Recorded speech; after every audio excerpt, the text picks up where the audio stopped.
Hello, hello! Hello, hello! How are you guys doing? Everything all right? Are you enjoying the toxic cloud over Ohio coming to a town near you? I see we've got a couple of hundred people watching. Please let me know in the comments where you guys are watching from. What town, what planet, what village, what city, what dominion you're watching from. By the way, if you do know actually anyone from East Palestine in Ohio, I'd like to interview someone who is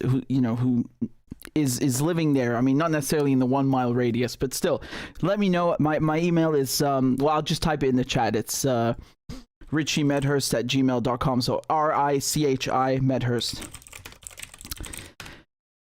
Look, we've got people watching from Jersey, from Boston, from Slovenia, from Miami, from Washington, Iran, Pakistan, Toronto, Florida, Colorado, Oregon, Mexico, Arizona, from the UK, South Africa, Russia, Montreal, Singapore, Morocco, Finland. Yeah, it's wonderful. It's wonderful. Thank you guys very much. Shout out to all of you.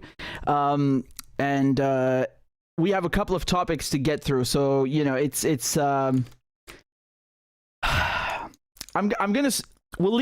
we'll leave the train story for in a few minutes. I just wanted to go through this with you because this is the what I was just reading now. So, I mean, it's just miserable. Some people are really miserable. Okay. So,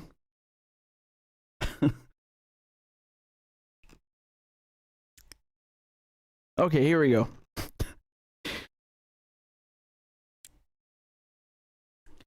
So the New York Times and a couple of mainstream outlets are saying that the Syrian president Bashar al-Assad is, you know, he's profiting off of the earthquake, right? Like he's reaping all these benefits of countries suddenly talking to him. And I find this, I mean, it's not only very sick that they think sending aid to Syria is a bad thing, but it's also, it shows how ignorant they are, how much knowledge they lack about what's actually been happening in the region. Because, you know, this sort of rapprochement with Syria that several countries have shown is not new, and it didn't happen because of the earthquake. In some cases, yes, but I'm going to go through this individually. Let me just show you this piece from the New York Times, okay? So they say that Syria's Assad uses disaster diplomacy to inch back onto world stage. So here they say that a powerful earthquake last week catapulted Syria's authoritarian president, Bashar al-Assad, into the global spotlight, creating an opportunity for him. As you guys all know, whenever, you know, thousands of people in your country die and buildings collapse to the point that you need millions of dollars of aid, it's an opportunity. Creating an opportunity for al-Assad to inch further back onto the international stage through disaster diplomacy.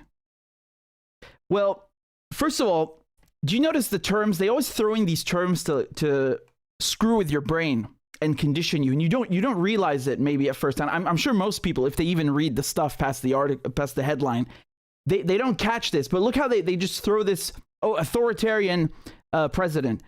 Are some aspects of Syria's government authoritarian? Yes, absolutely.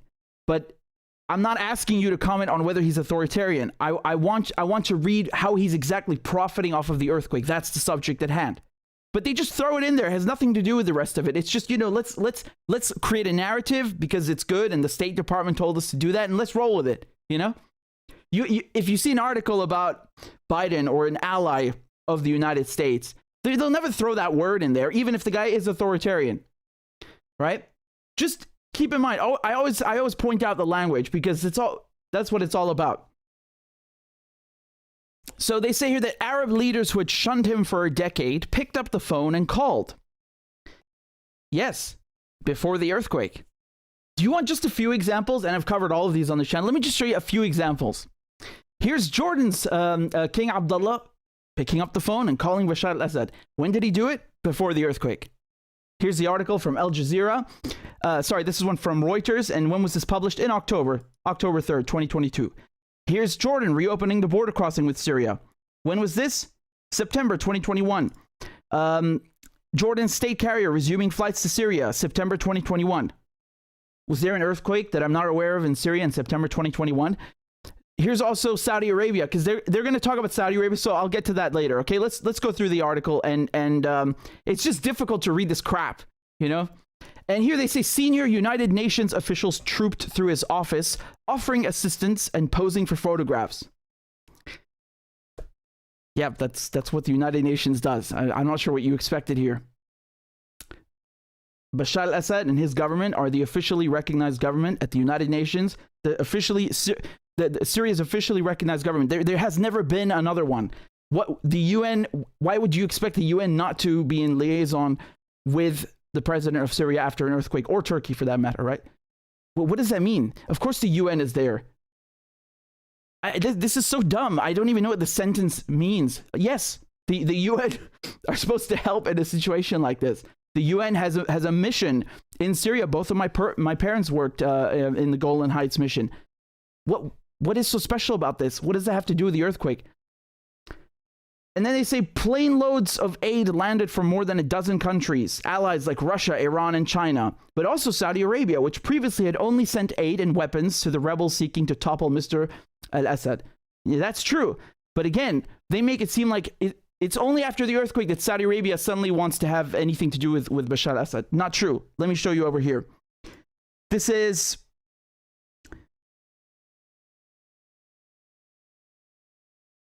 January 22nd, so literally last month. Syria allows imports from Saudi Arabia after a decade of suspension. And of course, there's equally, willingness from the Saudis to, get back closer or have a rapprochement with Syria. And it all happened before the earthquake, right? Hamas, same thing, right? Hamas, again, Hamas has nothing to do with Saudi Arabia, but I'm just showing you all these parties, the Arab countries or leaders or organizations that broke ties with Syria, resumed them all around the same period. So in the last couple of years. So this is when? This is October 2022, with Hamas visiting Damascus, right? Turkey as well. You know, Erdogan said he wanted to sit down with Bashar al-Assad. And when did this happen? This happened in the last couple of months, right? So you need to know this, because they're not saying in the article. It's just full of factual errors and garbage. And I mean, look at this kind of disgusting stuff here. They quote some person in London and say, there's no doubt this is a good moment for Assad. A tragedy for Syrians is a boon for Assad because nobody else wants to manage this mess. No, what do you mean a boon? What part of it is a boon exactly? Jesus Christ. Then they say here the disaster has bolstered a slow burn effort by a handful of Arab countries to draw Mr. al-Assad back into the international fold. On Monday, the UAE, which is leading the push, sent its foreign minister to the Syrian capital to meet Mr. al-Assad for the second time this year.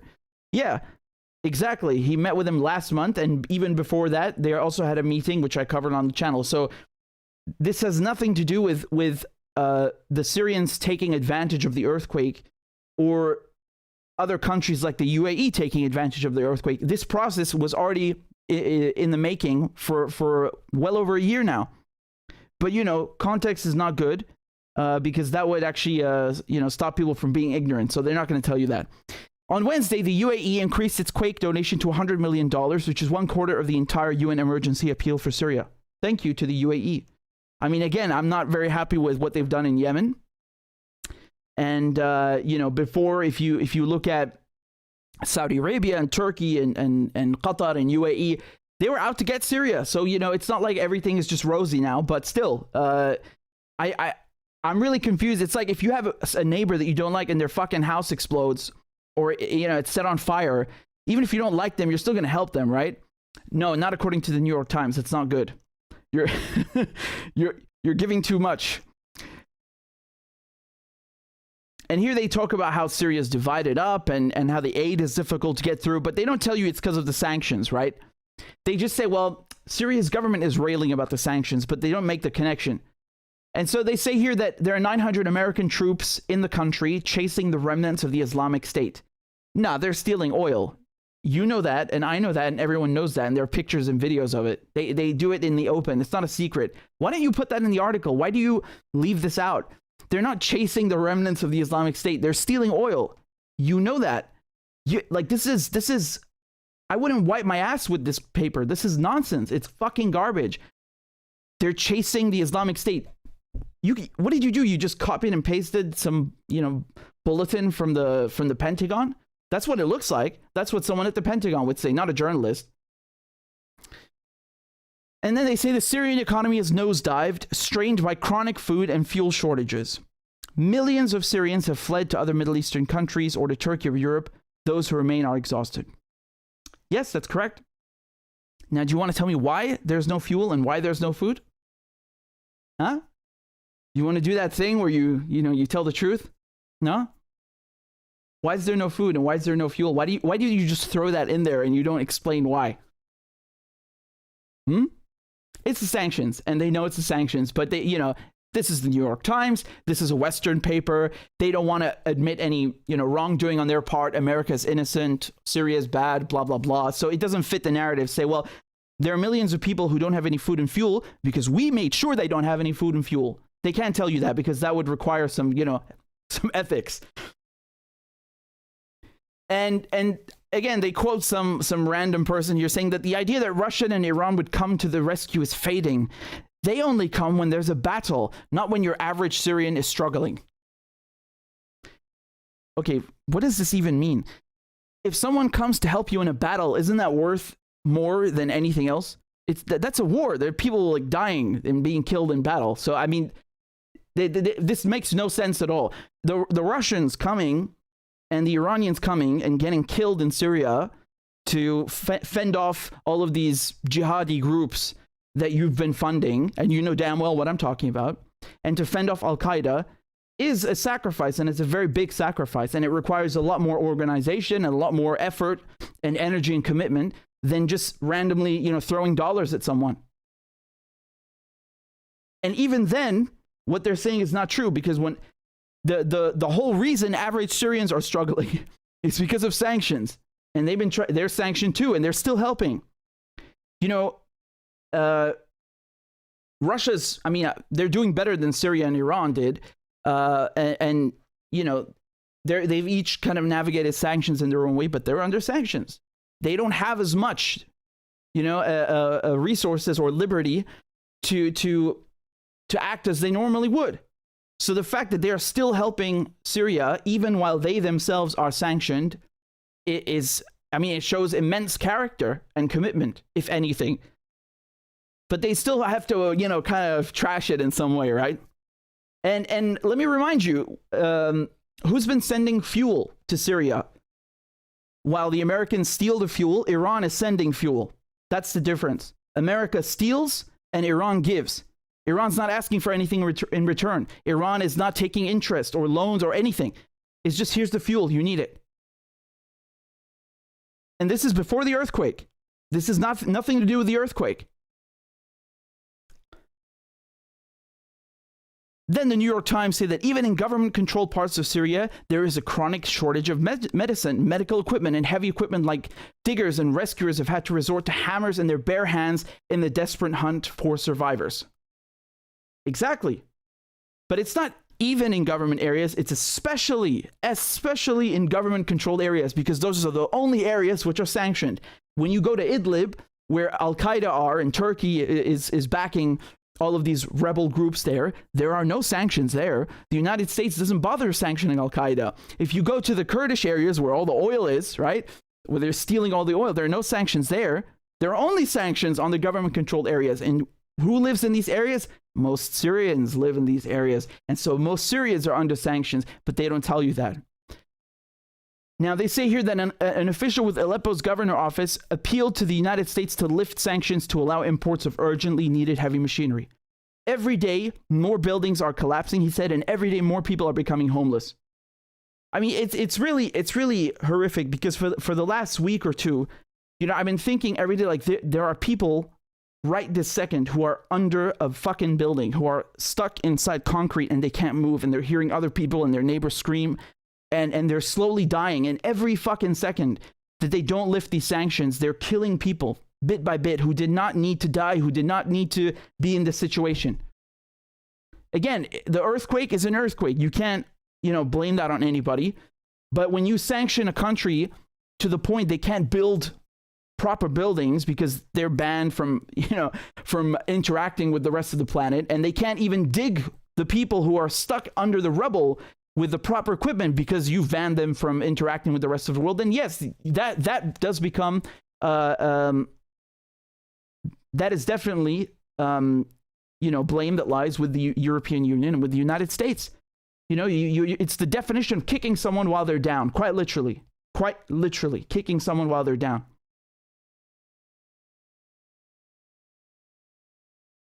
And then they come and quote some other fart here. They're calling an analyst who says that quake diplomacy, apparently there's earthquake diplomacy now, makes it easier, less costly, and more justifiable for a number of countries to talk to him.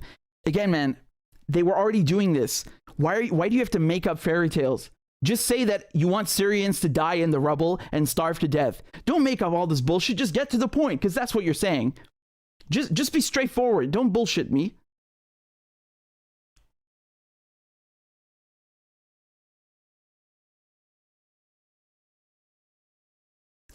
And there's a number of articles like this, of course. You can find them in Al Jazeera as well, unfortunately. Here they're basically saying the same thing here. They're talking about his speech, and they're saying that he's taking advantage of the crisis and so on. I think that's absolutely rubbish. Honestly, if you're in this guy's shoes, this is the worst goddamn thing that can happen, because you're barely afloat already as it is. You are barely afloat. And they know that he's not going anywhere. You have a lot of people who, some of them are Syrian, most of them are not, but they are very angry and they're bitter and they're sad and they're frustrated that, their plan to destroy Syria didn't work. I mean, to destroy it certainly worked, yeah. But to get rid of the Ba'athist government, the socialist pan-Arab Bashar al-Assad government, it didn't work. So naturally, they're very frustrated. And so it's like a child throwing the toys out of the pram. They're just like kicking and punching and throwing their fists in the air. And all they have left is, let's just screw people even more. Let's just starve them and kill them off. And that's it. Let's burn the wheat. Let's steal the oil. Let's screw them with sanctions. Let's choke them and isolate them. And even during an earthquake. And, they say that the sanctions don't hurt anyone. They just hurt Assad. If that's true, then why did the United States issue an exemption? Help me understand this logical fallacy, okay? If the sanctions don't hurt regular, everyday Syrians, why do you have to issue an exemption for aid to get through to Syria? You've been telling me the whole time the sanctions don't hurt Syrians, and yet you must make an exemption. This is a contradiction. It's a fucking lie is what that is. And on top of it, their exemption is worthless. Because let me tell you what, and anybody who covers sanctions honestly and actually knows what the hell they're talking about, meaning not the New York Times, knows that in the United States sanctions, which are illegal and unilateral, they're illegal, they always make an exemption by default for humanitarian relief, right? Now here's the thing. That looks very nice on a piece of paper. Maybe you can hang it up in your office as decoration, but it doesn't actually get food into people's stomachs. It doesn't get pencils into, students' hands. It doesn't actually get medical equipment into hospital rooms.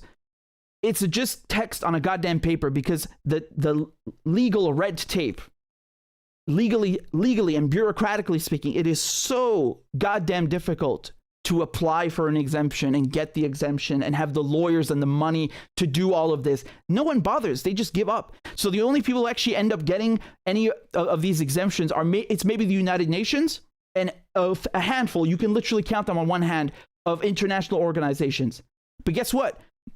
The United Nations does not produce food or have the capacity to feed every nation on earth. They're already struggling with various missions, right?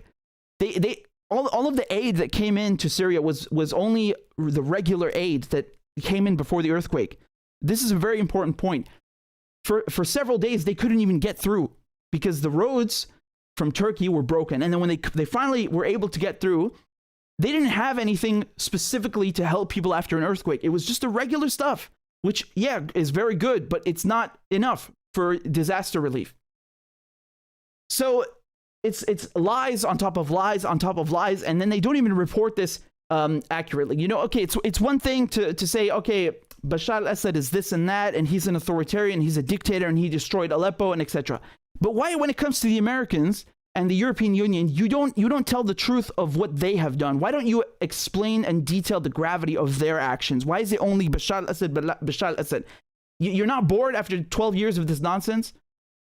He didn't sanction himself. Did he sanction himself as well? Because they always say, oh, look, he's the one who bombed Aleppo, and now he's taking photos there, like, you know, rebuilding the city. Okay, fine. What about the sanctions now? Because that is directly related to the disaster relief. There ain't none. There's none coming in. Most countries are only going to Turkey because they don't have any desire to help Syria because of the sanctions. And remember, that's their own fault as well. If you want to help Syria, look at the Italians. They sent stuff to Beirut, which is 2 hours from Damascus, and it got through, you know, it gets in. Where there's a will, there's a way. But most of these European countries, they're happy to help Turkey, and they should help Turkey by all means. But Turkey was also hit the worst. But when it comes to Syria, they are the ones sanctioning Syria, and even during an earthquake, they just follow what Washington does and says, no, screw you, we're not lifting the sanctions. So for me, this is gutter journalism. This is biased journalism. This is not objective. This is only repeating the same propaganda we've been hearing for 12 years. It's nothing new. They just casually mention that there are food shortages. They don't explain why there are food shortages. They don't talk about how the sanctions are killing people. They don't talk about how these exemptions are garbage. And for me, this is deplorable. This is nonsense. This is like some goddamn child writing a shitty essay. You know, you're in the New York Times. You're the paper of record. No, you're not. This is garbage propaganda. This is shameful. Anyone could have done a better job than that. And also, there are tons of Arab countries who, you know, they've already gotten over it. You're not over it, as we can see. They have accepted Assad is not going anywhere, because if the Syrian people actually wanted him out, he would have been out from day one. You can't stop a true revolution. But when you're sending, you know, this group and that group and Al-Qaeda and HTS and, you know, which was before that was Al-Nusra and Jaish al-Islam and Faylaq al-Rahman and 50 goddamn flavors of jihad, and all of them backed by Saudi Arabia, backed by Turkey, backed by Qatar, backed by the EU, backed by Britain, France, the US, it's going to fail because it's not genuine. And it did fail. And so now they're throwing the toys out of the pram. And I think it's so disgusting that this is the MO of, you know, people calling themselves journalists or representatives or government officials, that they think that it's an appropriate action to kick someone while they're down. This is disgusting, because to me that shows me that you know, you're either extremely dumb and dishonest, or you really just want to screw like everyday Syrians. You know, you really don't care. And you're showing me that you don't care about Bashar al-Assad. This has nothing to do with him. And if you have half a brain, you know the sanctions don't affect him. You know this very well. You are making life difficult and extinguishing life of average people that you claim to care about. Oh, he's killing his own people. Oh my God, he's bombing his own people. He's torturing his own people. Motherfucker, well, you're starving them. Does that make you any better? Why are you starving them if you care so fucking much? Explain that to me.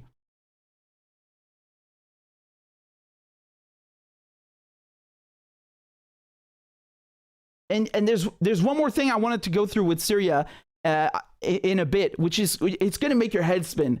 It's going to make your head spin. And it shows what hypocrites they are. They are such goddamn hypocrites, really.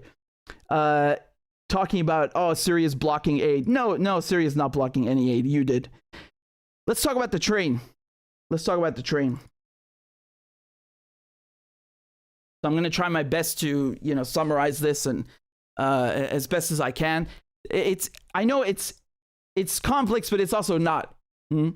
I see we've got about 600 people watching, so please make sure you've hit the like button. That's the thumbs up under the video. It helps to promote the video and for the video not to be censored. I see we've got a few donations. Let me just read them before I continue to the next one. By the way, I have a very special announcement. I actually have 3 of them. So I'll get to those in a second. So don't go anywhere, okay? Because you want to stay and hear this. Trust me. Just let me read these donations out to you guys. 1 second. We've got one here from Aryan. Says, Iranian here. We will always stand with Palestine, Syria, Yemen, etc. Thank you, Richard, for your great work. Thank you. This is. Do you guys see what I just read to you? This comment from Aryan. This is exactly what I'm talking about. This is the Iranian mentality, and that's why they need, it's something to be appreciated and to be grateful for, because many countries turned their back on Syria during the war and during the earthquake. Iran is not one of them. Iran was there and they stuck through with Syria. Real Miami Underground sent a sticker. Thank you very much for that. And we have one here from Mahmoud. Says America's sanctions in Iran kill 40,000 a year. I mean, I don't know what the real figures are, but there is no question that across the last, let's say 60 years since the Cuban embargo began, and then all of the other countries who got sanctioned over time, easily in the millions. Remember, Iraq alone, you had 500,000 children dead. So this, when you tell me 40,000 a year in Iran, I don't know that figure, but I wouldn't be surprised. There are people who think that, well, if you put sanctions, it means like the president or the mullahs. They can't buy their Mercedes-Benz anymore or drive around in a Bentley or something. No. That's nothing to do with it. Sanctions means someone who has cancer can't get the medicine they need, or, someone who needs to have dialysis for their kidneys. Well, guess what? There are no dialysis parts to fix the machine if it needs to be fixed, because there's an imports ban, the sanctions basically, or there is no machine to begin with. And what about MRI scanners, for example? Like, all of this stuff is not, there's only so much you can produce locally. And Syria used to have a very good pharmaceutical industry. Iran is also one of those countries that was sanctioned and used the sanctions, even though they're destructive. It used the sanctions to advance and develop its own industry in various domains. So military is one, drones, missile technology, radar, and then of course in medicine also they made their own vaccine, for example. So even though they're able to do that, it still doesn't mean that they can cover everything, right? It's just logical. Some mechanical parts, industrial parts, or when it comes to medical equipment, the parts just, they don't have the means to make them. They got to buy them from Germany or from the US or wherever, and they can't, right? Obviously, there are ways to navigate sanctions, but it's not fast enough to help people who need life-saving medication or treatment. And unfortunately, many people suffer from that or die from that. And it's murder. It's absolute murder. It's evil.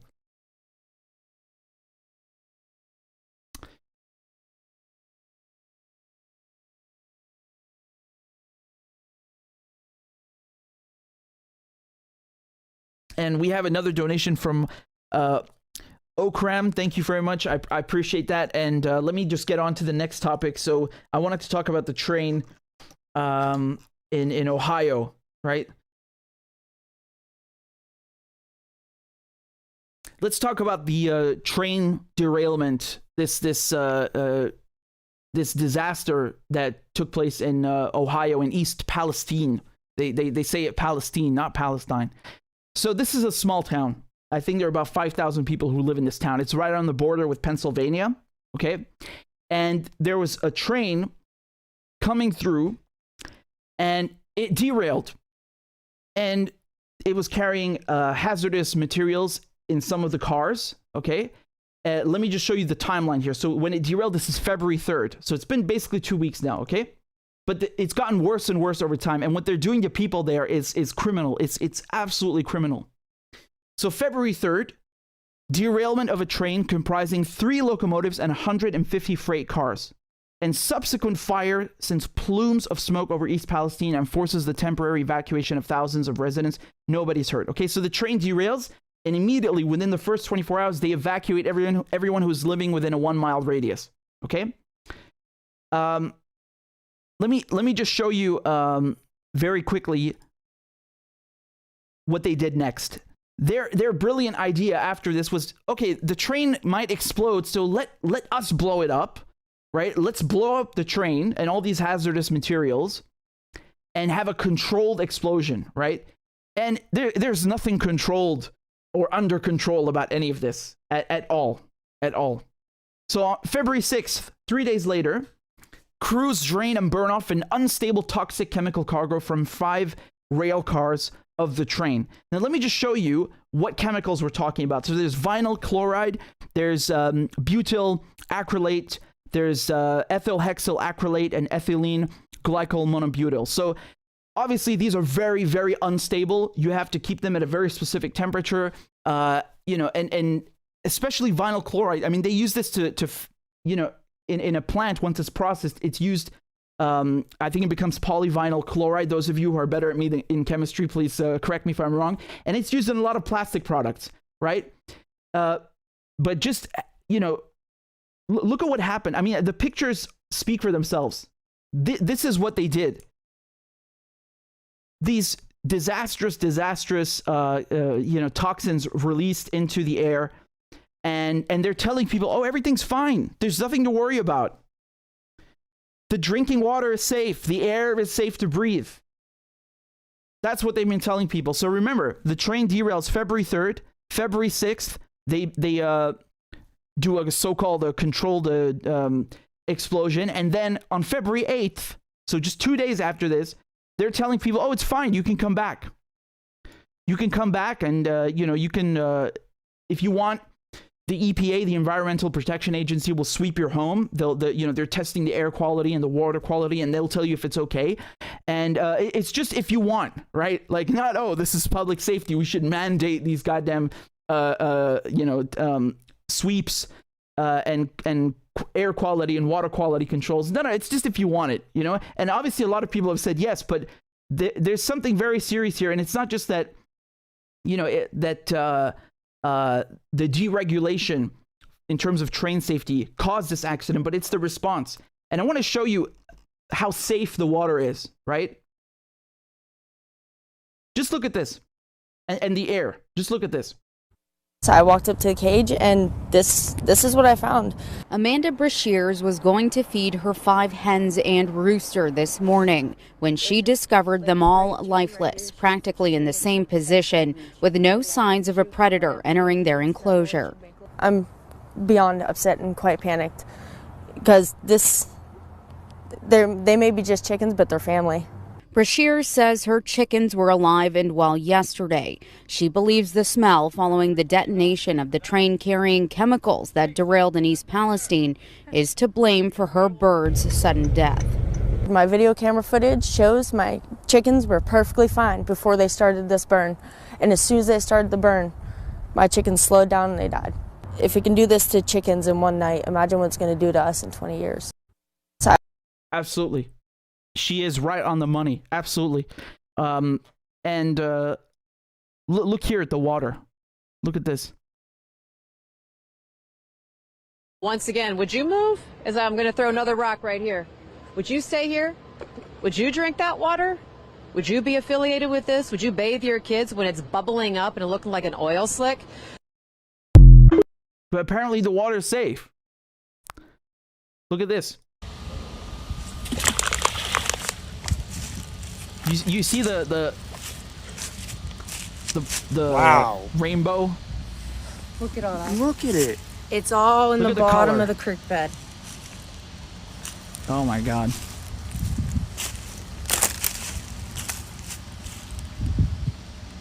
That is scary.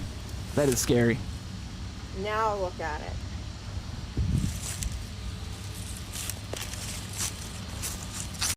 So they're telling people everything is fine, and I mean, this is criminal. This is absolutely criminal. Here's a video. An image.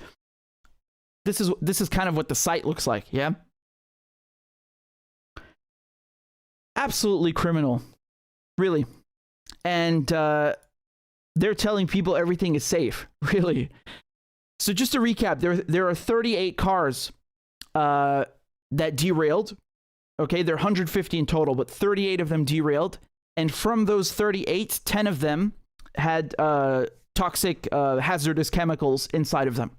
Okay? And I think in total, they after they did this controlled burn, you had 50 cars destroyed, basically.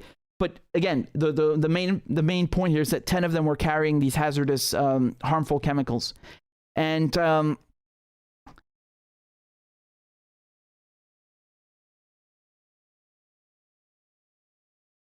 here's another picture. I mean, it's just shocking, really. So February 8th, residents are told they can return to their homes 5 days after the incident. And I want to show you something interesting because there's a video of the train 20 miles before it reached the destination, its destination, and you can see that something on the train is on fire.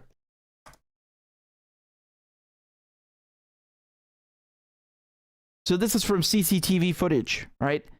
And a lot of people are asking, well, maybe that's just, one of the wheels is having an issue, and if it is, why weren't the drivers alerted, right? And now we're going to talk about regulation, of course, because there was something that, in terms of the braking system, people are saying, well, this is Obama's fault, and then people are saying, no, it's Trump's fault because he lifted these regulations that they put in place to install electronic automatic brakes instead of the air brakes that they've been using. Because let me just tell you something, and you're going to find this funny, although honestly it's tragic, but the braking system on these trains in the United States is from the fucking Civil War, from the 19th century. They have not been changed. I mean, this is scandalous. This is absolutely scandalous. That the richest country on earth, and again, I know most of my subscribers and followers are American, and please don't get mad at me for saying this, but this is shameful. This is embarrassing.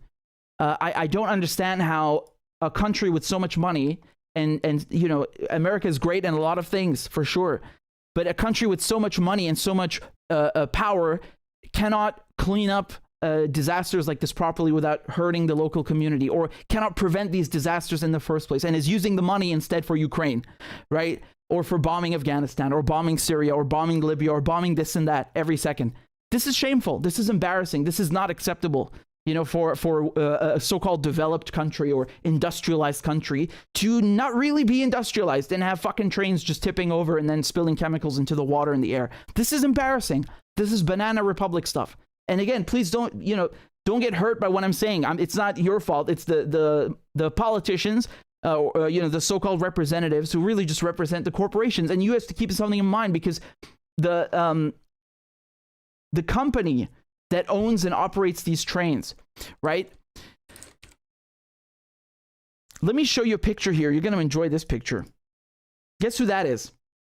That's our favorite rat. It's Pete Buttigieg, right? And he's here with Alan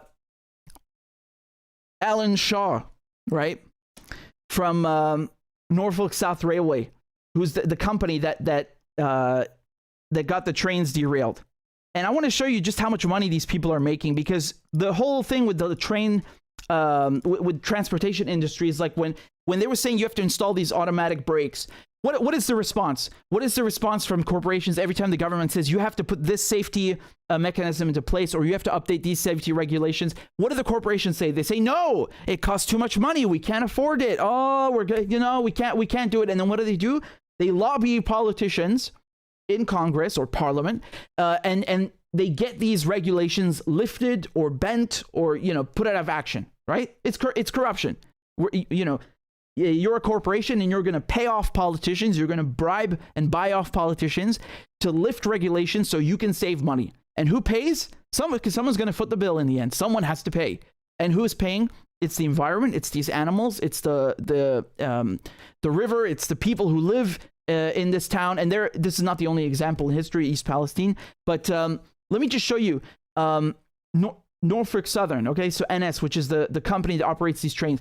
They cut 9,600 jobs and boosted shareholder payouts by 4,500% in the years leading up to the Ohio train disaster. So they clearly have money. They have money. They just don't want to pay workers. They don't want to upgrade their trains and make them safe. But they do want to give shareholders a nice, a nice fat wad of cash, because there's always room for that. Always. Yeah.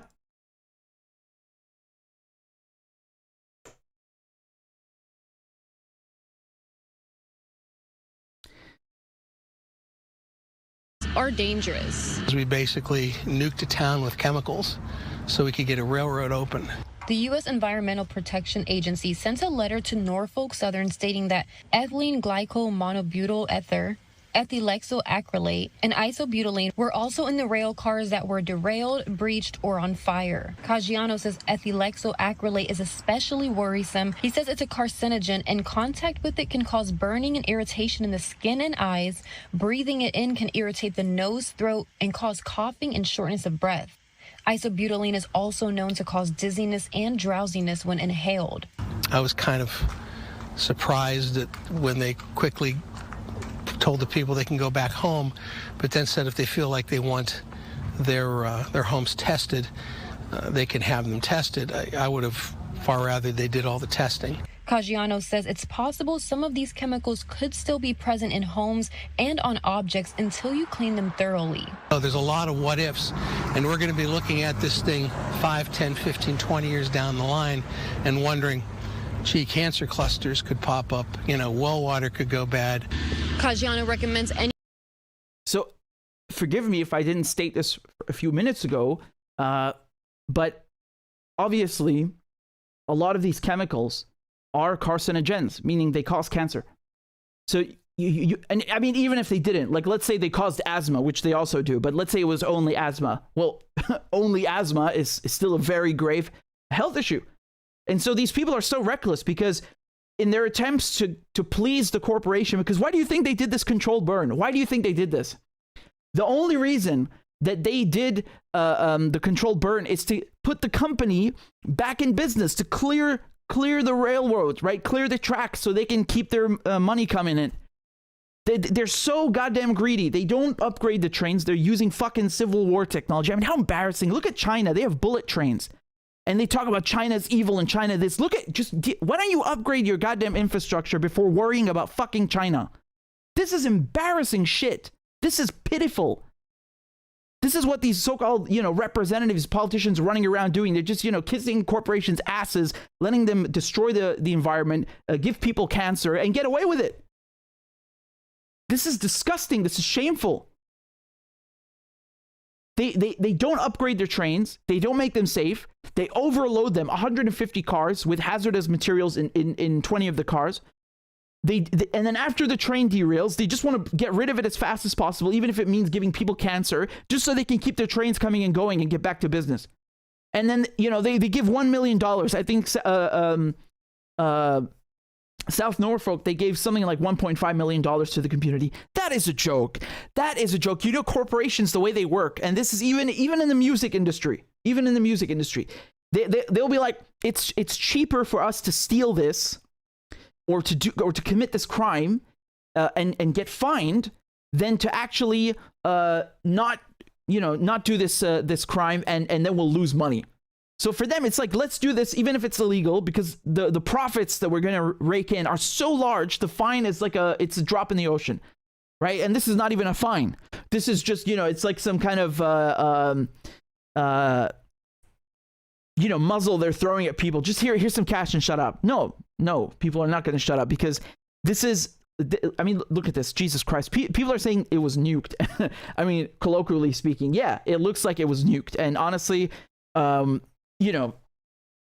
there's very, very little regard for human life. They nuked Japan when all the admirals who were running the Pacific Fleet said there's no need to nuke the Japanese. They're about to surrender. We shouldn't have nuked the Japanese. And then, they give people in Fallujah cancer with their depleted uranium. And you guys remember in Flint, they said, oh, it's safe to drink the water, right? And Obama goes there and he does his disgusting stunt and he doesn't even drink it. And it's so cringy. Well, guess what? When they said it was safe to drink the water in Michigan, Flint, it was not safe to drink the water. And when they said it's safe to come out from your homes after 9/11 and breathe the air in New York, it was not true. She lied. The head of the EPA. She lied, right? She lied. And tons of people, most of all the first responders, firefighters, police, etc., got cancer and died because of their negligence. Either they're liars or they're negligent. And I'm sorry. I mean, for this is untenable. It's incorrigible. So they said it was safe to drink water in Michigan, Flint. It was not safe. They said it's safe to breathe the air in New York after 9/11. It wasn't safe.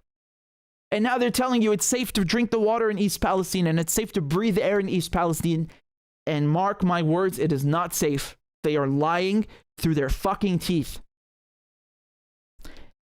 These people, they work for corporations like Norfolk South, Pete Buttigieg, Joe Biden, all of these clans, from the Ohio governor all the way up until Biden. These people serve corporations. That's all they've done their whole lives. That's all they know.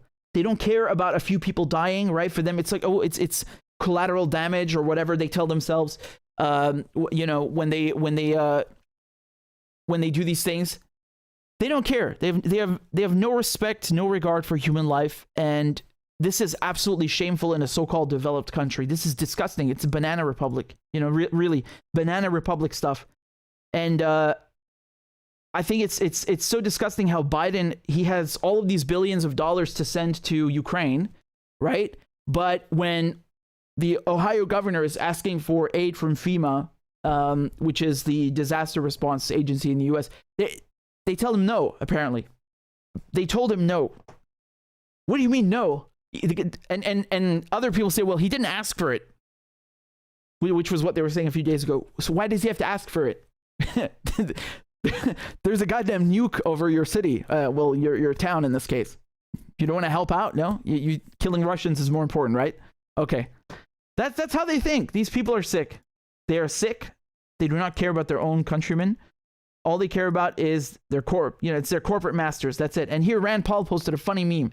And he said that it's worth a shot. And you can see here, this is Ohio's governor after Biden denied his request for disaster assistance. Just put on a Zelensky mask. Just put on a Zelensky mask, ask for the money, and Biden will give it to you. That's the solution. That's how you got to do it, okay? And here's again a video of this controlled burn. Yeah? Controlled my foot. That's really...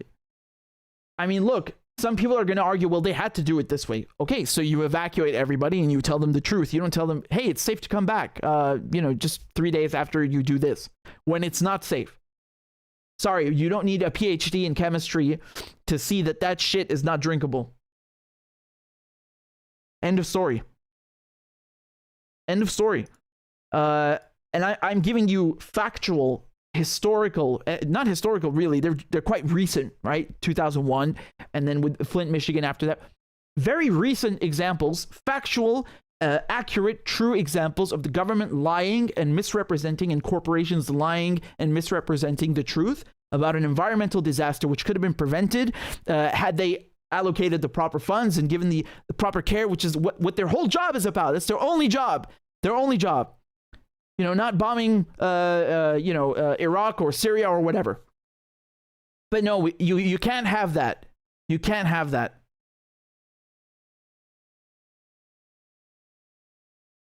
I don't know who the hell posted this, but it made me laugh. This is some tweet I found with Mr. Obama releases a statement from his Martha's Vineyard oceanfront property that the citizens of East Palestine, Ohio need to stop complaining and return home. Things are fine.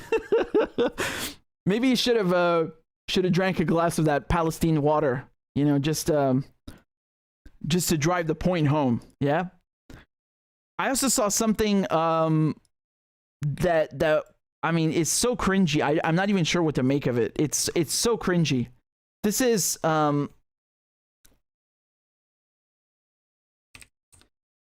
Donald Trump's son. Okay, and look at what he tweeted. One of the dumbest things I've ever seen. He says, maybe if the people of East Palestine, Ohio, pretend they're Palestinians from the Middle East, the Biden administration will actually pay some attention to them and send them aid.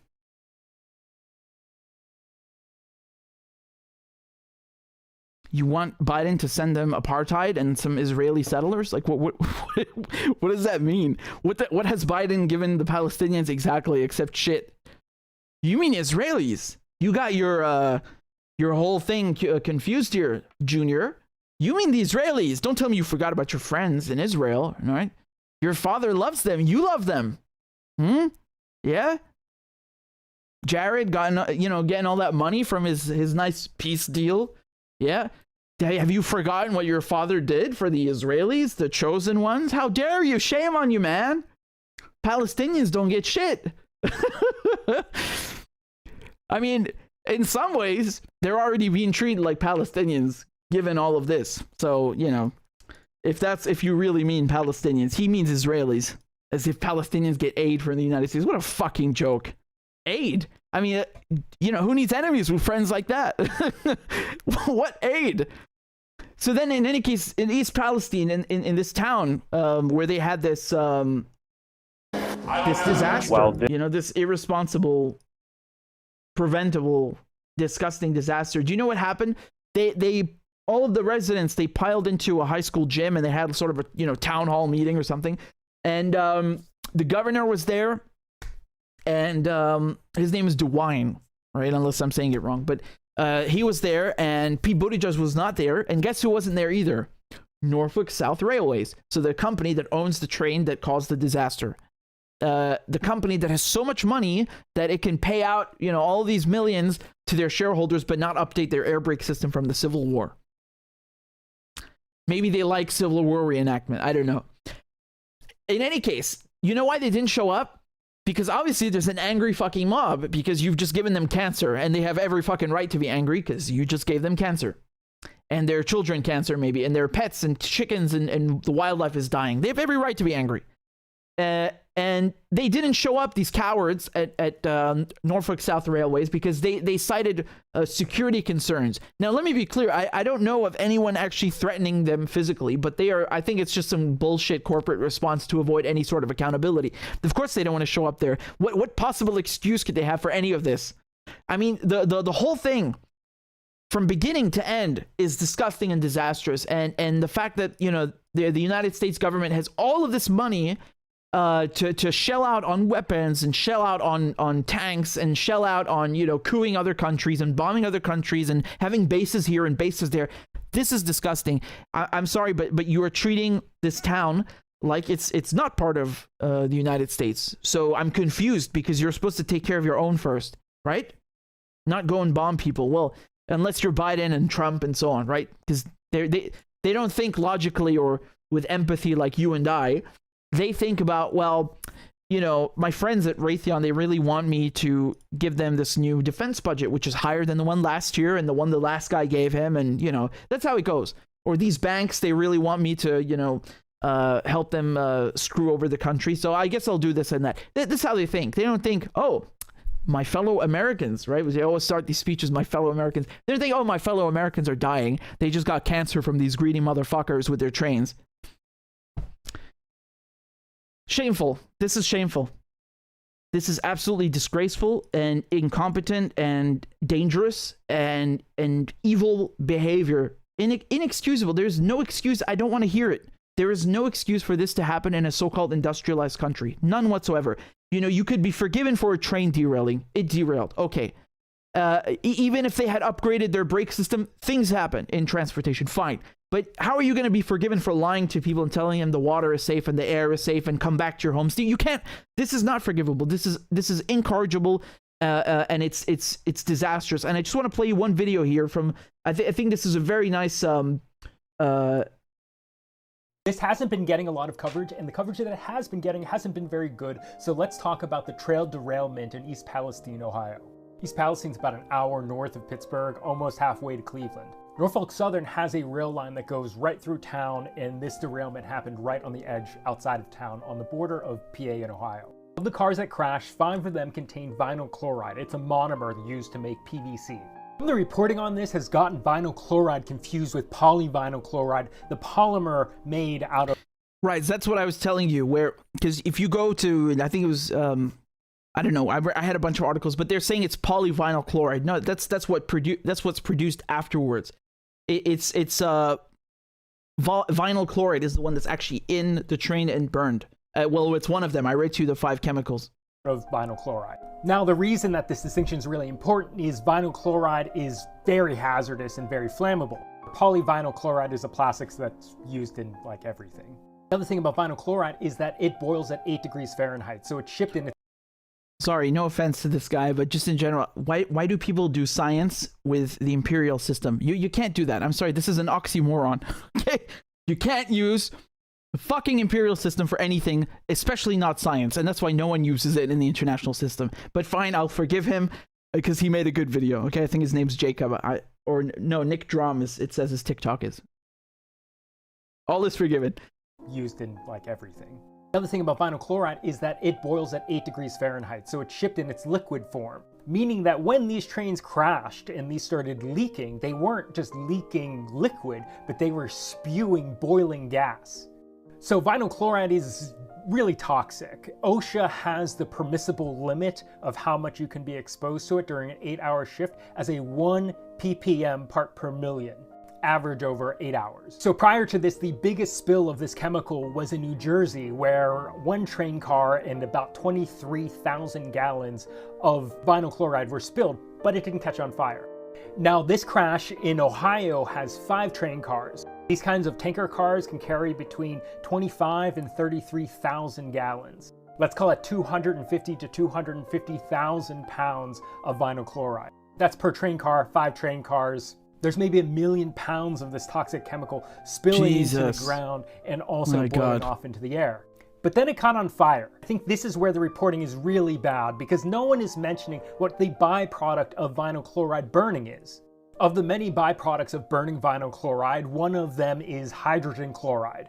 Hydrogen chloride is really unstable and latches onto water, like just water vapor in the atmosphere, and that turns into hydrochloric acid. So right now, government officials from the railroad, both the governor of Pennsylvania and Ohio are calling burning off the 1 million pounds of this stuff a success, but not mentioning that it means that we have hundreds of thousands of pounds of acid in the air, potentially.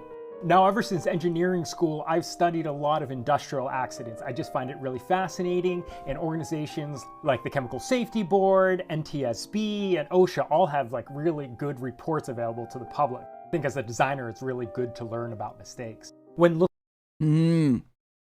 yeah. See, this guy's, he's switched on, and he's a designer. Biden, Buttigieg, all of these politicians, Republican, Democrat, I don't care. They don't design anything. They destroy things. They're greedy corporate bastards. So for them, it's not how can we make this better? It's like how can we make more money out of it? How can we milk this? Looking at these kinds of industrial disasters across time, there are a couple things that are pretty universal across all of them. One, the responsible party, in this case, Norfolk Southern Railway, always plays down the reality of the situation. Yeah, they lie. You're damn right. They lie. And the government lies too. And here's why. Politicians also just repeat the same lines, and then news outlets just repeat the same. So all we're hearing is the responsible party's word. In other words, you are controlled, or we are controlled by corporations. Society is controlled by corporations. He just said it, but in a different way. The corporation says A, the politicians repeat A, and the news, so-called press, the free press, who are so free that they just sound like the others, also repeat A. So all you hear is the corporation. You get it? He just said it in a different way. It's the same message. It's the same meaning. It's the same truth. Very sad. Very sad. I really hope that I am wrong. I really, really, really would love to be wrong. But in a few years, you're going to see a lot of people developing very, very horrible diseases from this. And it makes me very angry. And it's all preventable. And it, it didn't need to happen. That's my point. But I hope I'm wrong. I would love to be wrong and for this stuff to be fixed, because even if no one had been hurt, including the environment, I mean, this is also embarrassing that something like this, can't be prevented in such a rich country. The infrastructure is not modernized. Like, what is the possible excuse not to do this? I mean, if your own people are dying because of it, don't you think it's time to do this? And it's not the first time this has happened, right?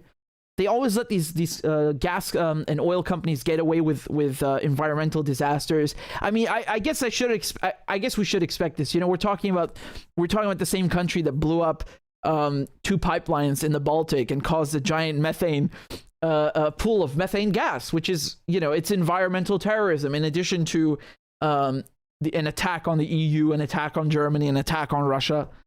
Why would they care about Ohio, right? This is their MO. One of you in the comments, I think this was a donation from Okram. Thank you again for the donation. Okram says, White Noise, a 2022 film about the event predictive programming.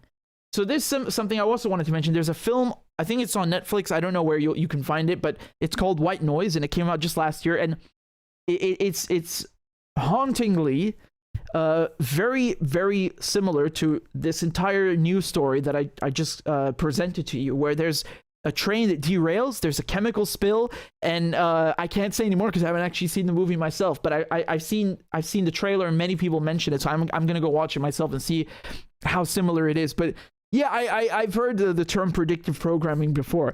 I just hope that Terminator is not included in that, because oh god, I saw them working on some melting robots. There was it was some viral video from a month ago. They melted a metal and then moved it and melted it back into, or shall I say, solidified it back into its original form, which is kind of like the T-800 in Terminator 2. Goddamn horrifying.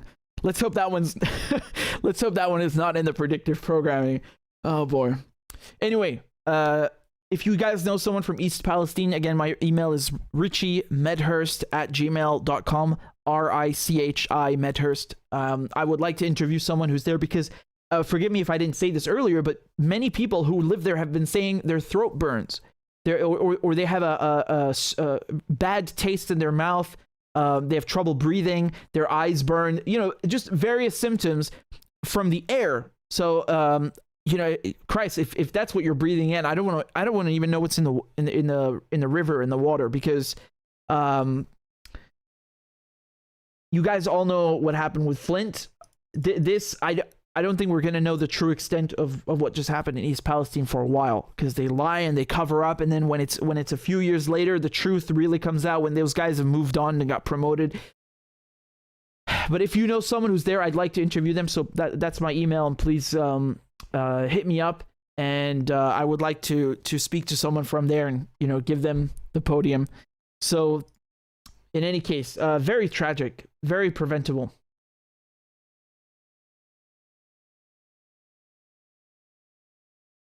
We've got a couple of super chats in the comments. NRJ says, Habibi, love the kufia. Thank you. I don't think I brought this one out before. Thank you very much. Marvin says, EPA sent 911 first responders into the World Trade Center. Responders got cancer, still dying today, begging government for financial help. Exactly. That's what I touched on earlier with the head of the EPA. Here she is lying about the air being safe to breathe. And I suppose that's of course, this is including for the general public, because the people who ran into the towers were, as you mentioned, the firefighters and so on. But you know, you could say, well, it's one thing for the first responders to go in. They have to go in. They're very brave. They don't get paid enough. And you know, that they're the ones who are doing the rescuing. But to make it worse by saying, well, everybody can go out when they didn't need to, and just saying the air is safe. Why do they feel the need to lie or be so incompetent? I don't understand. They should have equipped the firefighters with better gear to deal with something like this. They should have told the public the truth and helped them also get gear so they could go out, if it was even possible. But, you know, they move on like it's nothing, and meanwhile there are people dying, and I have a very bad feeling they're doing the same with East Palestine. And again, it's not just a feeling. I know they're lying, because they said on February 8th everything is fine, you can go home. And you saw the videos of the water. I didn't make that video. You know, that those are actual videos from news crews, from people living there, of the water, and you can see that's not safe to drink. And there are about 3,000 fish that have died. I think that number is much higher, if you ask me. but that's just the official figure. You have 3,000 fish already dead, and you saw the chickens also dead.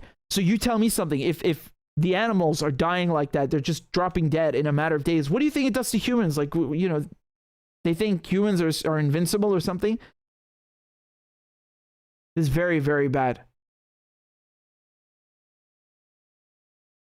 We have a tip here from JVB on Rockfin. Thank you, first of all of you who are watching on Rockfin, because how many subscribers do we have there? I think it's 30,000, almost 30,000. And it's good to have a backup. So thank you for being on Rockfin, and I appreciate the donation. JVB says, my heart is with you on this, Richard. I can see all the comments you guys are saying. You know, it's same thing as me, right? Like, this is just shocking that they allow something like this to happen. By the way, I don't know if many of you know this story, but what was it? Glenfell Towers in England. There was an apartment building that burnt down a few years ago. This is 2015, maybe 2016.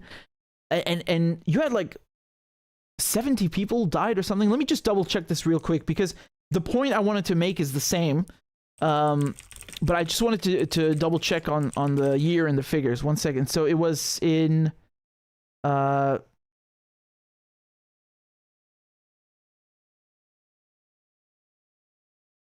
2017, not 2015, 2017. And yeah, 72 people killed. Did I say 72? That was accurate. I remember that. But it's not funny, because those people could have been saved had the building, the construction company and the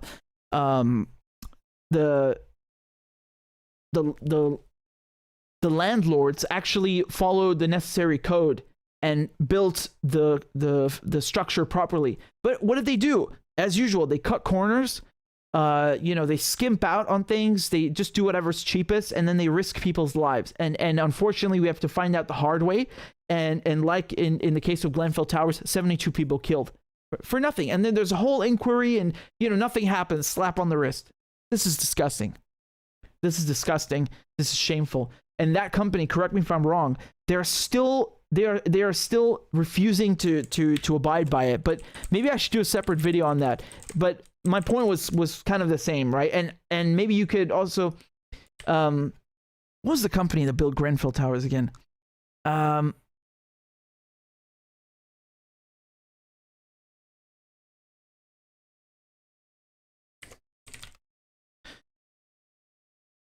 Okay. Lancaster West. Lancaster West.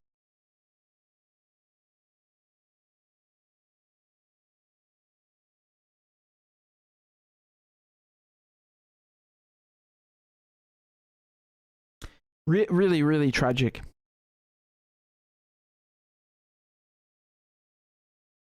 I can show you the pictures very quickly of what happened. This is really just horrific. This is in London. Yeah.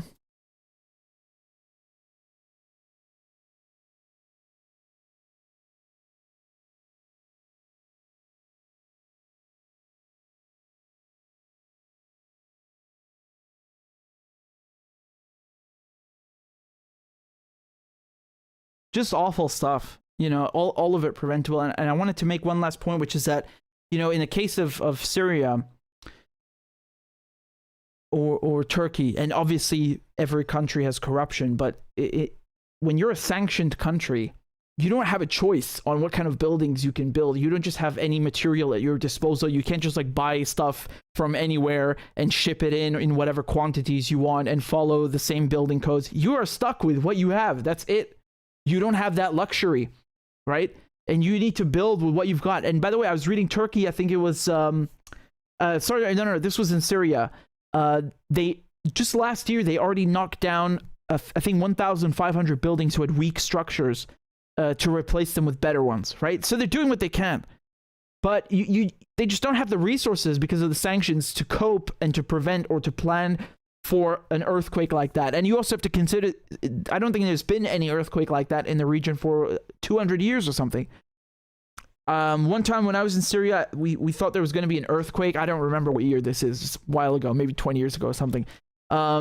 And thankfully there was no earthquake, but you know, we were we were like already expecting it and outside and everything, but there was nothing, thankfully. It's a really horrible thing, an earthquake. I mean, I only experienced one in Pakistan, and it was I can't describe it. But it's not a nice feeling. And that was mild. I mean, compared to this, it's a fucking joke, right? To what just happened in Turkey and Syria. So I can't even imagine what that is like. But you see the difference is that some countries, they have no choice. They have to go with these buildings. They can't do any better. And then in other countries, they have the money. They have the resources, they have the people, the infrastructure, the knowledge, the R&D to do it, and to build proper railroads, to build nice braking systems, to actually do something good for their population. And they're like, nope, screw it. Let's go use that to bomb that other country that can't even begin to cope with the sanctions. Never mind, you know, all the munitions we're sending them their way. I mean, it's ironic, isn't it? It's ironic in a way. Guys, let's continue. I have a few more things to go through with you, and actually we have just a couple of donations on PayPal, so please let me read them to you. This is from Joanne.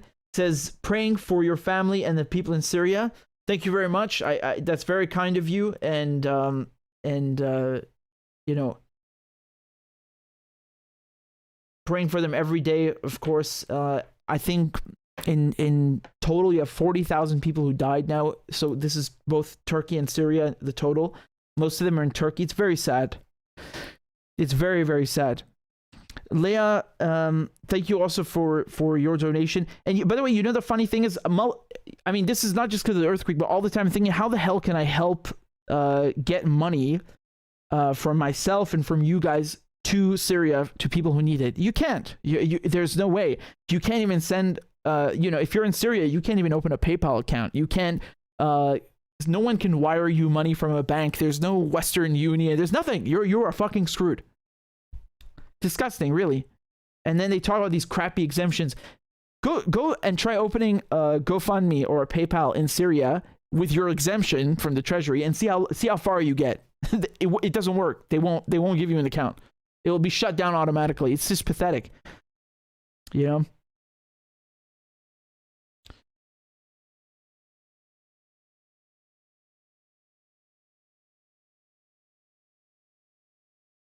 Marvin, thank you for the donation. Marvin says 70% of Norfolk owned by hedge funds, BlackRock, etc.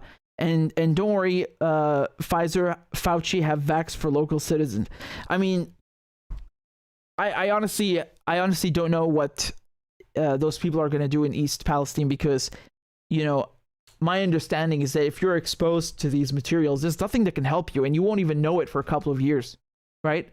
Correct me if I'm wrong, but that's and so I think this was also Marvin who mentioned this earlier, that the first responders in the towers, what's so disgusting is that they are still begging. They're begging for money from the government. So they were doing their jobs, and they developed these terrible illnesses, and many of them died.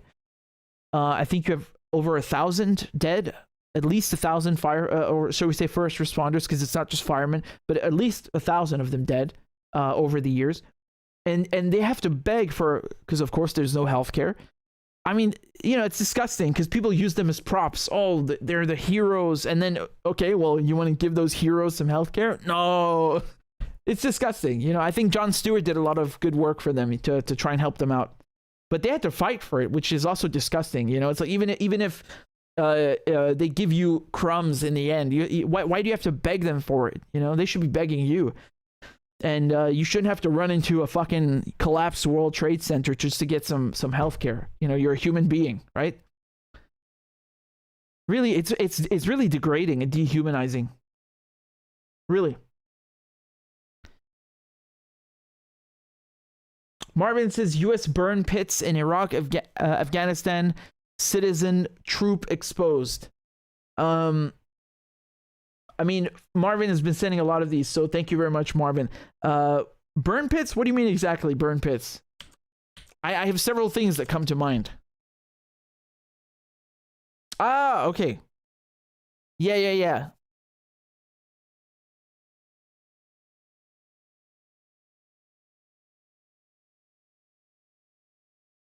You're talking about the toxic waste from them, of course. I mean, hey, without the burn pits, I mean, just the depleted uranium is bad enough. And the irony of that is, it's not just the people who live there who get it. It's also if you're sitting in a tank, and correct me if I'm wrong, but if you're sitting in a tank, you're usually a 4-man crew, and you've got depleted uranium in those shells, it's not good for your balls. Let's put it that way.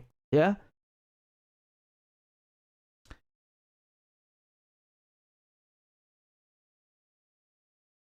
Timothy says, use the Strike app and send money using Bitcoin. What is the Strike app?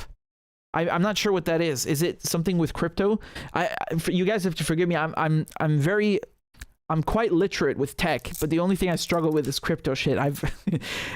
Seriously, like it's a pain in the ass for me. I wish someone would just kind of explain this stuff to me. Obviously, I understand the concept. I'm talking about actually navigating it, but let me look into that, because I don't know what the Strike app is, and I'm just thinking, how would you get Bitcoin converted into cash in Syria? I know a lot of people might go through Lebanon, because that's how it's always been. You know, their economies are intertwined. But still, I'm not sure. I will check it out though, and I appreciate the tip. So let me continue with the next segment. So,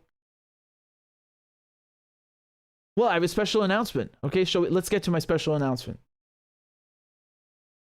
Just one thing, we have 1,000 people watching, so guys, please make sure you've hit the like button, and thank you very much. It helps the video, and of course, thank you for all of your donations. So,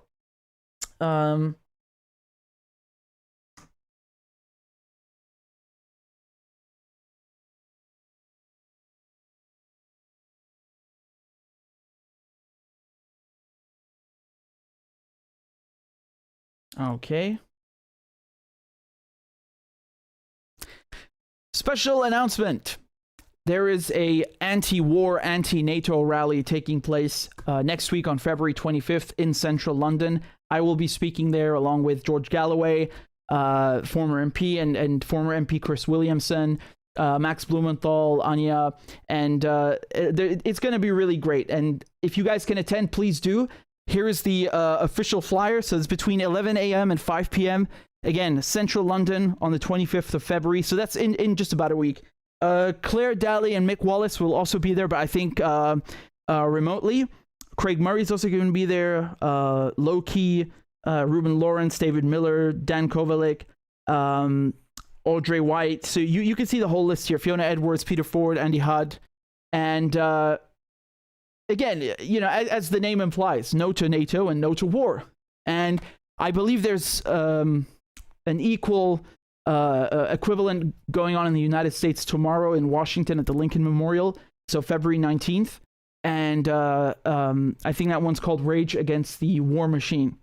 So we're having our own anti-war, anti-NATO march and event in London. So be there if you can. And I think it's very important to remember, you know, just 20 years ago, but on February 15th, so it's a few days, right? A few days passed. There was the 20th anniversary of this. You guys remember this huge protest in London? 1 million people in the streets against the war in Iraq. So, you know, it's in that spirit that we are holding this, and remembering that, you know, there was a time where people came out, and that was the biggest protest in Britain's history. So it's in that spirit that we have to keep this going, because there's no anti-war movement. There's nothing left of it, unfortunately. You know, over the years, it's kind of disintegrated, and I'm not saying it's the organizers' fault or something. No, it's just that, you know, it's very difficult. It's very difficult, and the mainstream media is very good at brainwashing people. Now, I don't know everyone who's going to speak at the rally on the 25th. I don't have to. I'm going to speak there, and you know, I'm going to do my thing. And it's come to my attention, there are people who are, you know, in the American one, especially the one that's taking place tomorrow, they're you know, they're always complaining about, oh, I don't like that speaker. I don't like the party that organized the anti-war rally. That guy's not really anti-war. She's not really anti-war. Yeah, okay, so guess what? People who are on the receiving end of the US war machine, they don't have the fucking luxury to cherry pick who is going to be anti-war and who's going to stand with them against the bombs that are falling on them. They don't have this luxury for cancel culture. Maybe you do, because you're sitting comfortably in the West and you don't have any family in the Middle East or in Russia, Ukraine, or in Africa, or in Latin America, or countries that have suffered from sanctions, or you don't know anyone there, or you've never been there, or, they don't have this luxury. Maybe you do, but the people on the receiving end of US corporate militarism, they don't have this luxury. So no one fucking cares about your litmus test and who you think is good enough to speak at the anti-war rally, or if they're left or right. I really don't give a shit. This is my thing. This is what I do best, and I'm going to be there, and I'm going to do my best. So, I don't care, obviously, and there are red lines, of course. If the Israelis invited me to speak, which I doubt that, I'm not going to go, right? If some Nazis invited me to speak, which I also doubt, I still wouldn't go, obviously. There are red lines. But I think that efforts to kind of sow dissent between these anti-war rallies, it stinks. It stinks and reeks of the FBI handbook, right? The COINTELPRO. This is what they would do. They would go and, they would break up black liberation movements, feminist movements, socialist movements, anything they don't like, anything. They would break them apart by doing this kind of shit. Like, that guy was stealing money from our fund. Or he said this thing and he did that thing. And they just cause infighting with each other. That's it. That's the best way to break these things apart. So don't do their work for them. Why are you doing the FBI's work? Why are you doing MI5's work? Why are you making their job easier? Right? That doesn't mean everybody who complains is necessarily with the FBI, but I'm saying you're making their job easier. You absolutely are. You absolutely are. Let me read you. I think Chris Hedges made a very compelling case about this point. And I want to read you what he put out. So he said there are no permanent allies, only permanent power. He says if we do not build left-right coalitions on issues such as militarism, healthcare, a living wage, and union organizing, we will be impotent in the face of corporate power and the war machine. So he says that he's going to speak at the rally tomorrow, the one that I told you about.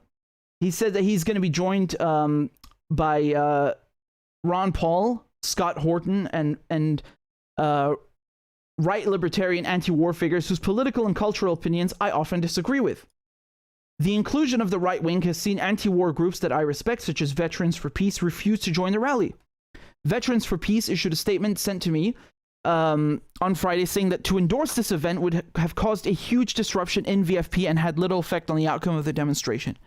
The board of Code Pink asked its co-founder, Medea Benjamin, on one of the nation's most important and effective left-wing and anti-war activists, to cancel her scheduled talk at the rally. Nick Brana says the left has become largely irrelevant in the United States because it is incapable of working with the right. And again, he's from the People's Party, which organized the rally with libertarians. So I have no affiliation to either of them. But I've seen people complaining, oh, I don't like the Libertarian Party organizing this. Oh, I don't like that. Who gives a fuck? Are you anti-war and against NATO or not? Just come or don't come. Like, it's very simple. But he says here that it clings to identity politics over jobs, healthcare, wages, and war, and condemns half the country as deplorables. Yeah, that sounds about right. Chris Hedges writes that we will not topple corporate power and the war machine alone. There has to be a left-right coalition which will include people whose opinions are not only unpalatable but even repugnant, or we will remain marginalized and ineffectual. This is a fact of political life. Alliances are built around particular issues, in this case, permanent war, which often fall apart when confronting other concerns. If I had organized the rally, there are some speakers I would not have invited, but I didn't. This doesn't mean that there are no red lines. I would not join a protest that included neo-Nazi groups such as Aryan nations or militias such as the Proud Boys or Oath Keepers. Exactly. I agree 100%. Chris Hedges continues to write that my father a Presbyterian minister who was an army sergeant in North Africa during World War II, was a member of concerned clergy and laity about Vietnam, an anti-war group that included the radical Catholic priests Philip and Daniel Berrigan. He took me with other clergy, almost all veterans, to anti-war rallies. There was much in the anti-war movement that he and other members of the religious groups opposed. From the Yippies, who put forward a 145-pound pig named Pegasus the Immortal as a presidential candidate in 1968. That's really funny. To groups such as the Weather Underground that embraced violence. He and other clergy disliked the widespread drug use and propensity of some protesters to insult and bait the police. They had very little in common with the Maoists, Stalinists, Leninists, and Trotskyites within the movement. Daniel Berrigan, one of the most important anti-war activists in American history, who was constantly in and out of jail and spent 2 years in federal prison, opposed abortion, a stance that today would probably see him deplatformed by many on the left. These clergy understood that the masters of war were their real enemy. Thank you. They understood that the success of the anti-war movement meant forming alliances with people whose ideologies and beliefs were far removed from their pacifism, abstemious lifestyles, and Christian faith. When I was about 12, my father told me that if the war was still going on when I turned 18 and I was drafted, he would go to prison with me. The jolt of that promise has remained with me my entire life. The demands of the Rage Against the War Machine rally are ones I share. They include not one more penny for war in Ukraine, negotiate peace, stop the war inflation, disband NATO, global nuclear de-escalation, slash the Pentagon budget, abolish the CIA and military-industrial deep state, abolish war and empire, restore civil liberties, and free Julian Assange. Precisely.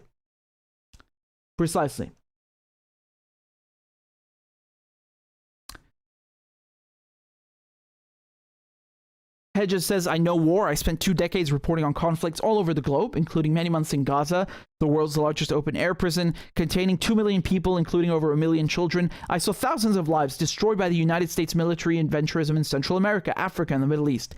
Dozens of people I knew and worked with, including Kurt Stork, a Reuters reporter, and a Spanish cameraman, Miguel Gil Moreno de Mora, died violent deaths.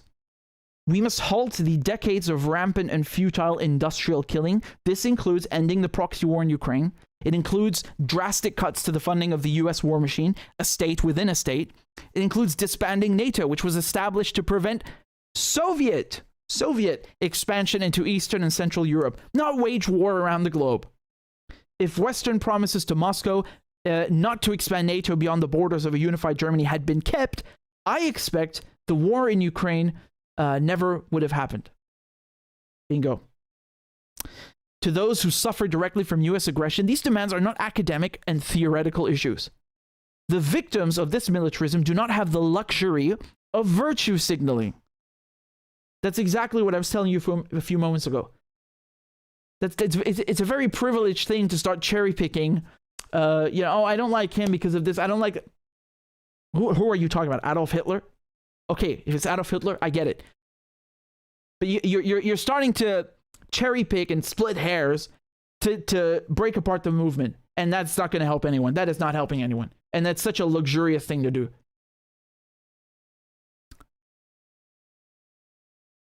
So they, the victims of US militarism, they want the rule of law to be reinstated and the slaughter stopped. So do I. They welcome any ally who opposes endless war.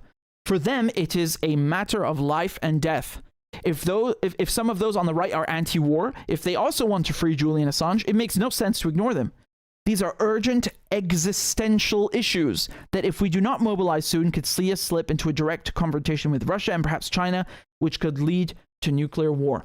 So this is another point I wanted to make, and I'm very happy that Chris Hedges brings this up, because when we're talking about Libya, Syria, Iran, pick any country the US and NATO have brutalized and attacked. Again, I don't think most people understand what sanctions mean. I don't think they understand what NATO has been doing all of this time since the Soviet Union disappeared. Guess what? They've been destroying the world, and also during the Cold War. But now with Russia, you must understand, you do not have the luxury of cherry picking. You don't have this luxury because a nuclear war concerns everybody. And if you think that this is a joke and it's You know, it's just fear mongering. Oh man, you don't know anything, do you? No.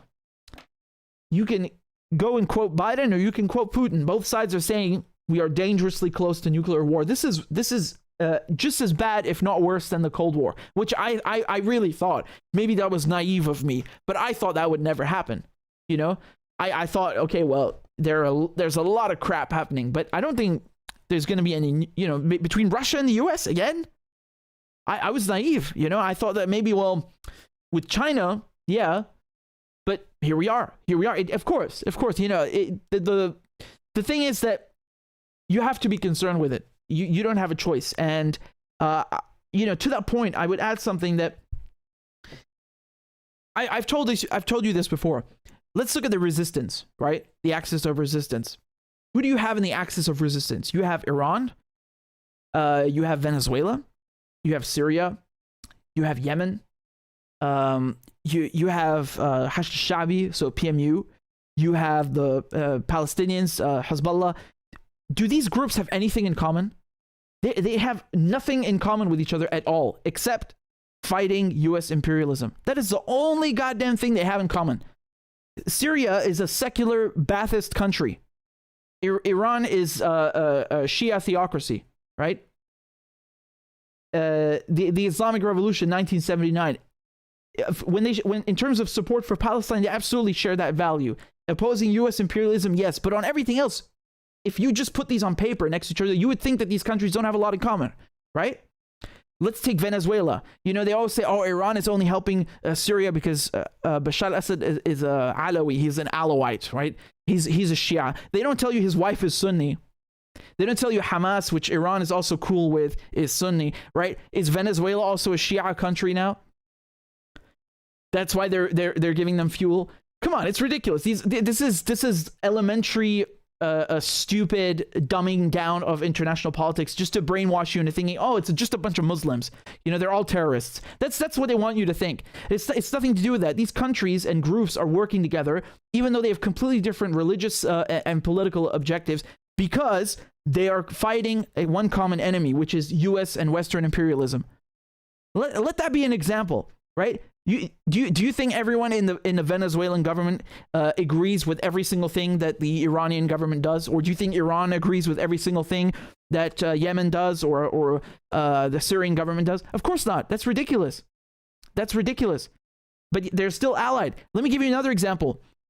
Russia has ties with Israel. Russia was the Soviet Union was the first country in the world to recognize Israel as a state.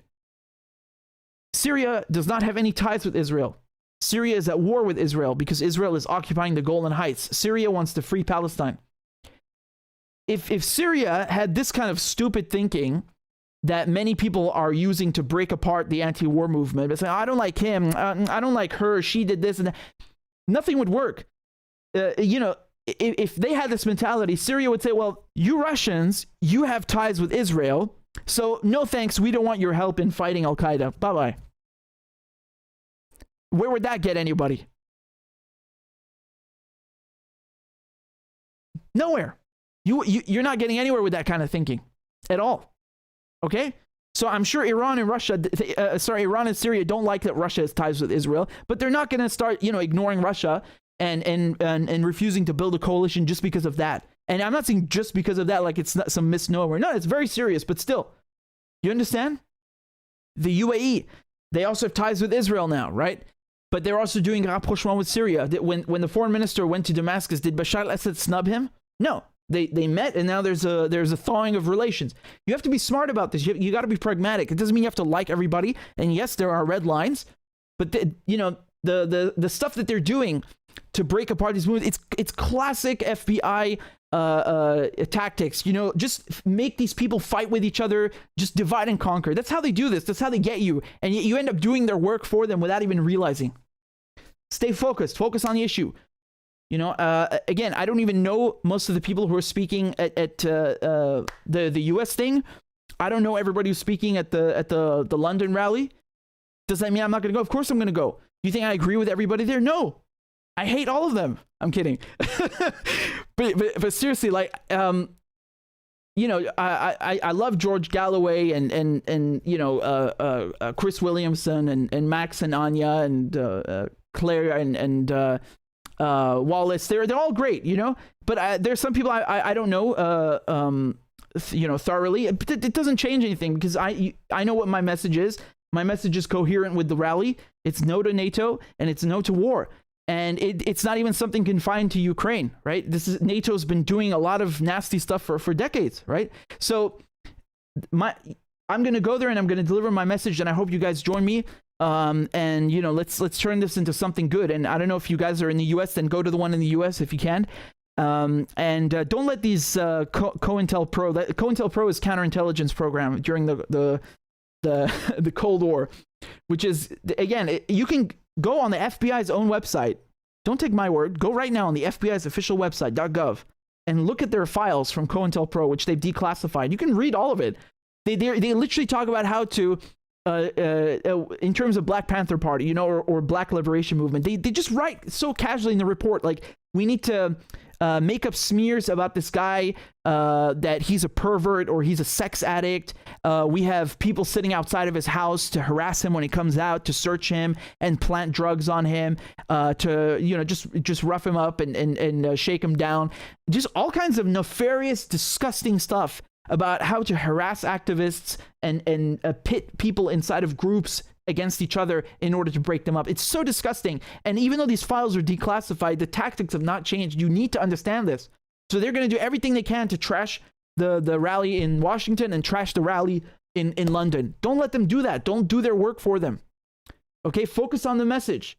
Focus on the message. No to NATO, no to war. I'll see you guys on February 25th in central London.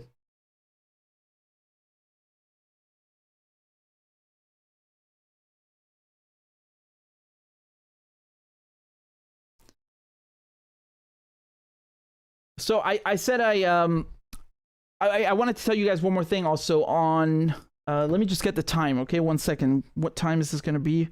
I just want to double check. I have a special guest coming on in about 2 weeks, so you can mark your calendars if you want. Right.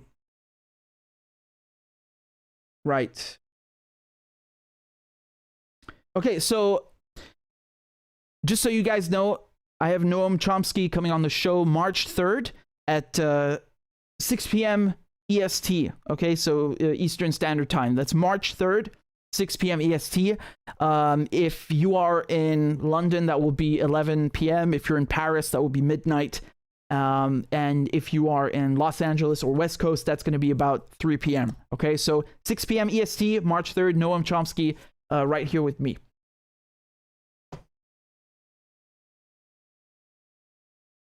Also, if you have any questions that you'd like me to ask him, you can send them to my email. I'll try and include as many as I can.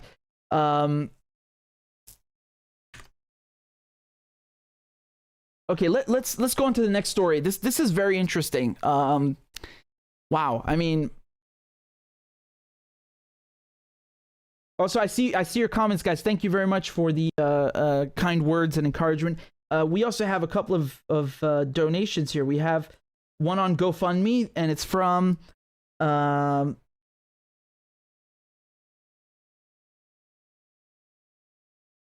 okay, someone was asking how to send something. I think it's from Gulamali. I'll get back to you in a second. Thank you for that. And we also have a donation here on PayPal from who is this from? It's from Joanne. Thank you, Joanne. There's also one from Casey. Thank you, Casey. And there's also another from Romano. And there's one here from Hamad. So thank you guys very much. You're very kind. And I think we got a new member on Patreon. So this is Anthony. Anthony, thank you for supporting the show. We're on our way to the next goal. We're at 754 followers and we want to get to 800. So just about 45 subscribers to go. We're 1,000 people watching. So if just 45 of you join on Patreon, we can hit the next goal. I would really appreciate that. Patreon is basically a website where you donate monthly. And I know other people like to do special content in exchange. I don't do that because I want everyone everywhere, anywhere in the world to access my work. whenever they like for free.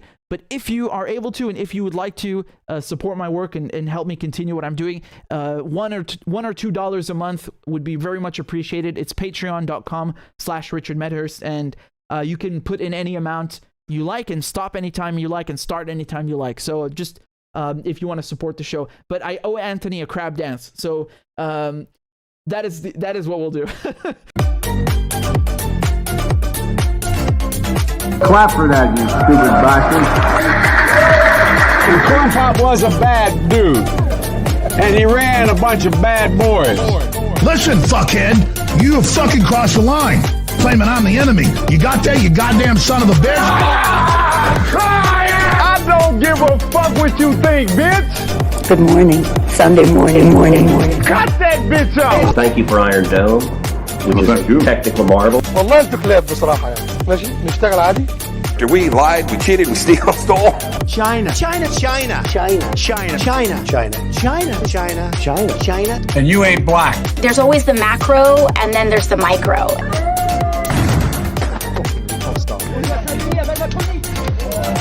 Do not come. Do not come. I'm gonna come. You talking to me? Ladies and gentlemen, I'll have two number 9s. Number 9 large. We got him. I told myself, I know it's not.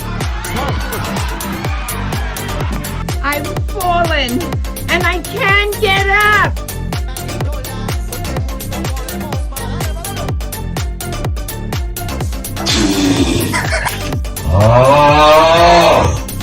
Disgusting! Why you take this? Why, you're getting nervous, man. Calm down. It's okay. Suck my dick and choke on it. I yield my time. Fuck you. Well, there we go. Thank you very much. Thank you guys for supporting the show. Let me just get the next segment ready. And thank you so much for all your nice comments.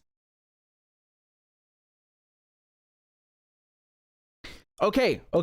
There's been this bombshell investigation by a consortium of journalists into an Israeli company that you can just hire, like mercenaries, to rig elections for you. Right? If you want to dial them up, it's 1-800-WE-RIG. 1-800-WE-RIG. So here's the article in The Guardian. Okay. And again, this is from multiple news outlets who put this together, and it is amazing. It's great work. Let's go through it. So a team of Israeli contractors who claim to have manipulated more than 30 elections around the world using hacking, sabotage, and automated disinformation on social media has been exposed in a new investigation. The unit is run by Tal Hanan, a 50-year-old former Israeli Special Forces operative, of course, who now works privately using the pseudonym Jorge and appears to have been working under the radar in elections in various countries for more than 2 decades. Why do I say of course? Because whenever you look at companies like NSO Group, who developed that Pegasus spyware that's been used to hack journalists' phone in many countries, these guys, there's a pipeline. When I talk about pipeline, it's kind of like, the revolving door we talk about in Washington, right? You got people coming out of the private sector into Washington and then back out. In Israel, they have a pipeline from their special forces and the Mossad and the cyber warfare units into the private sector, right? So NSO Group, for example, they have people coming in from Unit 8200, right? So this is something we've talked about before, which is in the Israeli occupation forces, and they're basically an intelligence unit, and many of the people who made Pegasus come from there. And this guy, he's also making his own thing, Team Jorge, and they use all of the training that they've gotten, and you basically weaponize it against other countries for money, right? Don't give them too much credit, though. I think one of the reasons they talk about this in the media is to like hype up the Israelis. Like, oh God, there's this epic pipeline of these fucking galaxy-sized brain geniuses who come out of the Israeli military, which is so amazing. While they're bombing Palestinians, and then they go and make these amazing spyware. Yeah, okay. So Tal Hanan is being unmasked by an international consortium of journalists. Hanan and his unit, which uses the codename Team Dore, have been exposed by undercover footage and documents leaked to The Guardian. Hanan did not respond to detailed questions about Team Dore's activities and methods, but said, "I deny any wrongdoing." Okay. The investigation reveals extraordinary details about how disinformation is being weaponized by Team Dore, which runs a private service offering to covertly meddle in elections without a trace. The group also works for corporate clients. Hanan told the undercover reporters that his services, which others describe as black ops, were available to intelligence agencies, political campaigns, and private companies that wanted to secretly manipulate public opinion. He said they had been used across Africa, South and Central America, the United States, and Europe. One of their key services is a sophisticated software package called AIMS, which stands for Advanced Impact Media Solutions. So basically, AIMS is a bot army. And when I say bot army, they actually have a UI. They have a user interface where you can just click on Create Bot, and they have like a fake name with an email address and an Instagram and a YouTube channel and a profile picture and everything, like in a second, like that. So obviously they have a bulk collection of these photos that they've stolen, and they'll go into that, which generates it. But that's basically how it goes. So AIMS controls a vast army of thousands of fake social. AIMS controls a vast army of thousands of fake social media profiles on Twitter, LinkedIn, Facebook, Telegram, Gmail, Instagram, YouTube. Why the hell do you want to hack LinkedIn or have bots on LinkedIn? Some avatars even have Amazon accounts with credit cards, Bitcoin wallets, and Airbnb accounts. Wow. So this is what they call multi-layered, just so you know. These are multi-layered bots, meaning they have depth and character, right? Maybe they're in love. Who knows? The consortium of journalists that investigated Team Dore includes reporters from 30 outlets, including Le Monde, Der Spiegel, and El País. The project, part of a wider investigation into the disinformation industry, has been coordinated by Forbidden Stories, which is a French non-profit. The undercover footage was filmed by 3 reporters who approached them, posing as prospective clients. I'll show you the video in a second. In more than 6 hours of secretly recorded meetings, Hanan and his team spoke of how they could gather intelligence on rivals, including by using hacking techniques to access Gmail and Telegram accounts. They boasted of planting material in legitimate news outlets, which are then amplified by the AIMS bot management software. Now, when they say they can hack Gmail and Telegram, the journalists who did the investigation actually demonstrated it's real. They can actually do it, and I mean, it's not that shocking. I'm sure they're not the only ones who can, but they exploit basically in the SS7 protocol. They exploit a vulnerability, and that's how they get in. But he made a mistake when he was, these journalists were pretending to be buyers, prospective clients, and they were filming the entire time, and he messed up. And you'll see why in a second.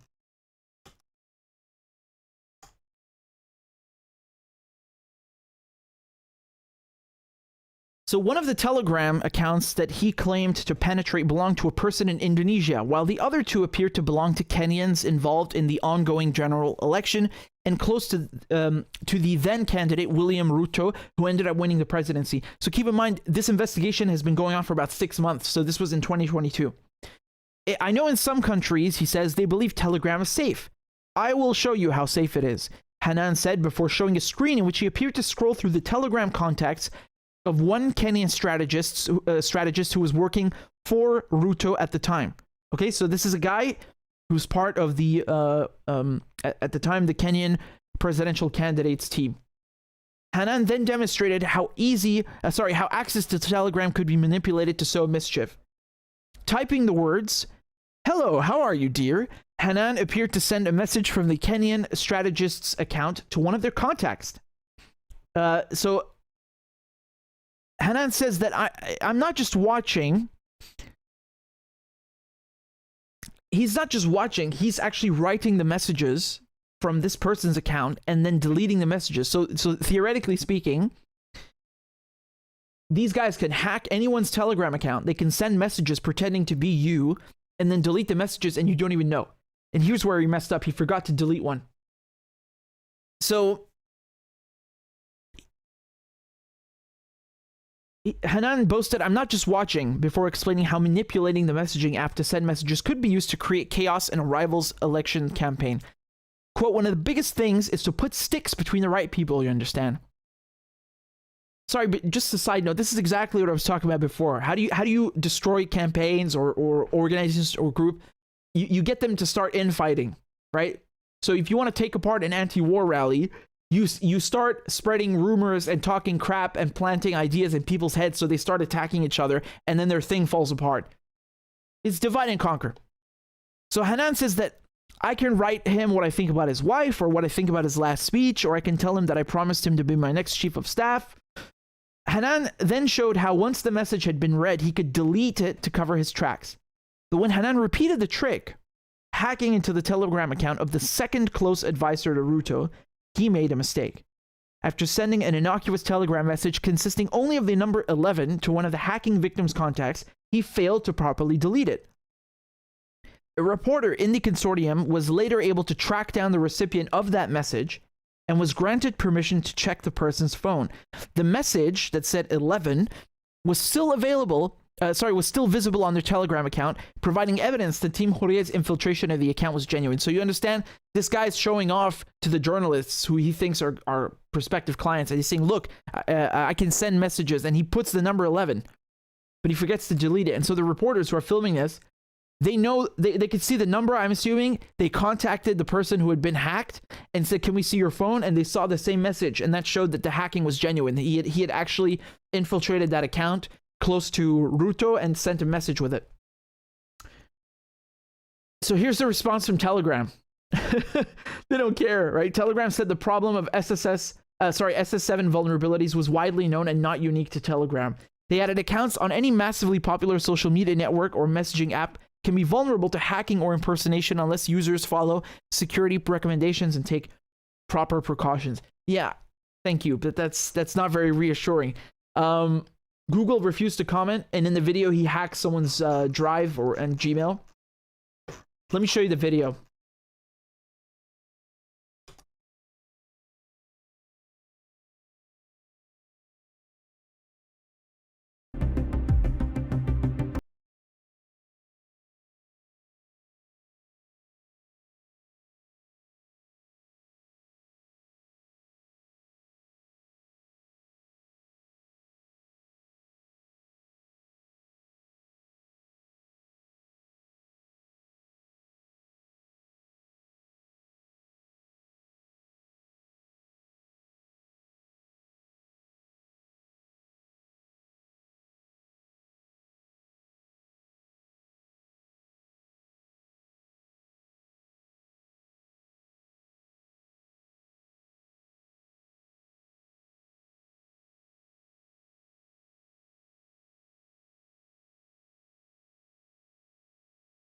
I'll show you why our system is considered by the type of client that buy it.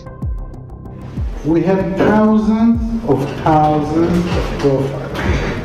Each and every one of them multi-layer. It means they have Facebook and Instagram and Twitter and YouTube channel and Telegram and whatever you want. Do they have a social security number in a car, maybe? Hanan's team control an army of more than 30,000 bots. A bot is effectively a social media account that pretends to be human but isn't human. It's being controlled through automation. Team Jorge's bots or avatars are by far one of the most sophisticated that we've ever seen. The bots are multi-layered and have corresponding accounts on several other platforms, much like a human being does, which is why when you look at it initially, it does appear to be a real person. Let's make one candidate together. Isla Sawyer, let's say I don't like the name, it's not. Oh, Sophie Wilde, I like the name. British. He likes British names. Okay, pal. So, funnily enough, one of the pictures that they've used for this Sophie Wilde, it turns out to be, like, it actually belongs to, it's not something AI generated. It's a real picture of an actual woman who lives in Leeds. So just a second, where did they write this again? Yeah, here we go. So The photo of Sophia Wilde, for instance, appears to have been stolen from a Russian social media account belonging to a woman who lives in Leeds. That's not very nice. Can you imagine some goddamn Israeli firm has like one of your profile pictures on a fake bot somewhere? I mean, Jesus Christ.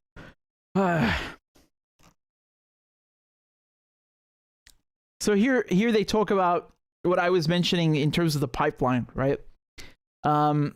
Hanan described his team as graduates of government agencies with expertise in finance, social media, and campaigns, as well as psychological warfare, operating from 6 offices around the world.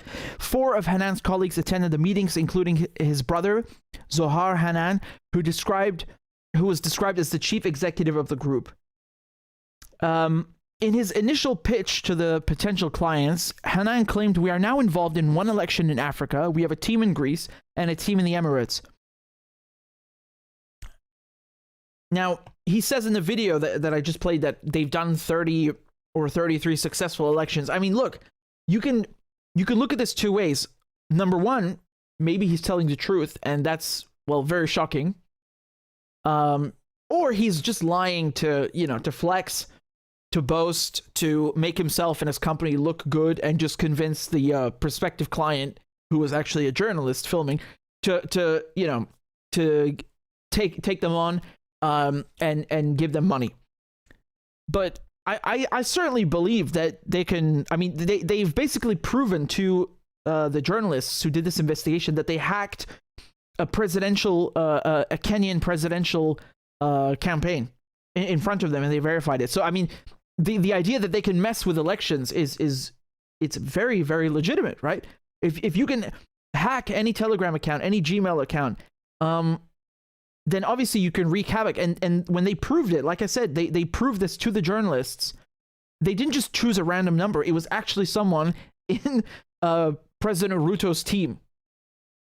So what does that tell you? Now, emails leaked to The Guardian show Hanan quoting... well, actually, wait. First of all, look how much they wanted to charge, right? Team Jorge told the reporters they would accept payments in a variety of currencies, including cryptocurrencies such as Bitcoin or cash. He said he would charge between $6 million and 6 million euros and 50 million euros for interference in elections. And then here they talk about dollars and how basically in the past he was asking for more modest fees, right? So in 2015, he was asking for $160,000 from Cambridge Analytica, which is its own scandal, in order to run interference in a Latin American country for 8 weeks. In 2017, he again pitched to work for Cambridge Analytica in Kenya, but was rejected. They told him 400 to 600,000 per month was too much. And the Guardian says there's no evidence that those campaigns went ahead. Other leaked documents, however, reveal that when Team Jorge worked covertly on the Nigerian presidential race in 2015, it did so alongside Cambridge Analytica. So, I mean, that's pretty crazy, right? This is insane. And it's funny because we've been hearing for years how, it's the goddamn Russians who are interfering. And then during the presidential election in 2020 in the US, they started going balls to the wall and saying, oh, Iran is now interfering and they're sending threatening emails that you need to vote for Trump. Yeah, Trump. Okay. Because Iran loves Trump. And then they said China's interfering, just like they have a list of enemies. Like who's interfering with us today? Yeah, let's go with axis of evil number 5. And that's just hot air. And I'm not going to go into all of the details about it, but there was never any proof, right? I sat here and I watched that goddamn Mueller report hearing for 7 goddamn hours where he couldn't find anything flicking through his stupid fucking pages. I wasn't even doing journalism back then. I was, I'm just watching it because I'm interested. Yeah, it turned out to be a crock of shit. And it always was. Anyone with half a brain knew that it's rubbish. They just tried to pin everything that Hillary did wrong on the Russians. Yeah, they've been doing this since the 1950s, right? But now the Democrats are the McCarthyists instead of the Republicans. And what I'm trying to say here is that we've been hearing about Russian interference and Iranian interference and all this made up crap for so many years, which just gives them an excuse to label accounts that they don't like, to attack people they don't like, to silence people they don't like. And now Israel, which gets billions of dollars from the Americans, which is an American ally, right? A European ally. They are actually on, we have video and photo evidence of them meddling in elections in Africa. And not a word. It's totally fine, right? It's okay for them to give the Saudis Pegasus and to chop up Jamal, in an embassy. It's fine. Let's fist bump MBS. Do you see the hypocrisy of these people? And anyone who knows their Cold War history, anyone who knows their British and American history, you know that we do this shit. We invented this shit. This is a British American invention. This is Anglo-Saxon, made on both sides of the pond, right? This is something that England and the US have been doing for ages. Meddling in elections, subversion, sabotage. This is the name of the game. And I think it's extraordinarily hypocritical to start pointing fingers at other countries when we have opened the door to this and created an environment where this is okay, and we've signaled to other countries that this is an acceptable thing to do. It's acceptable to fucking coup countries because of their bananas, right? Like in Guatemala, or because of their oil, or because we don't like this guy and we want that guy instead. It's okay to hack their presidential teams. It's okay to plant stories in the media, to use the press as a fucking PR arm of the weapons industry. So, and then we have the stones to point the fingers at the Russians. I'm not fucking Russian. I don't live in Russia. I don't have any ties to Russia. I want to know what my government is doing. I want to know what the West is doing. Why are we doing this shit? And then, we point fingers there, and then we don't look at ourselves. That's not okay. It's very easy for these, New York Times dickheads with their fucking lattes in Soho to just write stories on their laptop about Russian this and Russian that. You don't live in Russia. You're not in Russia. You don't. I don't think maybe one person or two people at the New York Times even speak Russian. It's so easy for you to just talk shit about Russia and make things up. It's not even real. I wish it were real. Half of it's nonsense. When are you going to talk about your own government and your own history and do the tough thing, the difficult thing, which is to be a journalist and hold your own power centers accountable, the ones that can actually reach you and affect you for fucking with them? And it doesn't mean you should mindlessly annoy them just to annoy them, but do your job, This is what annoys me. It's so easy for them, and it's so lazy. And it's not even true. I wish it were true. At least then it's like, what can you say? It's real reporting. It's real reporting. But they don't even do real reporting. It's all bullshit. It's just made up crap. They plant stories. The CIA plants stories. Tell them to write this. They write this. They feed them garbage and they just believe it and regurgitate. That's not okay. And so Israel now, this is brilliant work. I must say, all of these Der Spiegel, Le Monde, El País, The Guardian, all of these outlets who did this investigation on this Israeli team Dore, that's brilliant work. I don't like, most of their stuff. I must say, when they're, a lot of the time they don't publish things that I like. It's mainstream media. That's how they are. But you have to respect them for this, because this is real investigative reporting. They're going in with these secret cameras and holding powerful people, Israelis that are hacking elections and subverting elections in Africa and Latin America. This is crazy shit. This is government, national security level. So this is a great investigation. I highly recommend you read this. Again, the article that I just read to you is on the Guardian, but you'll find it in installments on the outlets I just mentioned. So really, really take a look into it. It's very interesting. And unfortunately, though, they're not going to say anything about this meddling and this election interference, because that's okay. It's okay when the West does it to others, or our ally Israel does it to others. Nah, they ain't no ally. I'm not allying myself with that kind of behavior, man.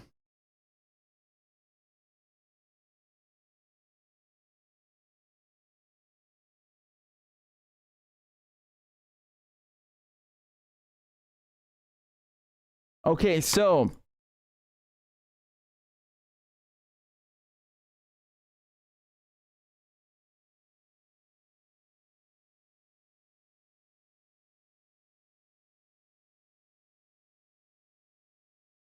let me just talk talk about Syria quickly, yeah? Because this is something that happened a few days ago, and I think it's so telling. It is so scandalous. Like the fact that they don't tell you this is disgusting. You know, I couldn't believe it, but it's true. It's true. You know, they want to say that the Syrian government is stopping aid going into the rebel-held territories. It's the other way around, and I'll show you in a second. Just thank you very much for Lima for the donation. She said that we can't send money to Syria, but can we send packages like box of clothes and food to orphanages or help centers, or send medical supplies to hospitals? That's a good question, because I would love to do that, but I don't think we're allowed to, because I interviewed the UN Special Rapporteur on Sanctions, Alina Duhan, and we were you know, she was pointing out how ridiculous it is that even toothpaste is not allowed into Syria because of the sanctions, because it's considered dual use. Can you believe this crap? I mean, this is evil. So when what you're saying, it makes total sense. Of course, you should be able to send people clothes who are, you know, or whatever it is, or even money after an earthquake. But I actually don't know. And I'm gonna err on the side of caution and tell you no, because usually you're not allowed to. That just it really underlines how insane these sanctions are. I'm not joking. This is a real thing. You know, she was telling me how people in Venezuela, the kids, they don't even have pencils in school. You know, this is ridiculous. Toothpaste is dual use. What does that even mean? What do you? Apparently, Assad benefits from toothpaste. When you brush your teeth, he's booning. Right? Just crazy, man. Absolutely crazy. It's pure evil. But thank you. I appreciate the sentiment, and I if anyone can inform me, and I'm also asking because not just because of my family being there, but you know, just in general, all these countries under sanctions, we got to figure out a way to help them, because they want to scare us into not helping them, into just kind of like throwing up our hands, doing that. We need to figure out a way, because this is not okay. And you guys remember with Palestine, they tried several times to send in a flotilla. So you had people just with nothing but the stuff you mentioned, Laima, like food and clothes and you know, just everyday basic items. They tried delivering them physically on a flotilla to Palestine, and what do? They just send commandos and raid the ship. I'll never forget this. I saw it on the news how there was like you know, they were coming down from the helicopter on these from these hooks, right? They're sliding down with their machine guns to just intimidate activists who are bringing clothes for Palestinians, like they're fucking terrorists or something. And you could see there's an Israeli helicopter filming this with the infrared camera, and one guy on the ship, I have no clue who this was, he just like fucking grabs the Israeli with his machine gun and throws him overboard. I've never seen anything so funny, man. Like this guy is like, he's with a helmet and machine gun, he just gets like fucking thrown over the ship by a civilian. So hilarious, really, just so hilarious. I need to find that clip, because it was on Sky News or something. It's from 20 years ago. I don't remember when. There've been multiple flotillas, right? It's from about 20 years ago. Eltons, thank you for these sticker. I appreciate it. And Zach, Zach says, fellow YouTuber and anti-imperialist, I commend you. Well, thank you very much, Zach. I appreciate that. Sophia also sent a nice sticker. Thank you, Sophia. Oh, if I move the mouse on top of them, it moves like a GIF or GIF, depending on how you want to say it. Marvin says the U.S. State Department is controlled by AIPAC for Israel. Benny, not U.S. Beanie, do you mean Benjamin Netanyahu? I don't know, but well, look. I mean, the U.S. State Department is controlled by a lot of people. AIPAC is one of them, but the arms industry is another. You know, it's how it is, right? Everybody gets a piece of the pie, and you know, just pure corporatism, man. Okra says, I'm in Berlin on the 25th of February, right and left party anti-war. Do you mean there's also something going on there, or what do you mean? But yeah, I mean, I don't know. Look, when it comes to the right-left thing, I mean, for me, if someone is on the right and they are saying, well, you know, there should be healthcare, and they are against NATO and they're anti-war, and they're saying the money should be spent on infrastructure. That's not a right-wing thing. For me, that's left. So I guess, you know, if it comes to another issue, I will probably disagree with them. But on this stuff, for me, that is a very you know, left position. So I don't have any disagreements with that whatsoever. You know, and I don't like to think in also these terms left and right. I'll tell you why. Because in the United States, first of all, these words have no meaning. You know, if you are to the left of the Republican Party, you are a communist, apparently, even if you're right wing. The Democrats are right wing. They are right wing through and through. From every single member of the Democratic Party is right wing. Their policies are right wing, and if they were in Europe or somewhere else in the world, they'd be called a right wing party. That's what they are. They're not on the left. So you don't actually have a real left in power in the U.S. That's number one.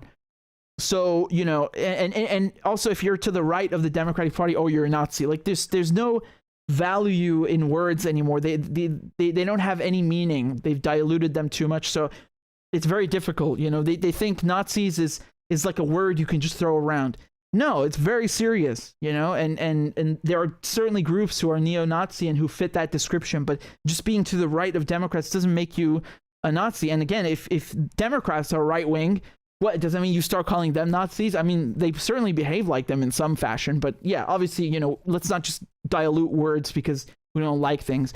And of course, you know, saying, oh, the Democrats are Marxist. No, the fuck they're not. Where do you get this garbage from? This is so illiterate. Have you ever read a fucking book? So that's one reason.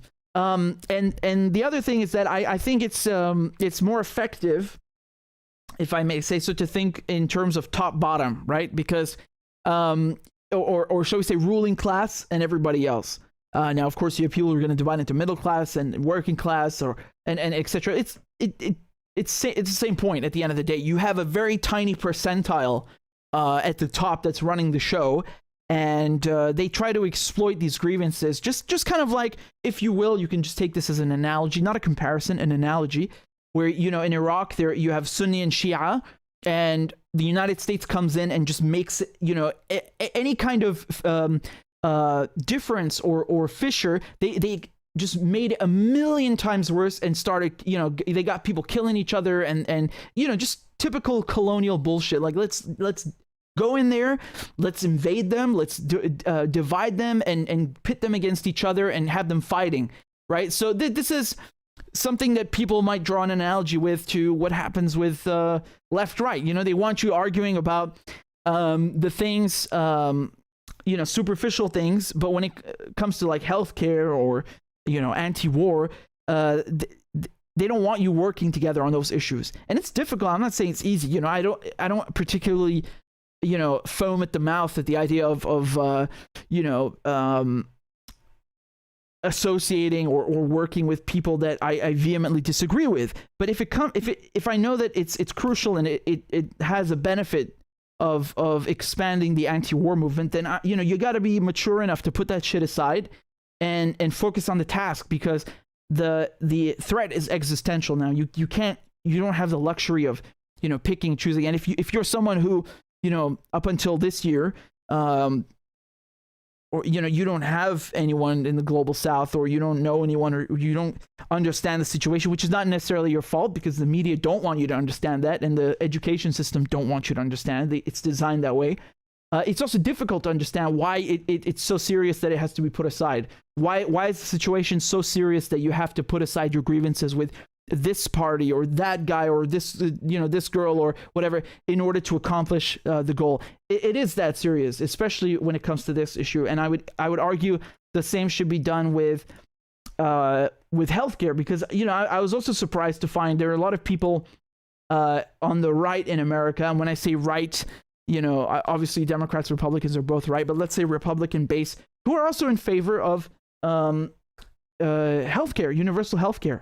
And I know that you're going to have difficulty explaining this to some people because they've been brainwashed to think, oh, it's some communist shit or something. And again, they, you know, the word communist has become like a label. You just throw at anything you don't like, but they actually want that. You know, if you tell someone in Ohio, or, you know, in pick any red state you like, that the government should be building better, you know, railways and roads, and giving you the money instead of that corporation or this country to start a war. Who's going to disagree with you? 99.9% of people are going to say, yes, that's right. We should be using our money on ourselves and not doing, going on adventures and committing bloodbaths over there and doing this and that. And it's also surprising you have a lot of Republicans, let's say the base, who are also, they're opposed to the gravy train, the Ukraine gravy train, right? So that's something you should exploit. And I don't mean that in a negative sense. I mean, it's something you should take advantage of, an opportunity to band together and expand the numbers, because you don't have the numbers by yourself to take on this issue. And an entity that is that powerful, you don't have a choice. It's not if you want to or don't want to. You don't have another option. It's the only option. They have the money, they have the power, they have the weapons, but we have the numbers. It's just a question of coordinating, and it's difficult. And I know it's very easy to just sit here and say that. But like I said, next week I'm gonna be speaking at the rally in London, and I don't necessarily know everybody there who's speaking as well, and I don't need to, because the message of the rally is my message, and I'm gonna be there, and I'm gonna speak truth to power, or try to the best I can. So it's just food for thought. It's food for thought. And again, when I think about it, I realize how tough it is. It's not easy. It's not easy to do this, to actually put it into action, but I don't see what other choice we have, And like I was reading to you with Chris, there are red lines. It doesn't mean you have to go and start marching with, goddamn neo-Nazis. I mean, that's never going to happen, because you're not going to agree on anything anyway. But of course there are red lines, obviously. But this is not one of them. The stuff that they use, like these smears, rumors, splitting hairs. It's usually stuff that has nothing to do with the task at hand. And this is so typical. It's like, people will try to change the subject by attacking you and making shit up, or, saying something just to egg you on. And it has nothing to do with the substance. Like it's not a criticism of the message. It's not a debate about the message. It's just something completely different to take your energy and attention away and stop you from accomplishing the goal. That's what you got to be aware of, and open your eyes to. Tish says that Vanessa Beeley has confirmed a good GoFundMe site has been reinstated after GoFundMe banned it. Would like to post it, but unable to hear. Okay, that's very good, because she is actually in Syria. So let me check with her, and then I'm going to post it in the community tab on YouTube. Okay, so that thank you for telling me that, Tish. I really appreciate it, because I remember GoFundMe closed it, and I'm really shocked to see that they've actually opened it up again. So I'm glad to be wrong on that, because hopefully the money can actually get through to people. They really need it.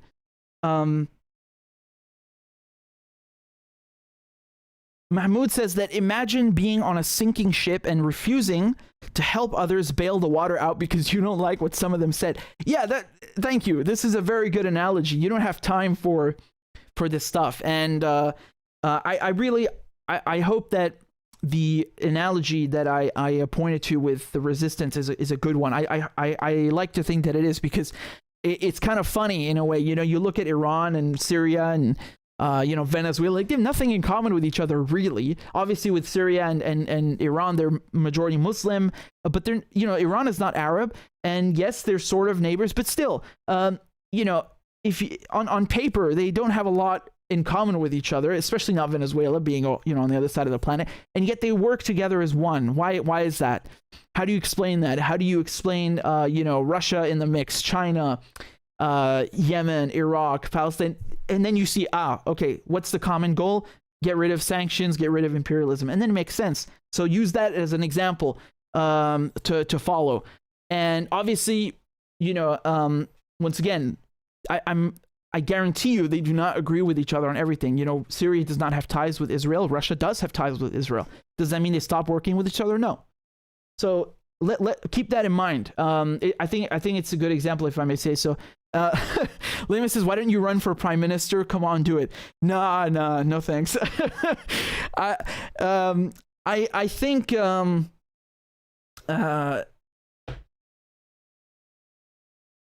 I think that Damn it, I forgot what I was gonna say. But no, I think that's way too. I get the feeling that when you know, sometimes you look at people. I'm thinking of what is it, Squad, right? Before they got into Congress, it looks like it spoils you, right? You get that fancy little pen and you're walking around in this giant, you know, epic hall. And when I say epic, I mean truly in size and historical significance. It gets to your head. It's dangerous. It's very dangerous, right?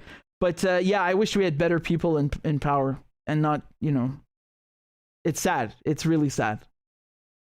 I certainly wish we had better people.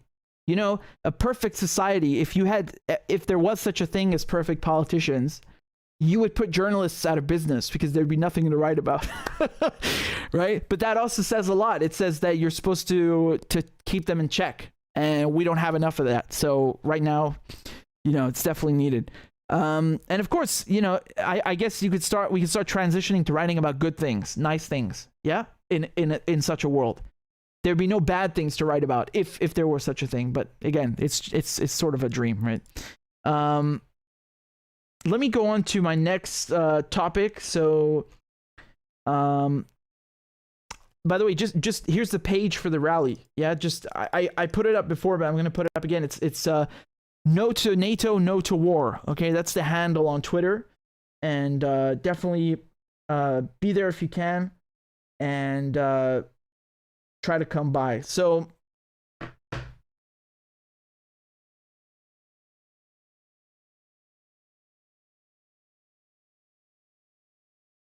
okay, let's go into this topic. So Israel, the only democracy in the Middle East, they've passed a new law which makes it easier for them to kick out Palestinians, strip them of their residency and citizenship, because you know, the Palestinians who weren't ethnically cleansed in the Nakba, some of them are living in Israel, and it's just, well, they've made sure they're a minority. They made sure of that, and now they're basically saying that they will revoke citizenship and residency for anyone who's charged with terrorism. Now, of course, as you know, their definition of terrorism isn't actually terrorism. It could just be something they don't like. Let me just go through this with you. So this is from Al Jazeera. The Israeli parliament has passed a law making it easier for authorities to revoke citizenship and residency from Palestinians imprisoned over Israeli designated acts of terror and who receive financial assistance from the PA. The final reading of the bill, which for the first time stipulates the deportation of Palestinians to the occupied territories, was passed in the Israeli Knesset by a vast majority of 94 votes in support and 10 against. Really tells you everything. I know there's some people like to say, well, oh, there's an Israeli left and they're not so bad because, you know, they protest for the Palestinians' rights, and an occupation's an occupation, man. You know, it's the majority of them voted for this, yeah, in their democracy to make the apartheid more clear. This is apartheid, and that's what it is. And I laughed at this initially because where are you going to deport the Palestinians to? Palestine? They're already in Palestine. And yeah, the sad thing is that they're basically going to move them from from Israeli occupied Palestine to another part of Israeli occupied Palestine.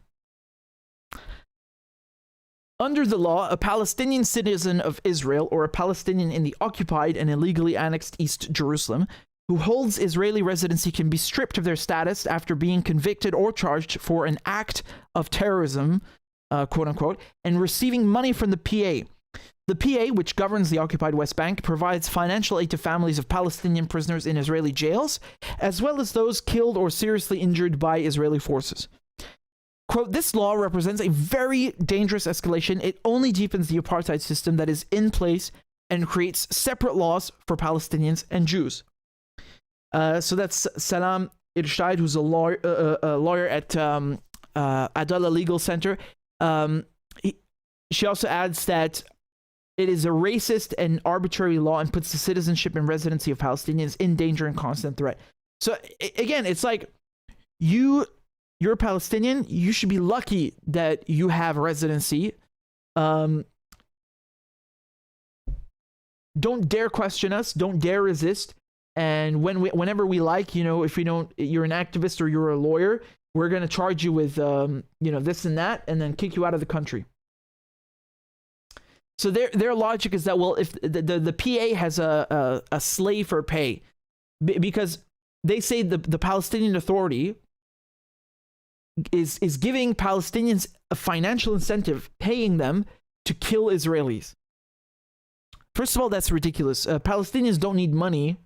No one who is occupied needs money to fight the occupier. Just like the Taliban did not need bounties from Russia, which was a complete bogus story, to fight the Americans. They want to fight you because you're in their country, not because Russia paid them. You've pissed them off just by occupying them and murdering them. And the Palestinians is the same thing. You are pissing them off by occupying them and murdering them and taking their homes. It's nothing to do with receiving money. The only reason the Palestinian Authority gives them money is because, the man of the house, the bread earner, whether it's the husband or the son or whoever, is in jail. So they don't have money now because they're being held by this occupation army, and they just need a stipend. They just need money to survive. But no, they're terrorists. Yeah, of course, right? I mean, it's disgusting. Israeli law already allows the revocation of citizenship, residency of Palestinians in Israel and Jerusalem based on acts that constitute, quote, a breach of loyalty to the state of Israel, unquote. A breach of loyalty. What the fuck said they have to be loyal to you anyway? It defines breach of loyalty to include an act of terror, assistance or solicitation thereof, or taking an active part in a terrorist organization, among other things. Rashid says that they are punishing people multiple times over things they have already been charged and sentenced for. So active terrorism includes serious harm to property, to public safety or health, or even a threat to carry out such an act, so long as they're committed for political, religious, nationalistic, or ideological motives. It is unclear how many Palestinians this will apply to and whether the law will be applied retroactively to include those who have served their sentences and have since been released. So this is something that is so disgusting, and it shows you how Israel is not a so-called democracy. In a true democracy, if such a thing exists, you cannot be tried for the same crime twice. Yes? So in the first place, many of these things that they accuse Palestinians of are not real crimes in the first place.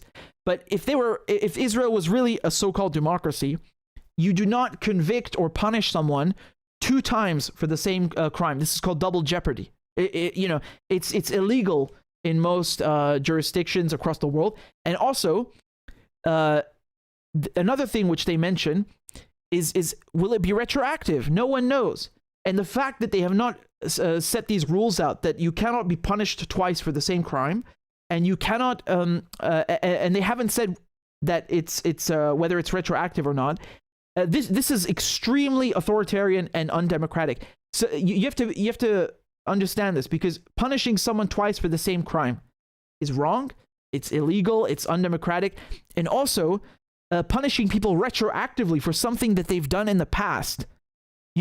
Basically passing a new law and then applying this new law to past so-called crimes who were not, which were not crimes at the time. This is also a serious breach of any so-called democratic principles. So, just to point this out, because,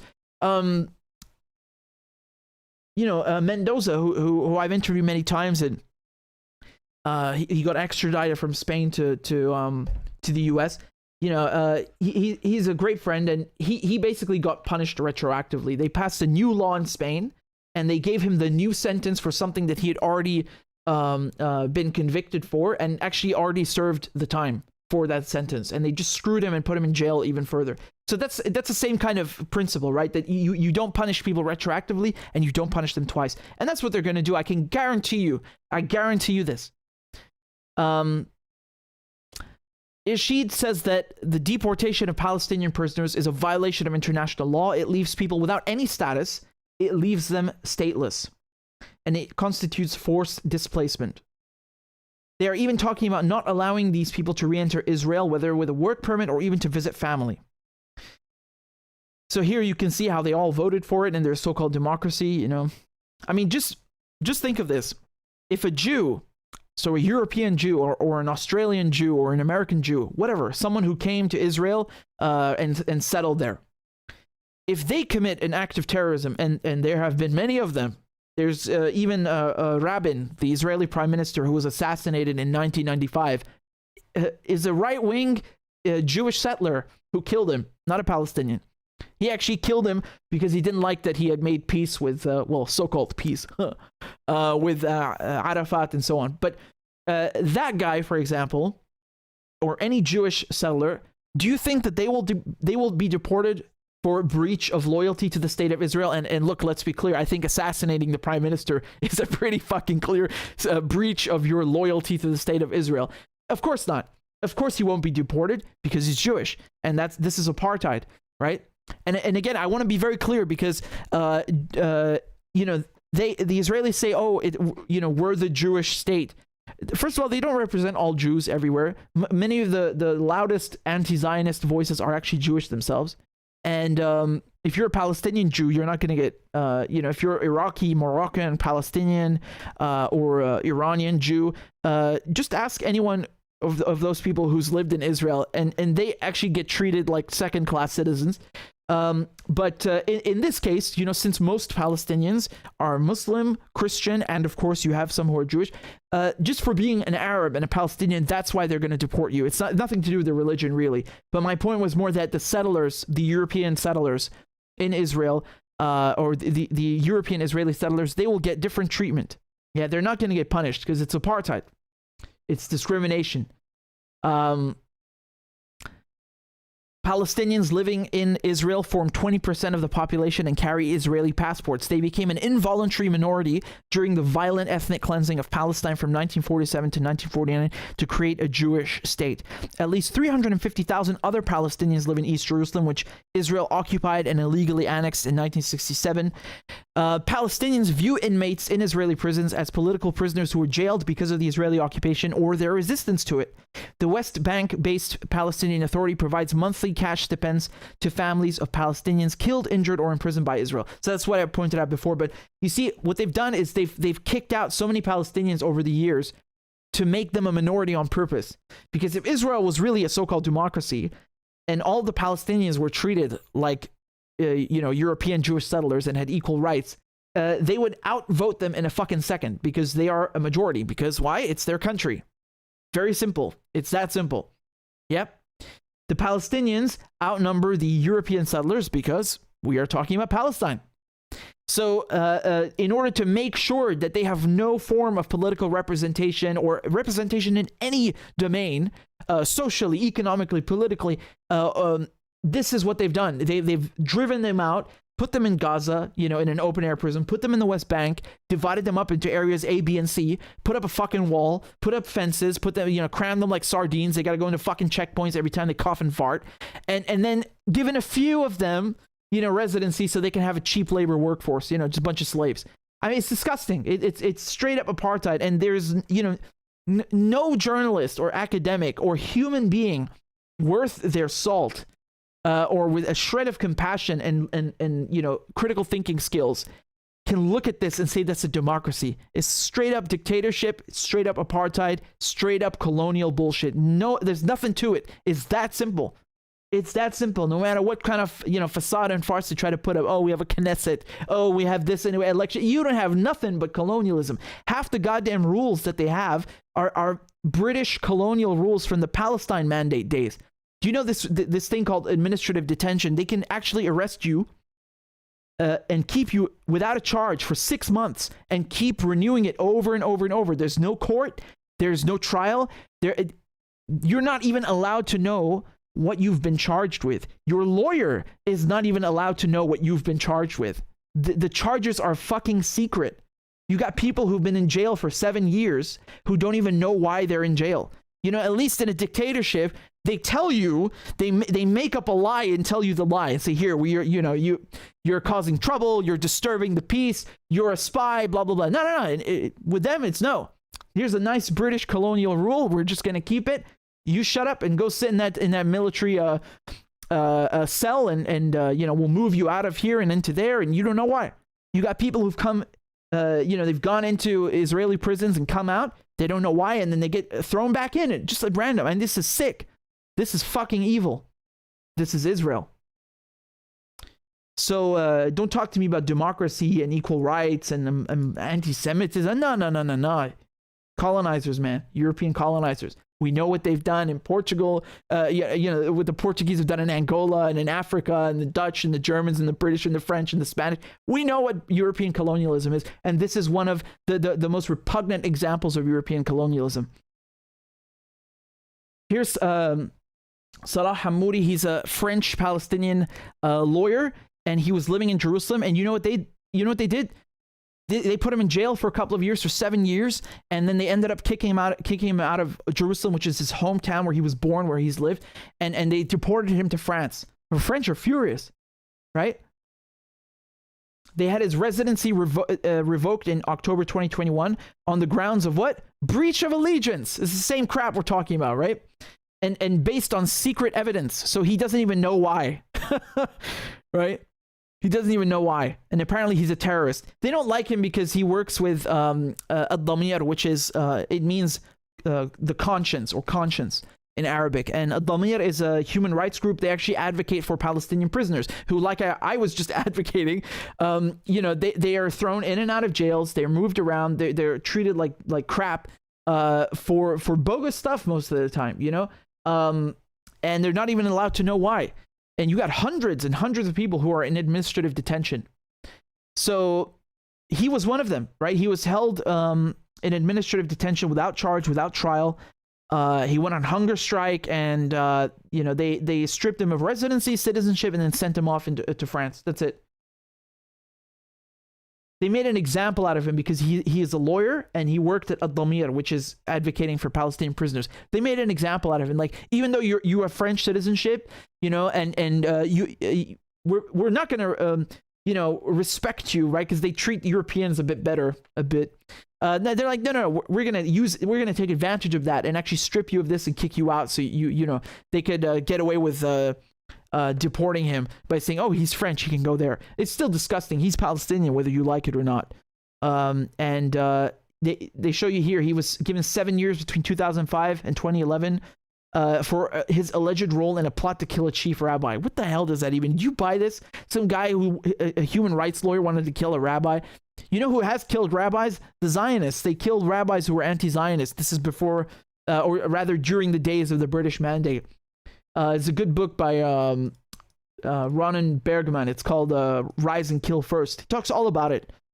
But in any case, I wanted to talk about this new law to show you how they've been responding to these recent resistance operations. You remember that a few weeks ago, you had the Israelis, they raided Jenin, the refugee camp. They killed 10 Palestinians. They wounded 20. And then the next day, there was a 13-year-old who shot 2 settlers, and then there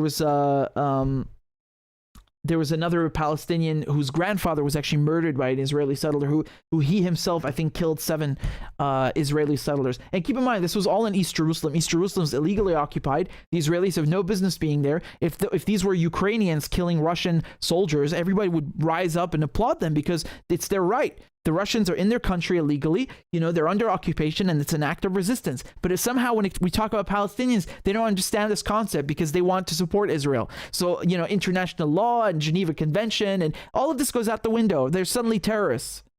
Nah, man. Nah. But in any case, this is one of their reactions. They want to make guns, want to make it easier for Israeli settlers to own guns. They literally walk around with M4s. You can go look on Twitter and YouTube. They're allowed to have guns and just harass Palestinians. And the Israeli army, the occupation army, just walk around behind the settlers, just watching them while they bully Palestinians. And if the Palestinians react, they'll fucking shoot them. But if the Israeli settlers harass the Palestinians, they just do nothing. They just stand there to protect the Israelis while they harass the native Palestinians. It's so disgusting. It is absolutely disgusting. And in addition, they're doing this now. So basically, anyone they don't like, they'll say, oh, he's a terrorist, and now we're going to deport you to another part of Palestine, which is also under Israeli control. The Palestinians never catch a break. They seriously never, ever catch a break. But things are changing. Occupations don't last forever. Remember that.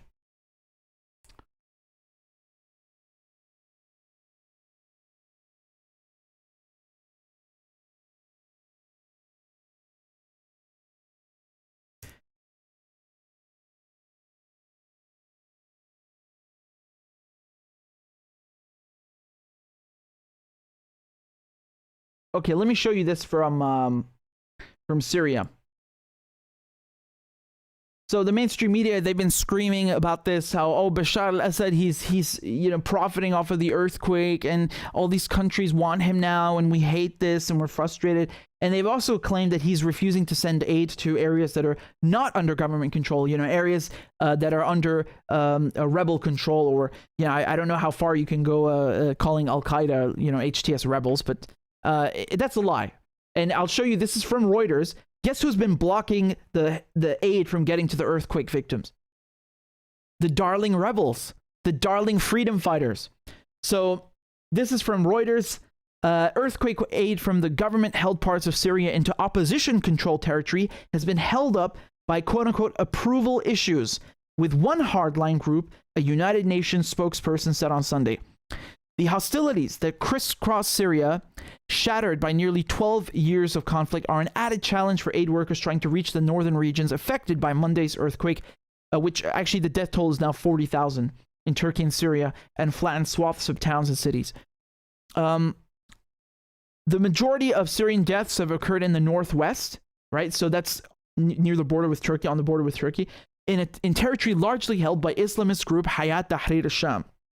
Hayat Tahrir al-Sham is, the acronym is HTS. Let me explain this. Al-Qaeda in Iraq was its own variant, and then Al-Qaeda in Syria became Jabhat al-Nusra, which became HTS. It's basically Al-Qaeda with a rebrand, okay? With new wrapping on it. So the area has received little assistance as front lines with the government are sealed off, and only a single border crossing links it to Turkey to the north. So that has changed because the Syrian government opened 2 border crossings, which is a good thing. But of course, they're not going to tell you that in the media. The Syrian government said last week it was willing to send aid to the northern zone. An HTS source, so that's Al-Qaeda, who is not authorized to talk to the media, told Reuters the group would not allow shipments from government-held parts of Syria and that aid would be coming in from Turkey. We won't allow the regime to take advantage of the situation to show they are helping, the source said.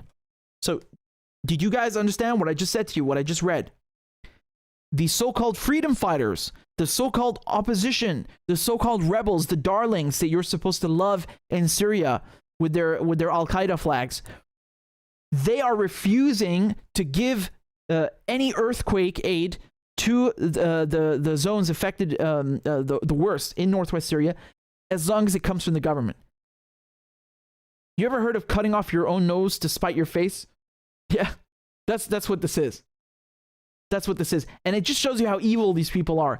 They would rather have people under the rubble or homeless than to give them the help that they need from the Syrian government. That shows you that these people don't care about helping Syrians. They don't care about making the country better. Their revolution has nothing, their so-called revolution has nothing to do with making Syria better. It's all about control. And whatever they told you about Bashar al-Assad, they're 10 times worse. I don't see the Syrian government during an earthquake telling people, fuck you, no aid. I see the Americans doing that. I see the European Union doing that. And the so-called Syrian rebels, who are basically a rebrand of Al-Qaeda, they are the ones who are saying, screw you, people who've been made homeless. Screw you, all of northwest Syria. No aid. So you tell me now who's being brutal here. You tell me now who's being compassionless. A spokesperson for the UN's Humanitarian Aid Office told Reuters there were issues with approval by the group, which the UN and United States classify as a terrorist organization, without giving further information.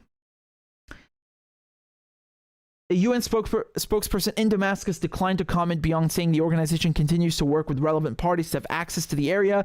Arriving in Damascus on Sunday, UN envoy to Syria, Peterson, said, "We need all the access we can have cross-line, cross-border, and we need more resources." So, for me, this is very important because they have tried in the aftermath of the earthquake to blame everything on Bashar al-Assad and the Syrian government. And again, you don't have to like the Syrian government. You don't have to care for them, but please care for the Syrian people and see what's going on. You have to see that the sanctions from the state, from the treasury, the European Union sanctions are hurting everyday Syrians. They're not hurting the Syrian government. They only target the Syrian government in name, on paper. In reality, they hurt everyday Syrians. And who's being hurt the most? It's the earthquake victims. The genius plan of the Americans and the Europeans to get all aid into Syria only through Turkey, just for the sake of cutting out Damascus, just for the sake of isolating Damascus, and basically, giving them the finger, saying, no, we're not going to let any UN aid come through you because we don't want you to be in charge. We're going to give it to Al-Qaeda in Idlib. They've been doing this for years, right? Well, guess what? Their brilliant plan screwed people even more, because after the earthquake, guess what? The aid literally could not come through. The road was destroyed. There's no aid coming in for 3 days after the earthquake. And this is not even earthquake help. It's just the regular shipments. Couldn't come through for 3 days when people are under the rubble or homeless, because of their brilliant plan in Washington and Brussels to isolate the Syrian government. Well done.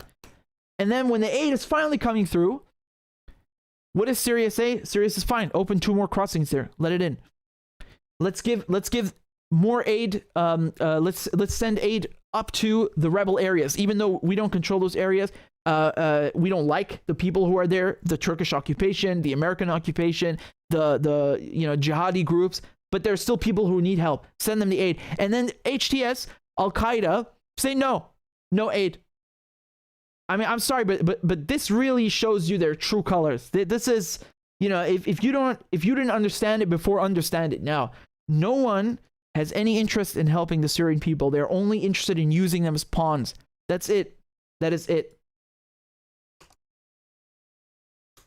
And this is so disgusting, like in foreign policy, which is a garbage rag. I mean, they should just call the State Department bulletins, because it's nothing to do with foreign policy. It's about just imperialism. They say, don't rely on Assad to get aid to Syria's earthquake victims. Excuse you? No, Bashar al-Assad is literally sending aid to the earthquake victims. The ones who are not letting the aid through are your jihadi friends, which you've spent 12 years defending. That's a fact. That's Reuters saying that. That's the United Nations saying that. This is the government in Damascus saying that.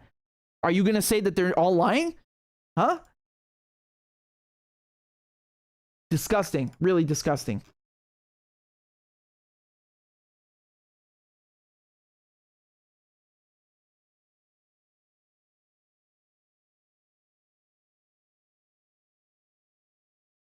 An aid convoy from Syria's Kurdish-led northeastern region carrying fuel and other aid was also turned back on Thursday from the northwest, where Turkey-backed rebels are in control. I've never seen so much stupidity and vindictiveness in my life. This is so disgusting, really. And again, I just want to show you quickly on the map. So the areas under Turkish and Al-Qaeda control, we're talking about not Aleppo, but Idlib here. Okay, especially this area. So Latakia is under government control, Tartus, the whole Mediterranean coast, but Idlib especially, this is Al-Qaeda territory, and Turkish troops are there, and the Americans are all here with the oil in the northeast, right? So the disaster zone, as you guys know, is Turkey, and it's basically this region here, yeah? So South Turkey, northwest Syria. Now, Damascus is sending help all the way from here, if you can follow my mouse, is sending aid all the way up to Aleppo, to Aleppo and then to Idlib. But Al-Qaeda are saying, no, we don't want aid from Damascus, and we don't want aid from the Kurds who are over here on the right with the Americans, stealing the oil. So it's not even just about, this shows you again, it's all about control, because they said, oh, we don't want to, validate or legitimize the Syrian government by accepting aid from them, which is the stupidest thing I've ever heard. But they also say, we don't want it from the Kurds. So what you're saying, the Kurds and the Americans are also now the Syrian government? It's about control. They want to be in control, and that's what it's about, and it shows you their true colors. And people are going to suffer because of that. I hope people there wake up and realize who is... who is governing them, because HTS, Al-Qaeda, they've set up their own stupid fake government. They don't even use Syrian money, they use Turkish money, which shows you again how entrenched the Turkish occupation is. And they're not the only group, but they're certainly the one that's in charge. Definitely, they're running the show there, as opposed to the other groups. And people there need to realize they don't have it any better than Damascus or people living under Damascus control. It's actually way worse. These guys are ready to, you know, they're ready to make sure you suffer even during an earthquake. So here they said the UN is hoping to ramp up cross-border operations by opening 2 additional border points between Turkey and the opposition-held Syria. And like I said, in the end, they actually, the Syrian government ended up okaying this stuff, which shows you who wants to help and who doesn't. I just wanted to tell you guys about this because the sanctions that are hurting Syria, they don't tell you about. And they claim that Bashar al-Assad is trying to, like, you know, manipulate the situation to his benefit. I don't see that anywhere. These are not, you know, it's not my opinion. It's factual that the rebels, the so-called rebels, are refusing aid and making people suffer, you know, just because they want control. That's a fact. And the United Nations is saying that, Reuters is saying that, the Syrian government are saying that. They speak for themselves, these facts. So remember that when you hear in the media that, Bashar al-Assad is just profiting off of the situation. He's basically using it to his benefit, and he's leaving people under the rubble. That's just a lie. I know they want you to believe that, and I'm sure you can make many other legitimate criticisms about the government in Syria. You can make a very big list of criticisms, but this is not one of them. It's just not. And, you know, I think it's disgusting they still keep the sanctions on there. Look how they fractured the country, man. Really, this so-called revolution, all it did is destroy the country. Just fractured in 4 parts. You know, well done. Wow. Great job, you fucking idiots.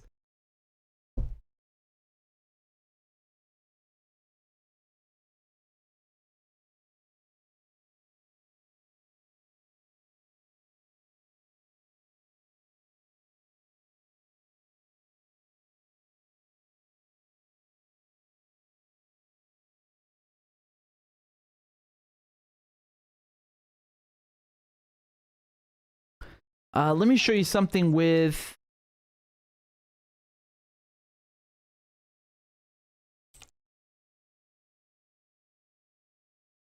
Give me a second to pull up this video. Where did I have it?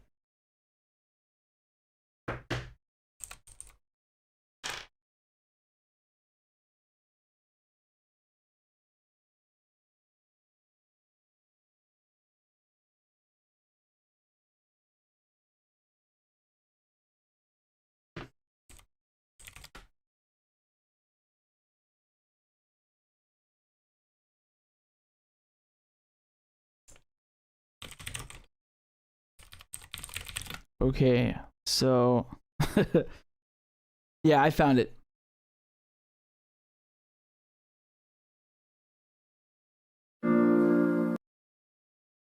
Evidence? Okay.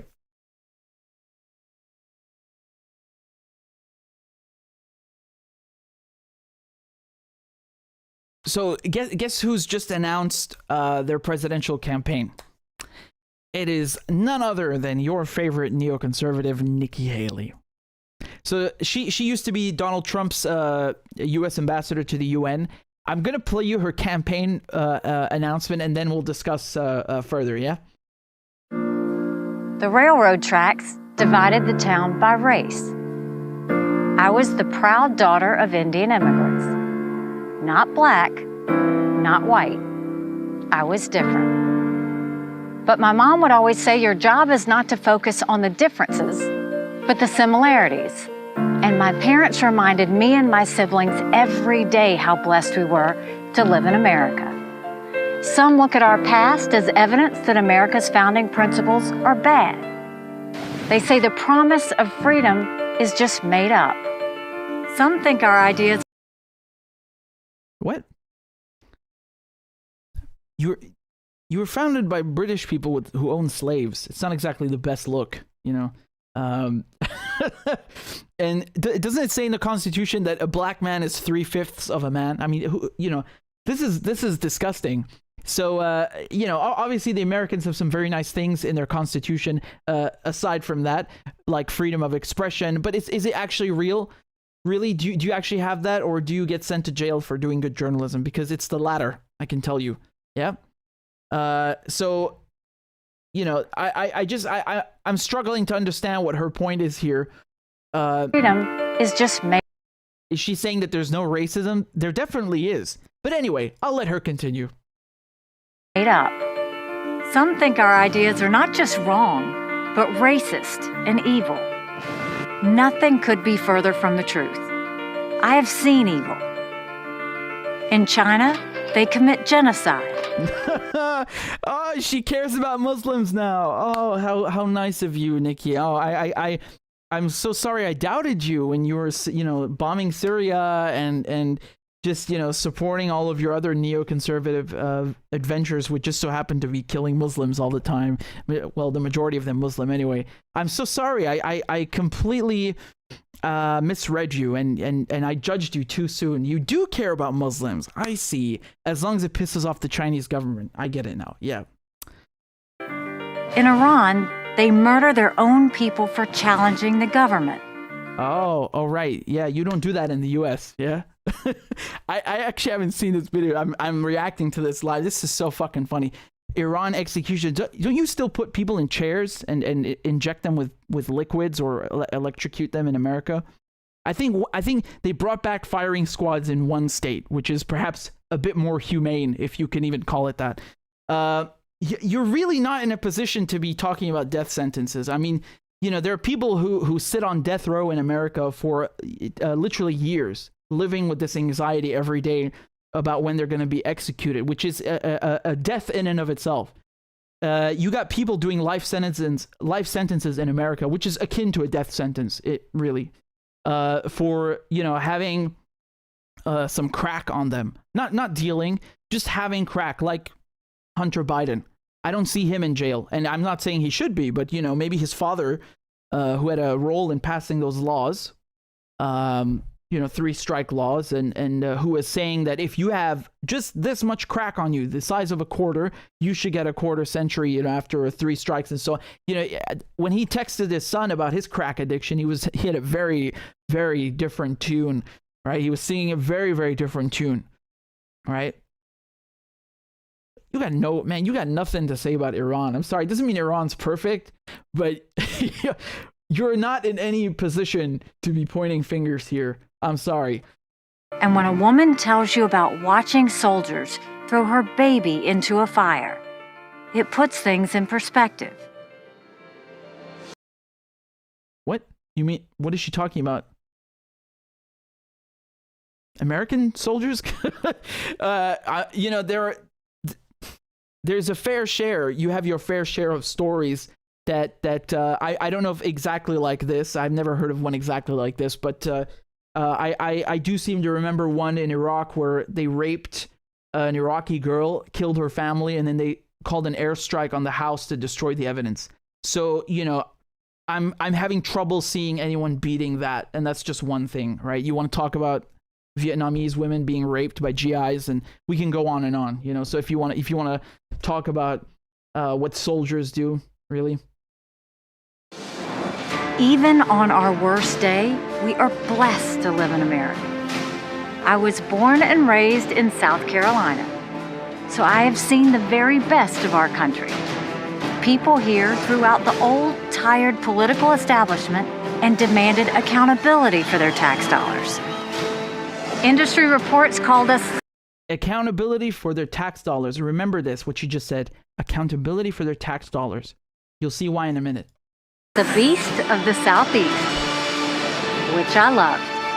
People came by the thousands for fresh starts. Moms and dads held their heads up high.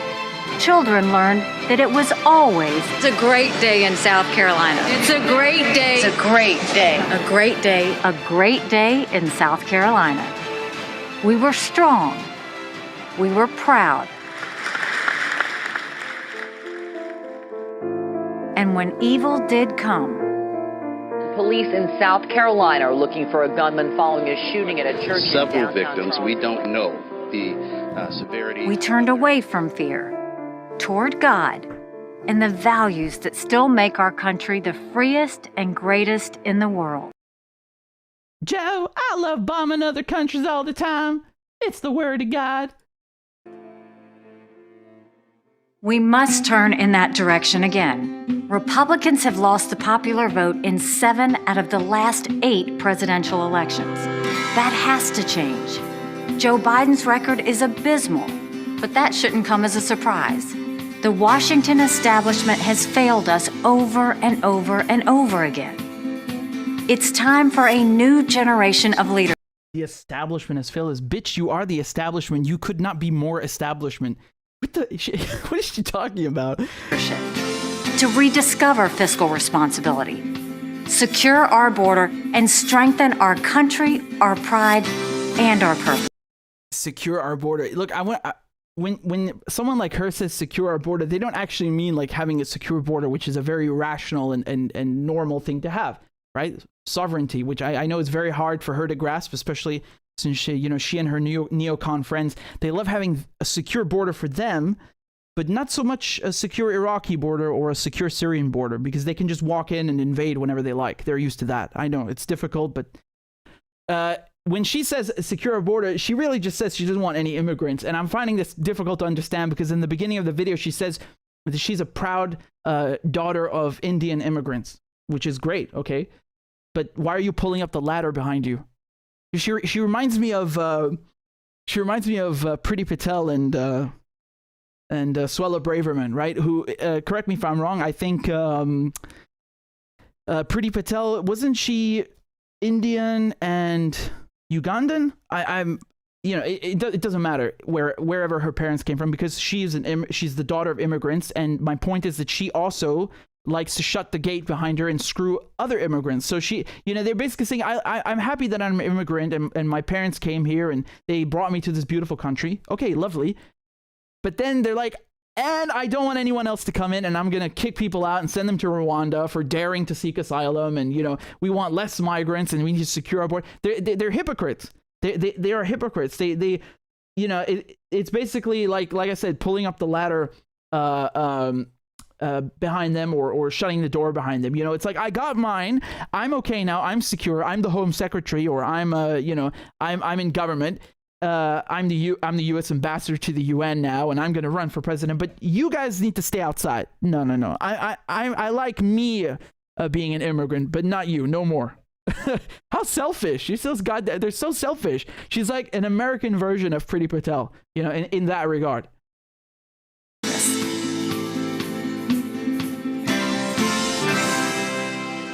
Some people look at America and see vulnerability.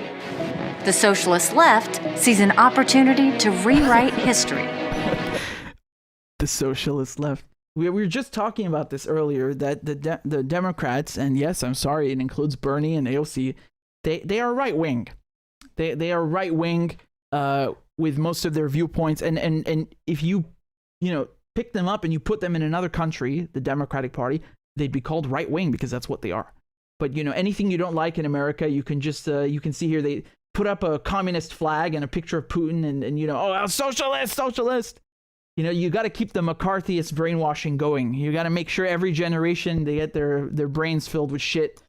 China and Russia are on the march. They all think we can be bullied, kicked around. You should know this about me. I don't put up with bullies. And when you kick back, it hurts them more if you're wearing heels. I'm Nicky Haley, and I'm running for president. Oh, boy. What the fuck was that? She's gonna kick Putin and Xi Jinping with her heels? What the hell is that, man? That's your pitch? You should know this about me. I don't put up with bullies. And when you kick back, it hurts them more if you're wearing heels. I'm Nicky Haley, and I'm running for president.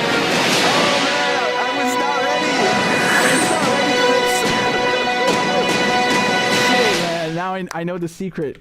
We all gotta wear heels, guys. That's how we're gonna defeat the Anglo-Saxon war machine. I'm gonna go out and buy me a Gucci pair of heels in the morning. All right, are you with me? Let's do this. Gotta hit the bully right where it hurts with the heels. Come on, everybody. Left foot, right foot. Oh my god.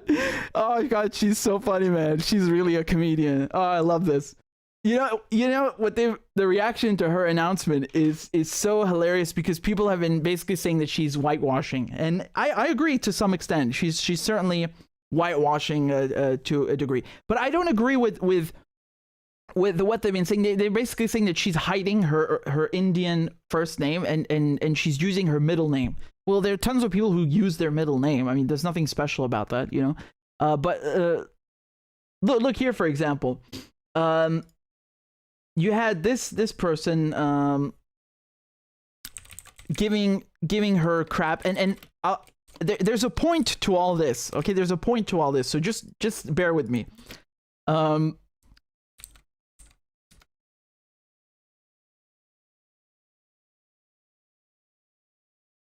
So Asha Rangappa, I have no clue who she is, but basically she was telling Nicky Haley, why did you go from Nimrata to Nicky, right? So she's saying, why did you change your name from Nimrata to Nicky, which sounds a bit more westernized, I suppose. And I find this very funny because, first of all, who gives a crap if she's called Nimrata or Nicky or both? To my knowledge, those are both her names on her birth certificate. Some people go by their first name, some people go by their middle name. Who cares? But this shows you something very interesting, is that the only criticism that she gets is about something stupid like what name she has. I don't care if she's called Nicky Haley or Nimrata Haley or Nimrata Nicky Haley or Donald fucking Duck. I care about her being a warmonger and a neoconservative and a hawk. That's what I care about, because that's actual policy. That's something that you can criticize and you can question. Her name is not really one of them. I don't care about her name. It's really irrelevant. I honestly, I didn't even know that she was of Indian descent until she announced this thing. Do you think I ever gave a shit? It's so irrelevant whether she is black, brown, purple, or her name is Johnny. I really don't care about this. This is so irrelevant, but it shows you the degree of or shall I say the lack of critical thinking skills and complete absence of intellectual capacity among mainstream American politics. All they can do is focus on dumb shit like this. They don't actually say well, why is she talking about sending more money to Ukraine? And how is that America first, right? Because she says, oh, America first. And why is she trying to, kick Xi and Putin in the balls with her heels? Like, what is why is she a hawk on them? What's she talking about Iran? What is her policy going to be towards Iran? These are real questions. Or ask her about domestic things like healthcare, if there is any. I doubt it. These are real questions. These are real things. No, let's talk about her name, man. Jesus, I mean, that says a lot. So you're fine with everything else? The only thing that bothers you is the name. Okay, wonderful to know. Look at this. I mean, she was saying a few weeks ago that, actually last week, that Iran is steps away from a nuclear bomb. No, they're not. They're really not. North Korea fired more missiles last year than any other on record. Maybe you shouldn't kill 20% of their population. That's probably why they have nukes. Just saying. Terrorists have made Afghanistan home under the Taliban. Well, you did that because you suck and you just wanted to go to Afghanistan for money, and then you left and they came back to power. That's it. And Russia invaded Ukraine. Yeah, I mean, they did, but you egged them on and made sure they did it. So you also are to blame. Freedom-loving people around the world are less safe with President Biden in charge. Anytime they start using words like freedom-loving and democratic, it's not that there's something wrong with, freedom-loving people or democratic values. There's nothing wrong with that. The problem is that they don't actually mean those things. They just throw these words out there because they've conditioned people into responding emotionally to these catchphrases, right? And they kind of pull the wool over your eyes. Say, democracy, democracy, freedom, freedom, freedom, and then 1 second you're having hamburgers, and next you're bombing Iraq. That's what it's all about. It's so tacky and cheesy. It's really just pathetic. And I want to show you what she's being asked here in an interview. Pay attention, right? We have the backs of our friends, and we hold our enemies to account. And, whether it's Ukraine or Israel. You don't have any enemies. I don't actually know anyone who hates the United States for just being the United States. No one hates you. You don't have enemies. You have people that you've pissed off because you invaded them. That's very different. Okay? No, you don't have enemies. The United States is a state continent in the middle, isolated from the rest of the world by 2 oceans. You do not have any enemies or threats or concerns. Literally none. I don't know anyone who hates the United States. There's no country, or even people like in countries that have been bombed by the United States. If you go as an American or from the UK, you go into downtown Damascus, people will greet you with a smile. They'll offer you tea and food. They don't give a they know that you're not your government. So and same thing if you go to other countries, like I said, that have been hit by the US. They have no problem with Americans. They only have a problem with American foreign policy. And Nikki Haley is part of that establishment which pushes American foreign policy, neoconservative foreign policy. That's it. So you don't have enemies. You stop fear-mongering and lying to people so you can justify attacking other countries for their resources and to control them. You don't have enemies. That's not true. And, you know, whether it's Ukraine or Israel, we take care of them because it's about freedom. And we can never stop fighting for freedom. Yeah, man. Israel needs the freedom to charge Palestinian human rights lawyers with terrorism and then deport them out of the country that they're born in. Yeah. It's very important that you give them billions of dollars. And Zelensky needs billions of dollars so he can ban opposition groups and TV channels and the Orthodox Church and accuse Russian priests of, dual allegiance and, Orthodox priests of having allegiance to Russia.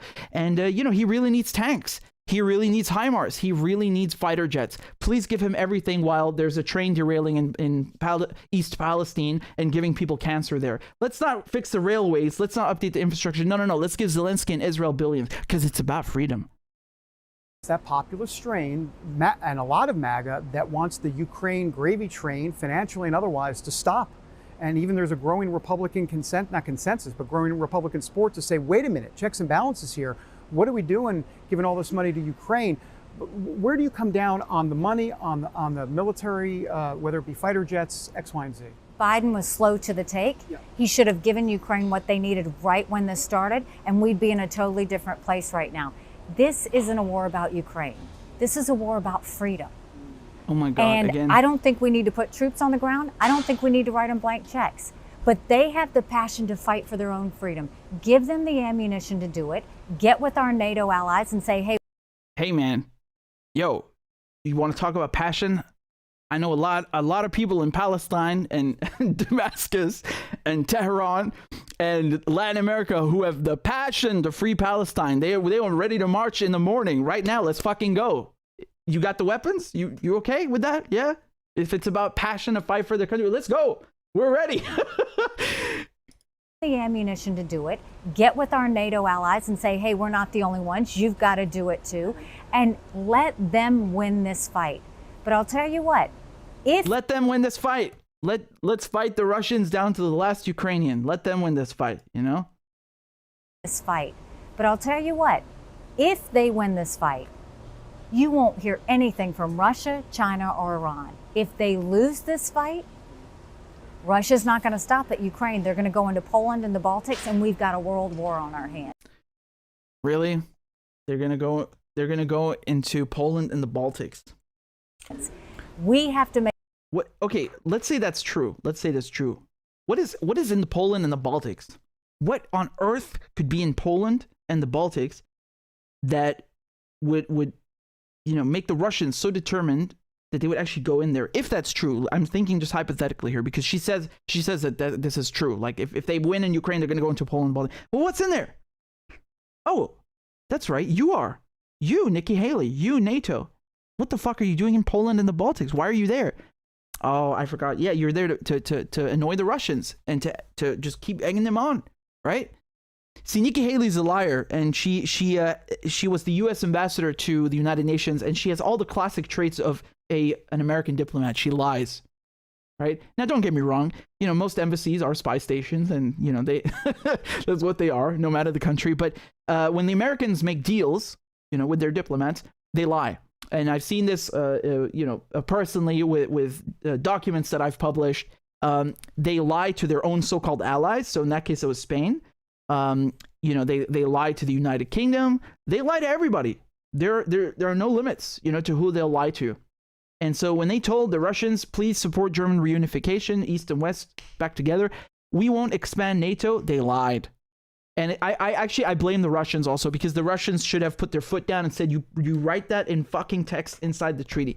But I guess, you know, can you really blame the Russians for thinking that the American diplomats would, you know, they would shake on it like gentlemen? Yeah, I guess you could. They should not have done that. They should not have done that. But you need to know this, because it wasn't just the Americans, it was the British and all these NATO Western diplomats who lied, and they kept pushing. And every administration, you know, George Bush and Obama and Biden and Trump, they just keep giving more money to the military-industrial complex. They keep swallowing more and more countries into NATO, and that includes Poland and the Baltics. So they basically, you know, they tricked the Russians, they lied to them, and then they provoked them by moving all of their troops onto their border. And I'm sorry, but this is not rocket science. This is really, really easy to understand. When you put your troops at the border of a power, whether that's a regional power or it's a superpower or a hyperpower, you're going to piss them off. You are going to piss them off. This is not, you know, whether you like borscht or you like the Russians or the Ukrainians or you don't like any of it. It's irrelevant. That we can talk about country A and country B, right? If country B starts putting troops at country A's border, and country A is a very big power, you're going to piss that country off. You can't do this stuff.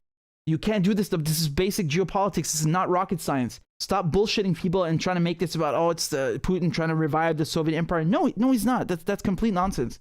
This has nothing to do with Putin. Russians have been saying this for 30 years. Putin was a fucking nobody back then. What's he got to do with it? It's nothing to do with that. Americans have been saying this for years. People with brains have been saying this for goddamn years. You are going to cause a war, and you did it. You did it. In the Baltics, and we've got a world war on our hands. We have to make sure we send a message to every enemy that if you mess with our friends, you're messing with us, and you don't want to do that. And that, therefore, is America first, in essence. It is taking care of America, because we're preventing wars. Oh, I get it. Right. You know, Europe is a vassal state of the United States, so it is America, I guess. Yeah. If you put it that way. I wanted to give the guy credit, the reporter, for asking her that question, because he said, like, how do you reconcile America first with giving all of this money to Ukraine? How is that America first? And then at the end, he's like, well, and that's America first, right? By extension. And she's like, yes, exactly. Why did you do that, man? Why did you do that? You were doing so well, and then, you know, right at the end, I appreciated the question. It's a good question. It also, you know, it's something you can ask Trump also, right? It's something you can ask a lot of these MAGA politicians who they always say America first, and then actually it's Israel first, or it's Ukraine first, or, you know, let's get NATO expanded and get those Germans to spend more on NATO first. Let's steal some more Syrian oil first, right? They're phonies. They're crooks. They're scammers. It's not America first. America first is like, you take all this money that you're spending on you know, bases. You close the bases. You bring your troops home instead of killing them and making them kill other people. And you start giving people healthcare, and you build better railroads and infrastructure, and, you know, better telecommunications infrastructure. That's America first.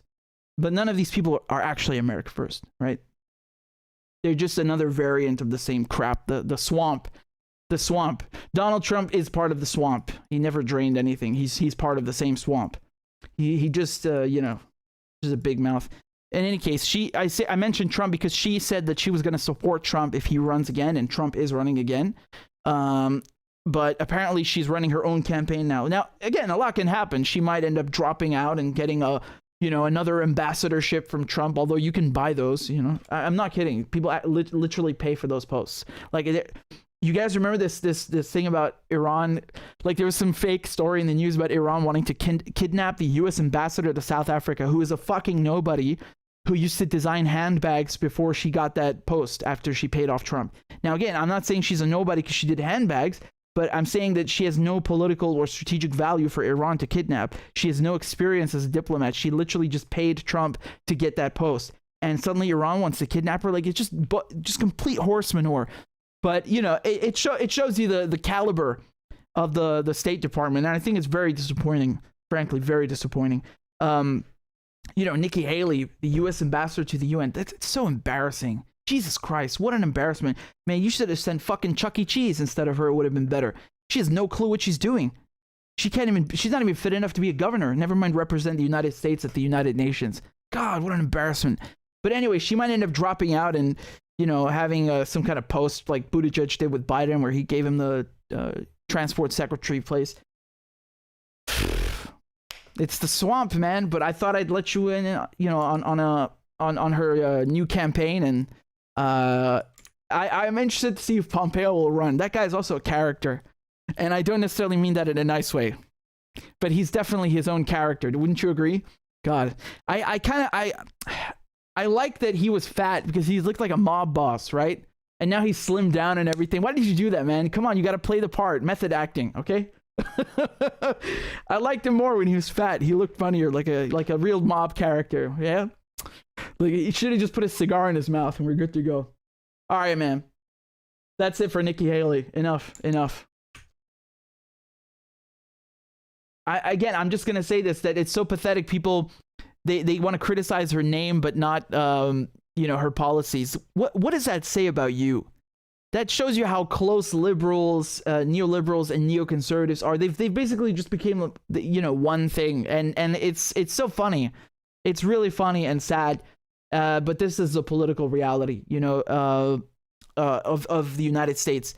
They have morphed and merged into one giant swamp creature, and there is no difference between them on foreign policy. They're equally as hawkish.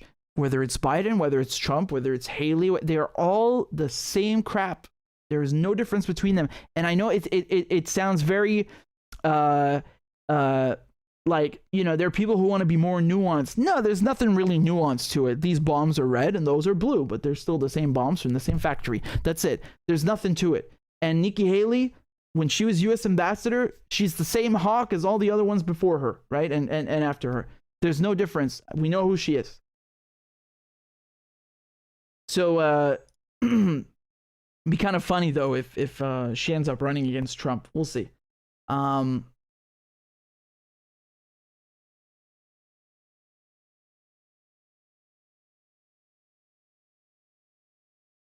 They're doing I was gonna show you. I'll show you some more clips of this later. But they're doing a general strike in France, which is really cool, on March 7th.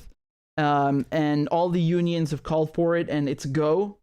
It's an absolute go, and it's gonna be huge. And they had some huge, intense debates today in the parliament, about this pension reform, and it's so funny because the ministers exploded. They lost it. They're so mad because they tried to they put an end to the debates, and the left unions have said, okay, you know what? You don't want to give us extra days to debate. You don't want to give us the weekends to debate, to come here and talk about this huge reform that you're proposing, but you only give us like 4 days to read. So we are gonna meet you head to head, and on March 7th, we're shutting everything down: airports, factories, transportation, and we're shutting the fucking country down. So this is a very effective tool, and this is something that is lacking in the UK and the US. There's none of this. You're not going to see Bernie Sanders saying, okay, it's time for general strike. The unions, and I'm not trying to blame the unions only. It's also sometimes the leadership, which is kind of like, cooperating with the other side. But in terms of politicians, the energy that you're seeing from these French politicians in NUPES, which is the new populist union, it's so nice to see. They actually give a shit. It's not like AOC or Bernie or some of these labor crooks. They actually care. I'm not saying it's perfect, but it's better than anything else I've seen. And they actually have teeth, right? It's a movement with teeth. They say, you want to fuck around and screw people out of their pensions? General strike. We are shutting the country down. That's how you do it. That's how you fucking do it, man. I love it. I love it so much, right? That's how you do it. People take note. So I'll do another video on that maybe, because it's in 2 weeks. So I just wanted to put the clips together to show you the debate. It was so funny, so good, really, really good. They just fell apart. They couldn't even answer questions because they want to make people work 2 years extra, so you retire at 64 instead of 62, and like if you started working at 16, you know, you have to actually whether you started working at 18 or 16, there's a difference, and they couldn't even answer the question on how many years you need to pay into it to be eligible. It's so pathetic. They keep lying for weeks and weeks. I'm talking about Macron's government and his allies, and they just can't answer basic questions, you know. And they're giving 4 days to just read the thing. It's not gonna happen, man. You know, most people in France don't want this. I'm not saying most of the left, just everybody, most of the people, they don't want these reforms. And you know, he's been trying to do this for fucking years, and that's one of the reasons you had the yellow vest movement. That was amazing.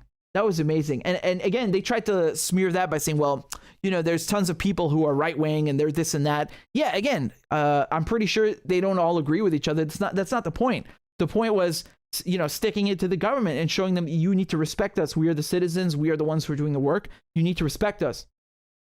So again, take note, learn from them. You know, my teachers, you know, I had a French education. All my teachers would go on strike all the time, man. They were, you know, that's something that showed me like, oh shit, they really have solidarity. They mean it. It's good.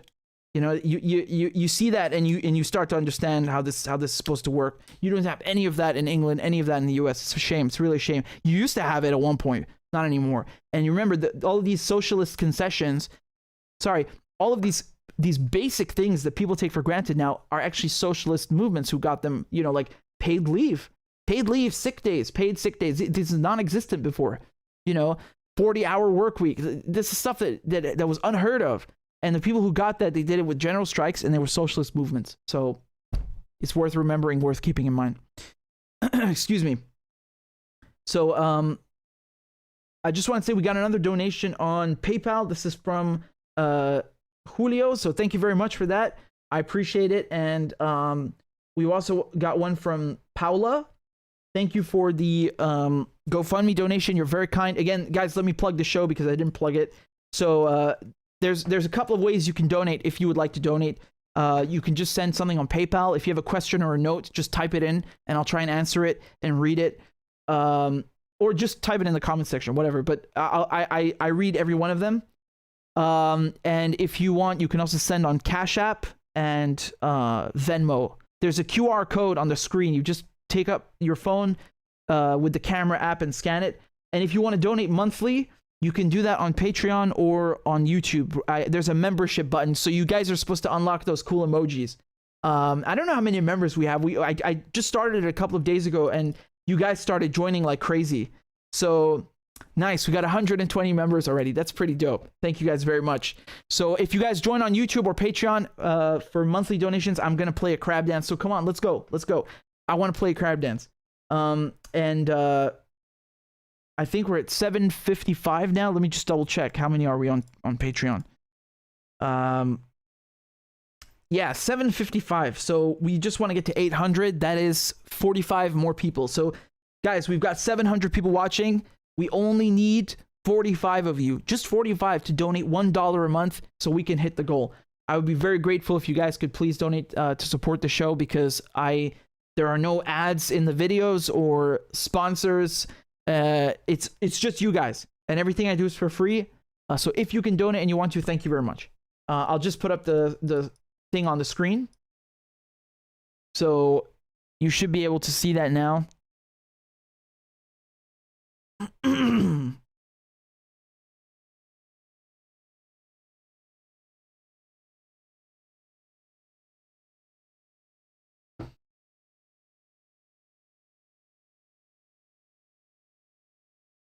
I am once again asking for your financial support.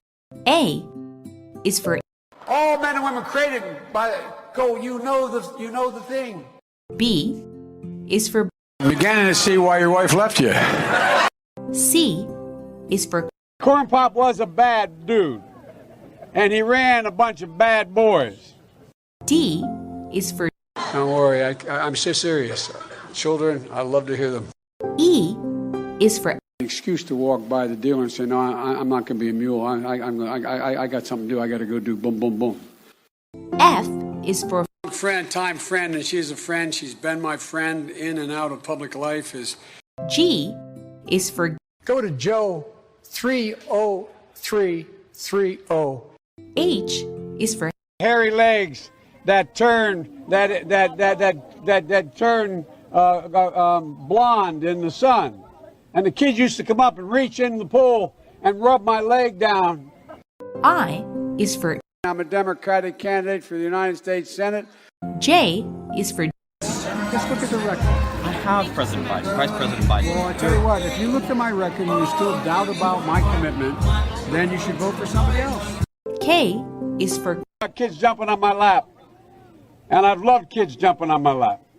L is for The lion, dog, face, pony soldier. M is for Make sure the television, make sure you have the record player on at night, the phone. Make sure the kids hear work. N is for NATO. O is for The only African-American woman that's ever been elected to the United States Senate. P is for Poor kids are just as bright and just as talented as white kids. R is for Rest her soul, and although your mom's still alive. S is for Send a text to the word united. T is for Truth over facts. U is for Union workers, the UAW took incredible cuts in their future. V is for I'll vote for somebody else. All right, thanks so much. W is for Wait, you're getting nervous, man. Calm down. It's okay. X is for Xi Jinping. Y is for And you ain't black.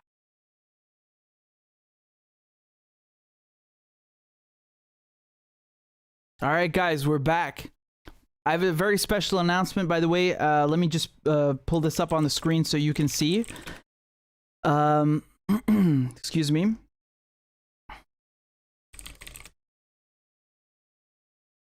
Okay.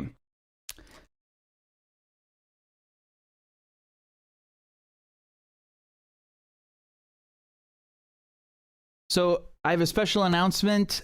I have a podcast now. It's on Spotify, on Apple Music, basically everywhere where you get your podcast, you'll find me there. This is the one on Spotify, just as an example. So you just type the Richard Medhurst podcast and you can listen to every one of my videos from now on, and all the live streams, of course, on there. I know a lot of you asked for this because sometimes you're driving or you can't look at the screen. And, YouTube doesn't necessarily let you even lock the phone, and listen to something. So here's the solution, okay? If you want to listen to the show just with audio, just look me up on Spotify, Apple Music, and wherever else you get your podcasts. It's the Richard Medhurst podcast. And from now on, everything I do will be on there. And I'm also retroactively trying to put all past episodes and live streams and videos on there too. So there you go. Thank you. So give me a second. Also, I wanted to show you these videos from the French L'Assemblée Nationale, which is, here we go. So these are good. You'll see the difference. This is the difference between French way and the Anglo-Saxon way. And you have to learn from them. You have to learn from them. I just have a couple of them to show. Let me just pull them up, yeah? And also, thank you so much for your donations. We have one from Gordon, says, keep it real. Community is power. Amen. And I hope to see you guys tomorrow. There's the American one, Rage Against the War Machine. And then next week, I'll be speaking in London at No to NATO, No to War rally. So that's Central London, February 25th. I'll see you there. Thank you very much, Scott. Thank you for the super chat. And I'm just quickly looking if I missed anybody. We have also this was a donation from Mahmoud. Said Rabin's killer got conjugal visits. Yeah, okay. That's basically Rabin is the Israeli prime minister who got assassinated by a right-wing Israeli Jew.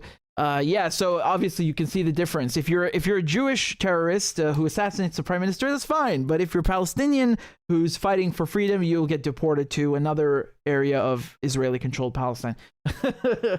It speaks for itself, huh?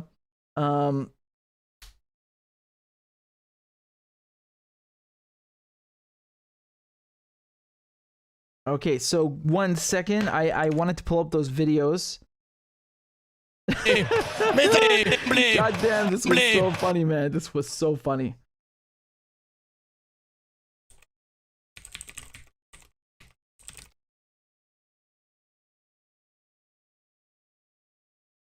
Okay, give me a second to put this together.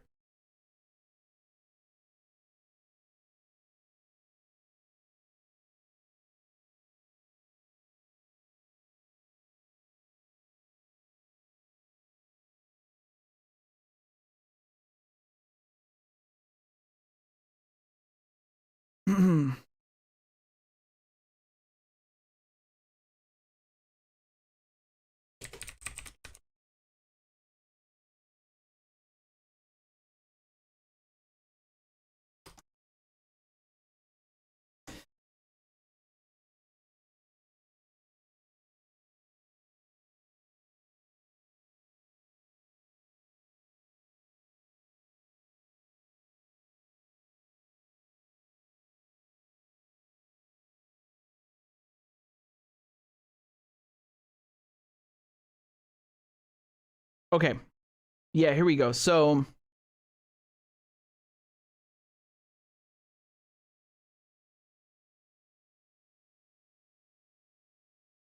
opposition à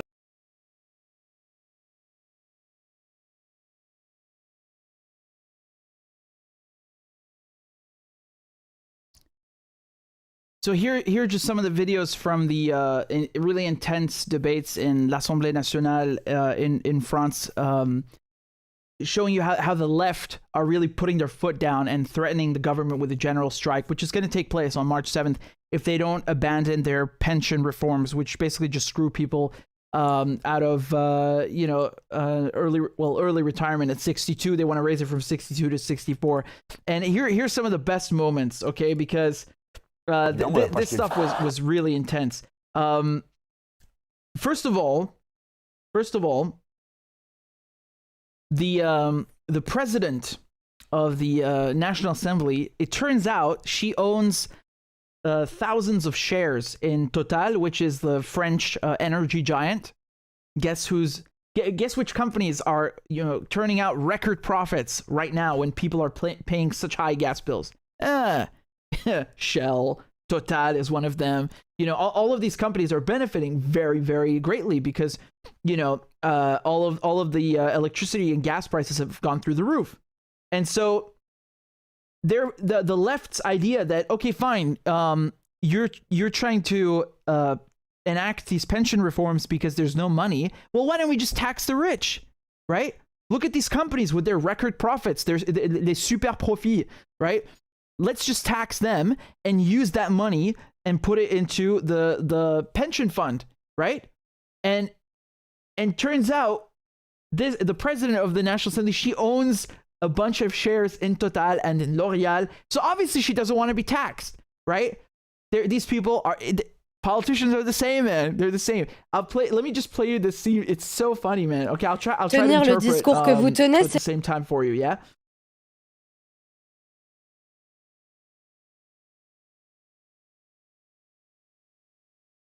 On ne peut pas tenir le discours que vous tenez, c'est-à-dire, il y a une heure, défendre les PME de ce pays, et maintenant, défendre Total Energy et la CMA, CGM. Vous disiez qu'il y avait des dirigeants de petites entreprises qui pouvaient pas... So she said, you can't possibly, come in here and say the things that you say, just basically defending all of these corporations and their record profits, and then coming in here and saying that small businesses can't keep the lights on. Payés aujourd'hui en France parce qu'ils veulent payer leurs salariés, mais c'est à cause de quoi? Sorry. She said she's talking to the president of the National Assembly that she's always saying that people in France can't afford to pay their workers, right? Quoi? C'est à cause de quoi? Why Des is taxes ou c'est à it? cause des factures d'énergie Is it because of taxes or because of the light bills, the energy bills? qui ont explosé de 300, 400%, 1000%? Energy price has gone up 1,000%. So her point is people can't pay their workers and can't keep small businesses open because the light bill, the power bill has gone through the roof 1,000%. That's why. Poussé par la spéculation des fournisseurs d'énergie que vous connaissez très bien, dont le nom est notamment Total Energy. La vérité, c'est que vous préférez Engie et Total Energy au PME de France, je l'ai déjà dit. Et quand on sait que Madame la Présidente de l'Assemblée nationale a omis de déclarer 40 000 € d'actions chez Total Energy dans sa déclaration. And she said that the president of the National Assembly, she didn't declare that she owns 40,000 shares in Total, right? So she hid this. And look what comes next. This is very funny. De patrimoine. That's her. On se That's pose her. des questions quand même. On se pose des questions. Merci. Alors, Madame So she's saying you own a bunch of shares in Total, which is making record profits, and people, because, you know, energy bills are through the roof. So, you know. Dufour, c'est inadmissible ce que vous venez de faire. This is unacceptable. Il y a eu une erreur du site Le Monde. Ils viennent de Le Monde made a mistake on their website. corriger. La They HTTP just corrected s'excuse. it. Alors, il She's saying Le Monde, the French newspaper, corrected their mistake. n'y avait aucune omission dans ma déclaration. Et je vous remercie de ne pas relayer. There was no omission of my, you know, that I own all these shares. Now, here's the funny part, because this shit made me laugh so much. Do you know what she did? Apparently, that NUPES politician, so the leftist who was just talking to the president saying you own all these shares, she didn't get it wrong. The only correction that was issued by Le Monde was that the president of the National Assembly, so Yael Braun-Pivet, did not declare that she owns 40,000 euros worth of shares and not 40,000 shares. What's the fucking difference? She still lied. She hid the fact that she owns shares in Total, in the energy company. It's just they just got it wrong. It's it was 40,000 euros worth of shares, not 40,000 shares. Yeah, but the point is still the same.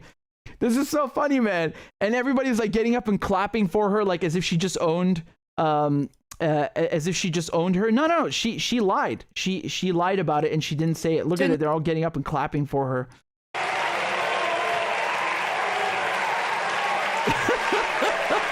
They're so happy. They're so happy with the corruption, man. Oh. Nah, she got you. She got you. She lied. The Le Monde didn't make a mistake. It was just a mistake about the quantity. So it's 40,000 euros worth of shares that she did not declare instead of 40,000 shares. Fine, but her point is still the same. And here's another, just at the end when everything was finished, this is the Minister of Work, Ministre du Travail, Dussopt. He got so mad, like so mad. This is so fucking funny, man. Mesdames et messieurs les députés insoumis, vous m'avez insulté 15 jours. You've been insulting me for 15 days, and he's talking about insoumis, which is the French left. Vous chantez, mais vous m'avez insulté. You're on the way out, but you insulted me. Personne n'a craqué. No one cracked. No one has cracked. As he literally cracks in front of it. It's so fucking funny. He's lost it. Personne n'a craqué. Et nous sommes là devant vous pour la réforme. Je vous remercie, monsieur. This guy's so funny, man. I swear to God. Here's what Manuel Bompard wrote. He's also from the left, and he said that Minister Dussopt, basically exploded at the end of the parliamentary session. They're at the end of their wits. On March 7th, we're going to shut the whole country down and push them back. All right? Il a craqué. So here's the leader of the left. This is Mélenchon, and he says something really cool here. You know, he talks about these bullshit arguments that they they've been repeating for, like 40 years about pension reform. And it's so funny because he says, this is not my first time fighting this. I've done this 7 times already. Yeah, and he says how Le Figaro, which is a French daily, it's right-wing, they keep repeating the same arguments, and they never come up with something original or challenging. It's just the same old crap, This was really J'ai ouvert aujourd'hui les pages saumon du Figaro. Vous savez pas ce que c'est. Les pages saumon, he's basically saying that Le Figaro is good for wrapping fish, like it's not a real newspaper. Pas acheter Le Figaro, je vous recommande pas de... He said, don't buy it, by the way. If you have to read a copy, steal it. Mais volez-le. Et puis vous verrez les pages saumon ce que c'est. Il y a écrit dedans, les Français sont-ils paresseux? Are the French lazy? That's what they write in Le Figaro. Se pose la presse internationale. Forcément, c'est vous qui allez leur raconter ça. And he says, yeah, of course the international press will ask themselves that because that's what you keep telling them. Alors les autres se disent, les Français sont paresseux. Non, les Français sont encore en Europe de la production. People say French are lazy, but they're not. They have the highest productivity rates in Europe. Productivité du travail. Et la preuve, c'est qu'il y a un argument qu'ils ont du mal à ressortir. C'est pas qu'ils ont du mal, comme ils n'ont aucune imagination. Moi, je vais vous dire, vous autres les jeunes, pour vous sachiez, c'est la 7e réforme des... This is the 7th pension reform that he's battling now, because he's been so long in politics. And yeah, he says here what I told you, that they keep repeating the same argument. Que je me tape. Donc apprenez tout par cœur une fois, parce que de toute façon, on ne change pas les arguments. He said, just learn this once and by heart, and that's it, because they're not going to change their arguments. So you just need to learn this once, what to answer. C'est les mêmes 7 fois de suite. Alors c'est, il y a de moins en moins de monde qui cotise pour eux, de plus en plus de monde qu'il est à la retraite. So yeah, the right wing says there are less and less people who are paying into the pension fund than people who actually want to take, who want a pension. That's their claim. Point. Et on vit plus longtemps. Ça fait 10 fois qu'on t'explique qu'on vit plus longtemps parce qu'on travaille moins longtemps. And the right wing say we also live longer, right? So you can work longer. And he's saying, no, the reason we human beings live longer is because we work fucking less. You don't have goddamn kids in the workhouse slaving away at 12 years old or some shit, right? Tu l'as toujours pas compris. Et deuxièmement, quand tu nous dis, dans les années 70, il y en avait 3 qui travaillaient pour un retraité, ben oui, gros. And he says, well, in the 70s, the right wing like to claim that in the 70s, you had 3 people who were working, for basically working and paying in for one person who would take out a pension fund, so basically there was more money coming in to accommodate pensions. Pour un retraité, ben oui, gros ballot. Mais aujourd'hui, un seul produit autant que 3 avant. And now he says, yeah, but now one worker in France has 3 times the productivity than they used to in the 70s, right? Which is true. This is a metric you can observe all across the world. Workers today produce way more than their parents' generation, right? That's a fact. It's a fact. It's an economic fact. So just because here I'll play the rest of it. Gros ballot. Mais aujourd'hui, un seul produit autant que 3 avant. Autrement dit, le compte est exactement le même.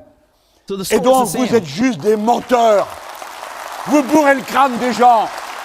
Vous faites même pas l'effort de trouver de nouveaux arguments pour qu'au moins je m'intéresse à quelque chose quand je débat avec vous. J'ai ouvert... It's a very good point. And he says you're too lazy to even find a new argument for me to have fun with when I debate you. And so, it's a very good point. Because that's their argument, is that well there's not enough money coming in. No, there is enough money, and workers are producing 3 times more wealth. But instead of allocating that money to the pension, it's going to the corporations and the shareholders. You understand? So this is something you can see in the United States. You look at productivity of workers from the 60s until now, or the 80s until now. It goes up and up and up and up. But the wages haven't gone up, right? The wages haven't gone up in accordance in proportion with the rate of productivity going up. So basically, workers are producing more wealth for the company, but not reaping the same benefits in relation to the amount of wealth that they produce. So it's unfair. You're doing more work, but getting less money. And that's the same in France, right? It's the same thing. So don't say there's no wealth and there's no money for the pension. There is. there's a lot, because workers are working 3 times harder than they did back then. And here's again Bompard. Look what he says here on the news about the March 7th general strike. Les enquêtes d'opinion démontrent que l'opposition à la réforme est toujours aussi importante. So he says that opinion polls show that most people are opposed to the pension reforms that Macron is trying to enact. Qu'une majorité des Français sont favorables et soutiennent cette initiative. Most French are in favor of initiative des organisations syndicales. They support the unions and what they're doing to oppose the reform. De bloquer le pays le 7 mars. Je la soutiens également, bien évidemment. And they're in favor of the protest, the general strike on March 7th, as is he. Donc je pense que tout le monde est en train de se préparer vers so everyone's cette date getting de ready rapport for de the force state très importante pour faire en sorte d'obtenir le retrait in de a cette very réforme. strong show of force. So, you know, this is important because you're not going to see Bernie Sanders or someone from Labour Party or AOC or Ilhan Omar get on TV and say we have to shut shit down. We're shutting the country down. All the workers go on strike. Make your voices heard. They never do this for anything, whether it's healthcare, anti-war, nothing. Fuck all, just blah blah, just tweet some bullshit and that's it. And that's very disappointing. And you can see how it's done in France. It's done the proper way. Like I said, I saw that in school. I see that it's something that is ingrained in the mentality. This is something that people need to learn in England and the United States. You are doing everything wrong. Organizers and activists, please take note. This is how you do it. This is the proper way. It works. And you need to have stronger unions.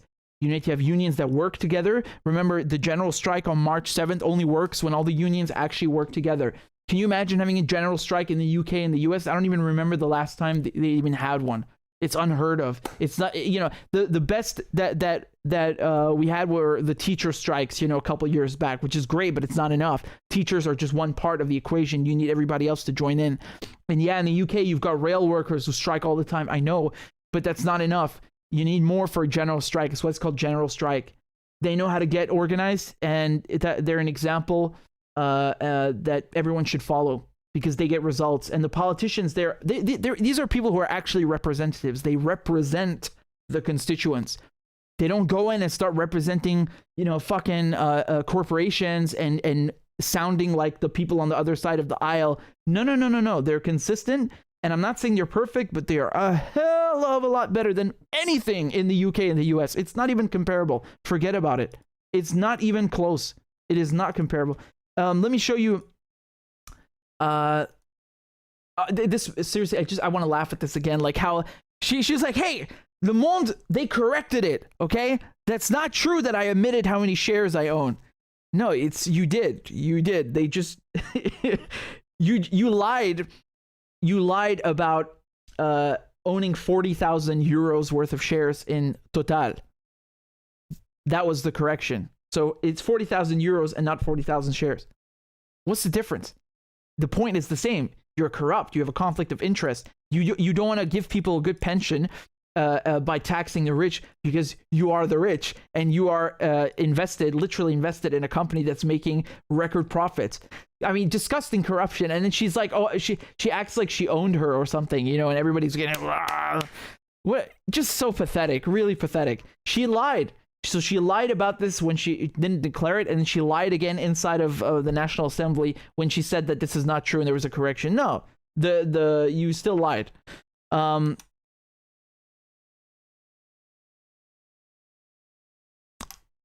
Here's after the debates.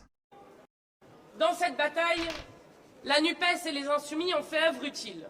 Nous avons fait œuvre utile lorsque nous avons démasqué les mensonges de ce gouvernement. Et si vous avez vu la... So NUPES et Insoumise, France Insoumise is Mélenchon's party, and NUPES is the coalition of the left. It stands for Nouvelle Union Populaire Écologique et Sociale. So it's the new populist and socialist and climate-friendly union, I guess. You know, that's basically what they mean. And so they're saying that they have demasked the government. They have lifted the veil off of the government today and caught them lying because they couldn't answer their questions during the debates. Dernière séquence où ils attendaient tapis dans leur banc que sonne l'heure de minuit pour pouvoir s'en sortir de toutes les questions que les parlementaires ont posées maintes fois. So they basically talking about how the government, they just try to get out, wiggle their way out of any questions that they were being asked, any scrutiny, and just waiting for the second they could get out of the room. Nous savons d'ores et déjà qu'ils mentent sur la question des femmes, qui seront bien les grandes perdantes de cette réforme. So they say that the government is lying about women, who are the biggest losers from this pension reform, who have the most to lose if this pension reform goes through. Qui vont devoir subir le plus gravement le temps d'allongement de départ à la retraite, avec who have to suffer the longest extension of time until they can actually get a pension or retire. Le plus souvent des carrières hachées, et donc qui seront bien les grandes perdantes de cette réforme. Nous savons qu'ils ont menti sur les 1 200 € avec un chiffre qui a été they lied about the 1,200 euros. De départ à la retraite, avec le plus souvent des carrières hachées, et donc qui seront bien les grandes perdantes de cette réforme. Nous savons qu'ils ont menti sur les 1 200 € avec un chiffre qui a été, à force de les harceler sur cette question, sorti du chapeau de 40 000 personnes qui bénéficieraient de 1 200 € bruts, dont on ne sait pas d'où il sort. Yeah, and basically they were just lying about this, that there's going to be 40,000 people who are going to get 1,200 euros a month, and it's just something they completely made up. Dont ils sont incapables de nous dire d'où vient ce chiffre. And they're incapable of telling us where this number, where this figure comes from. Qu'ils mentent sur les carrières longues, puisque vous l'avez vu, même après. They're also lying about extended careers. L'épisode de ce soir où ils annoncent reprendre l'amendement de M. Pradier, ils sont incapables de nous dire exactement combien d'années de cotisation il faudra, et c'est en quelque sorte... Yeah, and they refuse to tell them how many years you have to pay into it. It was like, is it 43? Is it 44? They just won't give a straight answer. I've never seen something so stupid in my life. Really, like they want to pass a law without explaining anything about it. Like, la roue de la fortune avec on perd les années paires et on perd... They're playing Wheel of Fortune, you know, like just spin it and see what it lands on. Les années impaires, 44 ans, 43 ans, personne n'a exactement saisi ce que proposait le gouvernement. No one understood what the government's proposing. Nous savons qu'ils mentent sur la question du chômage que va fabriquer cette... We know that they're lying about the issue of unemployment that this pension reform will cause. Réforme. De la pauvreté, du sas à pauvreté que ça veut dire pour beaucoup de gens. Je pense notamment au RSA, mais aussi de machines à fabriquer de la maladie ou de l'invalidité. Also about just sick days, handicap, all of these issues in regards to the reform. Lorsque l'on nous dit que ça ne sera pas 90 000 chômeurs, comme c'est écrit dans une étude de la Dares. So there's a study saying there's going to be 80,000 people who are unemployed. Peut-être est-ce alors le chiffre, mais le ministre ne veut pas nous le confirmer. But the minister wouldn't tell them whether that's the right number or not. They just, wouldn't address it. Le chiffre de l'OFCE qui dit lui-même qu'il y aura 277 000 chômeurs en plus avec cette réforme. Et enfin, on ne nous a jamais confirmé. And there's another minister who said there's actually going to be 200. What did she say? Cette réforme. Lui-même qu'il y aura 277 000 chômeurs. So 278,000 extra unemployed. En plus avec cette réforme.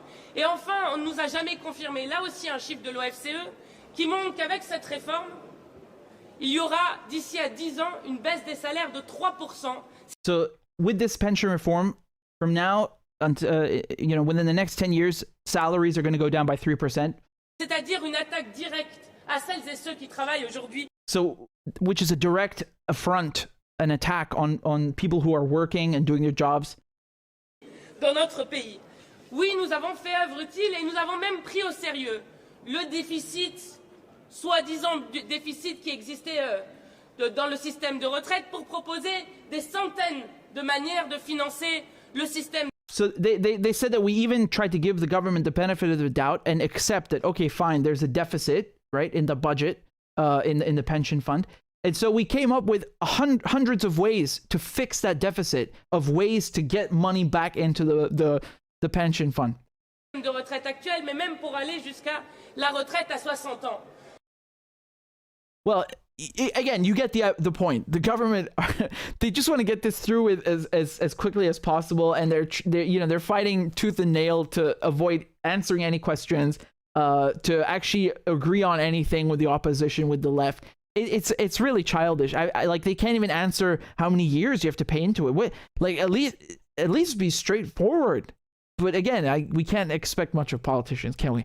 In any case, I respect, you know, the French left are really good, and by no means perfect, but they're leagues better than anything in the UK and the US. Please learn from them, learn something from them.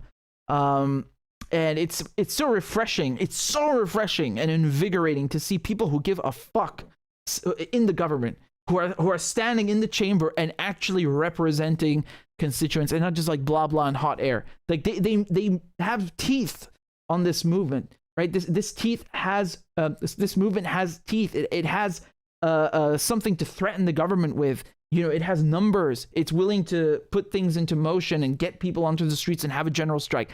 That is what you need. You need leverage. You can't fucking negotiate if you don't have leverage. And they have leverage and they're willing to use it. Well done. Well done. This is the bare minimum. This is the bare minimum. Anyone, you know, all these so-called left, boutique left in the US and the UK, they never ever talk about any of this stuff, right? They never do any of this stuff. They never do any of this stuff. And that's disgusting and incorrigible. Take notes, learn, watch and learn how it's done.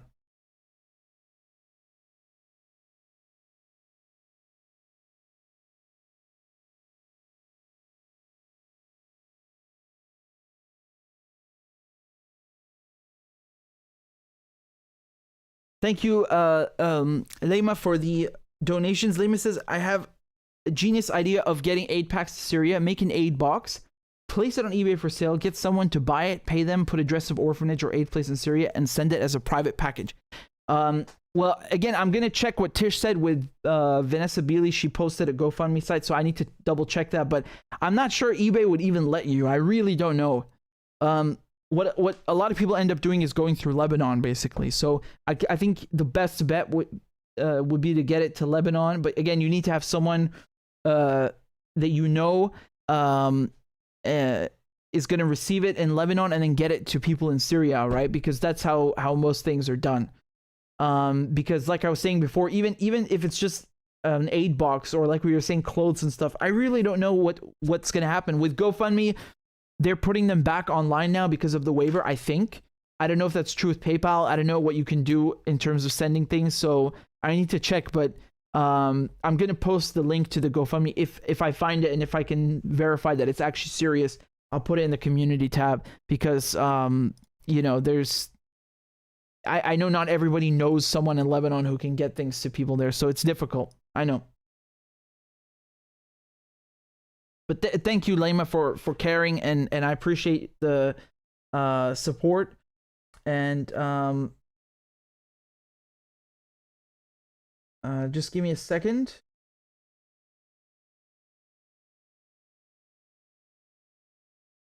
We got a donation on PayPal. This is from Edward, so thank you very much, Edward. I appreciate that. And we also got someone who signed up on Substack, so thank you for that as well. That's very cool. Thank you guys very much for all the donations. I'm very grateful, and you know, you all of you, you've been very kind. So please send the link to the live stream if you want to post it later, or the segments. Share them with people. You know, try to spread the message as much as possible. And again, 25th February in London, we'll have the rally. So thank you guys very much for tuning in. Thank you so much for sending donations, for you know, helping out the channel, and I appreciate you guys coming. And make sure you have the notifications on. There's that bell thing you're supposed to tick, or you can sign up on Substack. You just put your email, and then you'll get an email every time I go live, so we don't miss each other. Okay. Thank you very much, Claudia, for posting the links in the chat. And yeah, so I'll see you guys next time. Take care. Ma'as-salame. Bye-bye.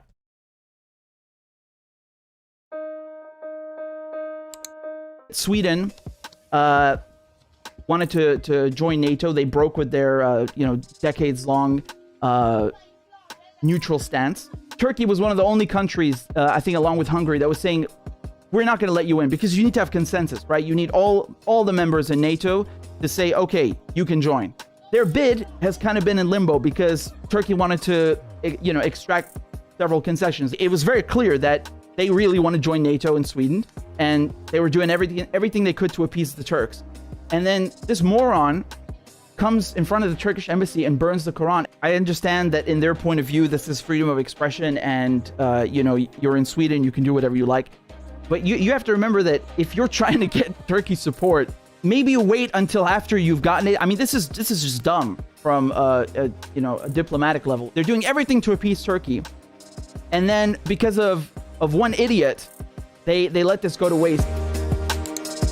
The Germans and the Americans have decided that it would be a good idea to send Ukraine tanks. You know, German tanks against the Russian. Man, I'm perplexed by this. You know, what do they think is going to happen? Because even if you can train the Ukrainian crews who are used to Soviet tanks to operate British tanks, and then you got to train them to operate German tanks, and then you got to train them to operate American tanks, and that's if they can even maintain the logistical supply line to work with these tanks, to keep them running. What kind of door are you opening now for the Russians to do? I mean, this is very clearly escalation. While Germany and the US are saying, yeah, we're going to give Ukraine tanks, the doomsday clock has been moved to 90 seconds to midnight. So this is basically, it's a measurement of how close we are to the end of the world, to the apocalypse, to annihilating the planet with nuclear weapons, right?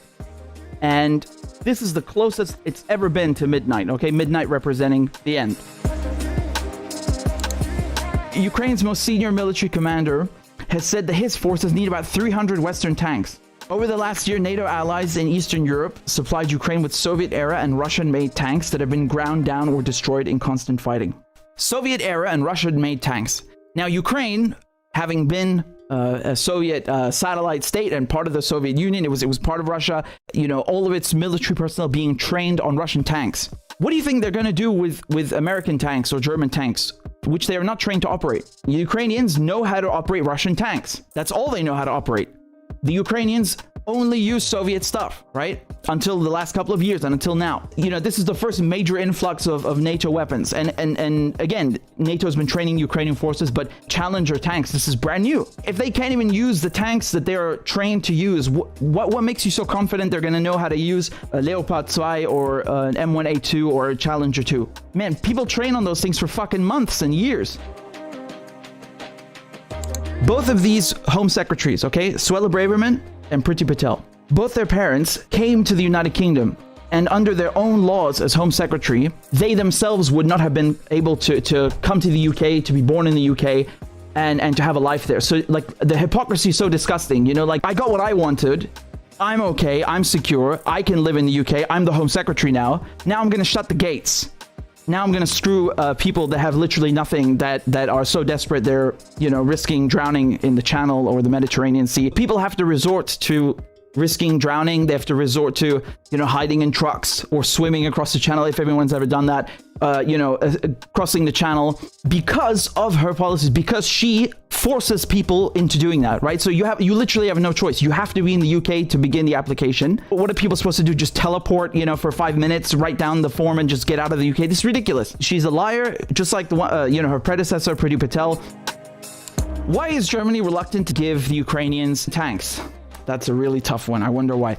Germany has long refused to send its most potent weapons to countries in conflict, a byproduct of its legacy of starting World War II and World War I. That's horse manure, because Germany does send weapons to countries in war. Saudi Arabia is one of them. So to get around this, the trick that they use is they don't sell the tanks and the ordnance directly to Saudi Arabia. They move it to Italy, and then from Italy they sell it to the Saudis. So they basically just insert a middleman, and that's how they get around this very, honorable principle of theirs, which they never abide by. If you go and you look up the Yemen war, I mean, you're going to see weapons from fucking everywhere. You know, the Canadians have been selling weapons and making money. Britain, the US, Australia, everyone. And the Germans are no exception. So I mean, the idea is true, but they fucking send weapons. They goddamn do. They do. Do you see how they move like snakes? Do you see how they move like snakes? They get the media to whisper in your ear, "Oh, don't go on strike. No, don't strike. It'll cripple the economy." Oh.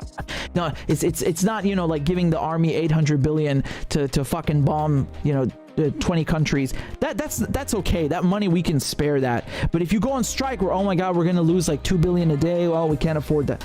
You know the Pentagon has been audited, I think 5 times now, and every single audit was failed. That means they don't know where the money's going. The Pentagon is like a black fucking hole that sucks trillions of dollars, and the government doesn't even know where the money's going. I can tell you where it's going. You don't need to audit the Pentagon. I can tell you, me, Richard Medhurst, that money is going towards drug deals, towards arms sales, towards arms purchases, towards CIA fucking budgets and embassy coffee. That's where that shit is going, man. That shit is going to the spooks. That shit's going to the bombers. That shit's going to the paramilitaries. That's where it's going. You don't need to scratch your head. That's where it's going. And apparently that's an acceptable loss. That's an acceptable use of American dollars and taxpayer dollars. But, you know, going on strike, oh, that's too much of an inconvenience. That's the fucking point, man.